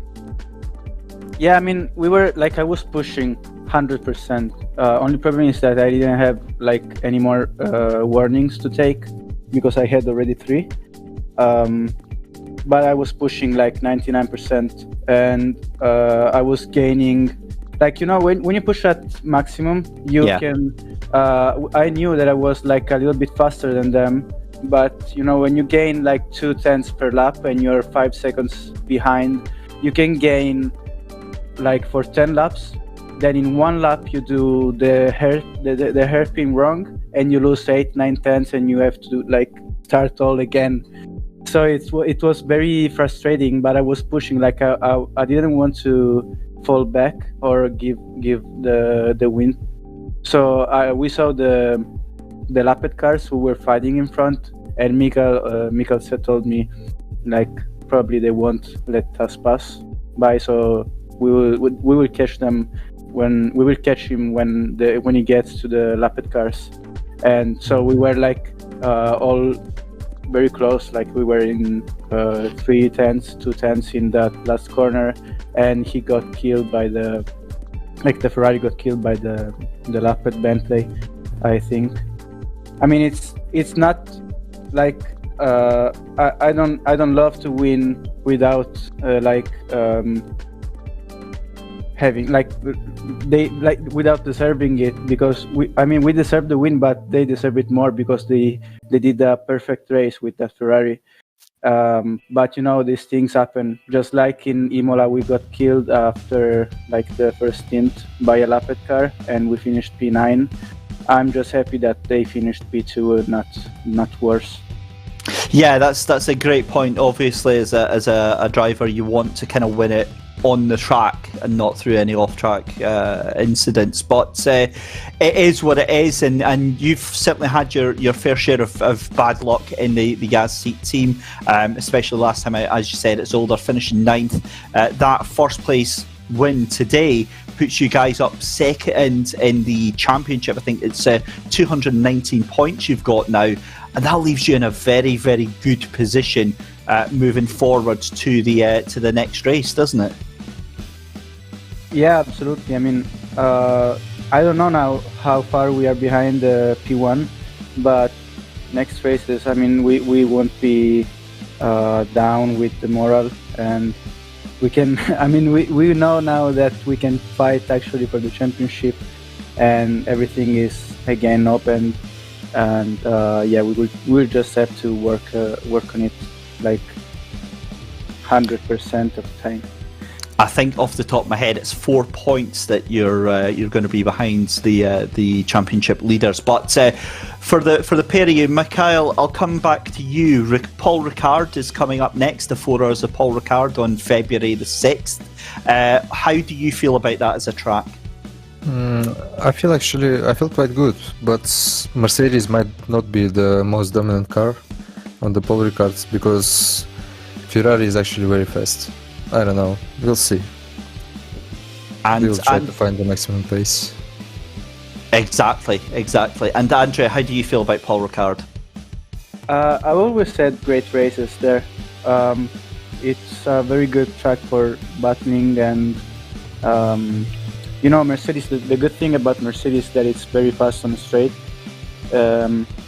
Even if the BOP isn't the best for the Mercedes, you know, you can make it very good in the first sector and then try to overtake on the infinite straight, on the back straight. But yeah, I mean, the Mercedes isn't the best car for the BOP. But I mean, even in Zolder, it wasn't the best for the BOP, and we found out how to make it go really good. So, I mean, we will find out somehow how to do the setup. Well, we wish you the best of luck. Congratulations on moving up to second place in the championship, Andrea Capoccia and Mikhail Statsenko for the Yaz Heats, the Mercedes team. And we'll see you next time out at Paul Ricard. Absolutely. Thanks. So there we go. That's Andrea Capoccia and Mikhail Statsenko. So, Connall, that is us, buddy. Wow. What a race, huh? Gonna have to have an absolute lie down here and probably sleep till the morning, because that has Oh my god, I can't get over it. If you haven't watched all 4 hours, it is a fantastic watch. It's just action throughout. And more importantly, heading into Paul Ricard, we have a titanic championship battle. We certainly do. It's going to be amazing. February 6th for the 4 hours of Paul Ricard. Again, same time, same place. Hit the subscribe button on YouTube to get yourself locked in for that one. Huge congratulations, though, to the Yaz Heat team, the 149 of Andrea Capoccia and Mikhail Statsenko on that race win here today for the 4 hours of Zolder. It's been David Christie and Courtney taking you through today's action. If you like what you see and you want to see more of it, then check us out on Monday night, where we have got more female racers powered by Thrustmaster at 7:30. They are through their season as well. And then we've got the Sprint Cup as well. Season 2 of that is going to be on Thursday night as well. And you can also get yourself signed up at the Sim Grid and get yourself into our daily races that are in beta or some of our championships as well. A big thank you to Coach Dave Academy, who are one of our loved partners, our beloved partners here at the Sim Grid. If you see the cars that are there and you think, how are they able to get that speed? Get yourself over to Coach Dave Academy and get yourself one of the professionally built setup packs that are there. For all of the tracks, all of the cars in Assetto Corsa Competition, they are the official setup partner. Get over there and get yourself the speed that you deserve. CoachDaveAcademy.com and get some of the fantastic bundles that are over there as well. And while you're doing it, while you're treating yourself after New Year, head over to Thrustmaster.com and get yourself some pro sim racing equipment as well. That's all the bills paid for. You've joined us here, as you see the Thrustmaster website there. Look at it. I love that eSwap Pro controller as well. I quite fancy taking a shot of that for some of the Street Fighter games that I indulge in.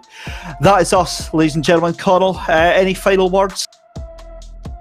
Stay tuned for Paul Ricard. We're going to have a big battle. Woo! Paul Ricard, my least favourite track in the whole wide world, but I will suffer that. I will suffer that, ladies and gentlemen, for you, for your entertainment pleasure here on the Sim Grids. I've been David Christie. He's been Connall Courtney. Take it easy, look after yourselves, and we'll see you on Monday for more female racers powered by Thrustmaster.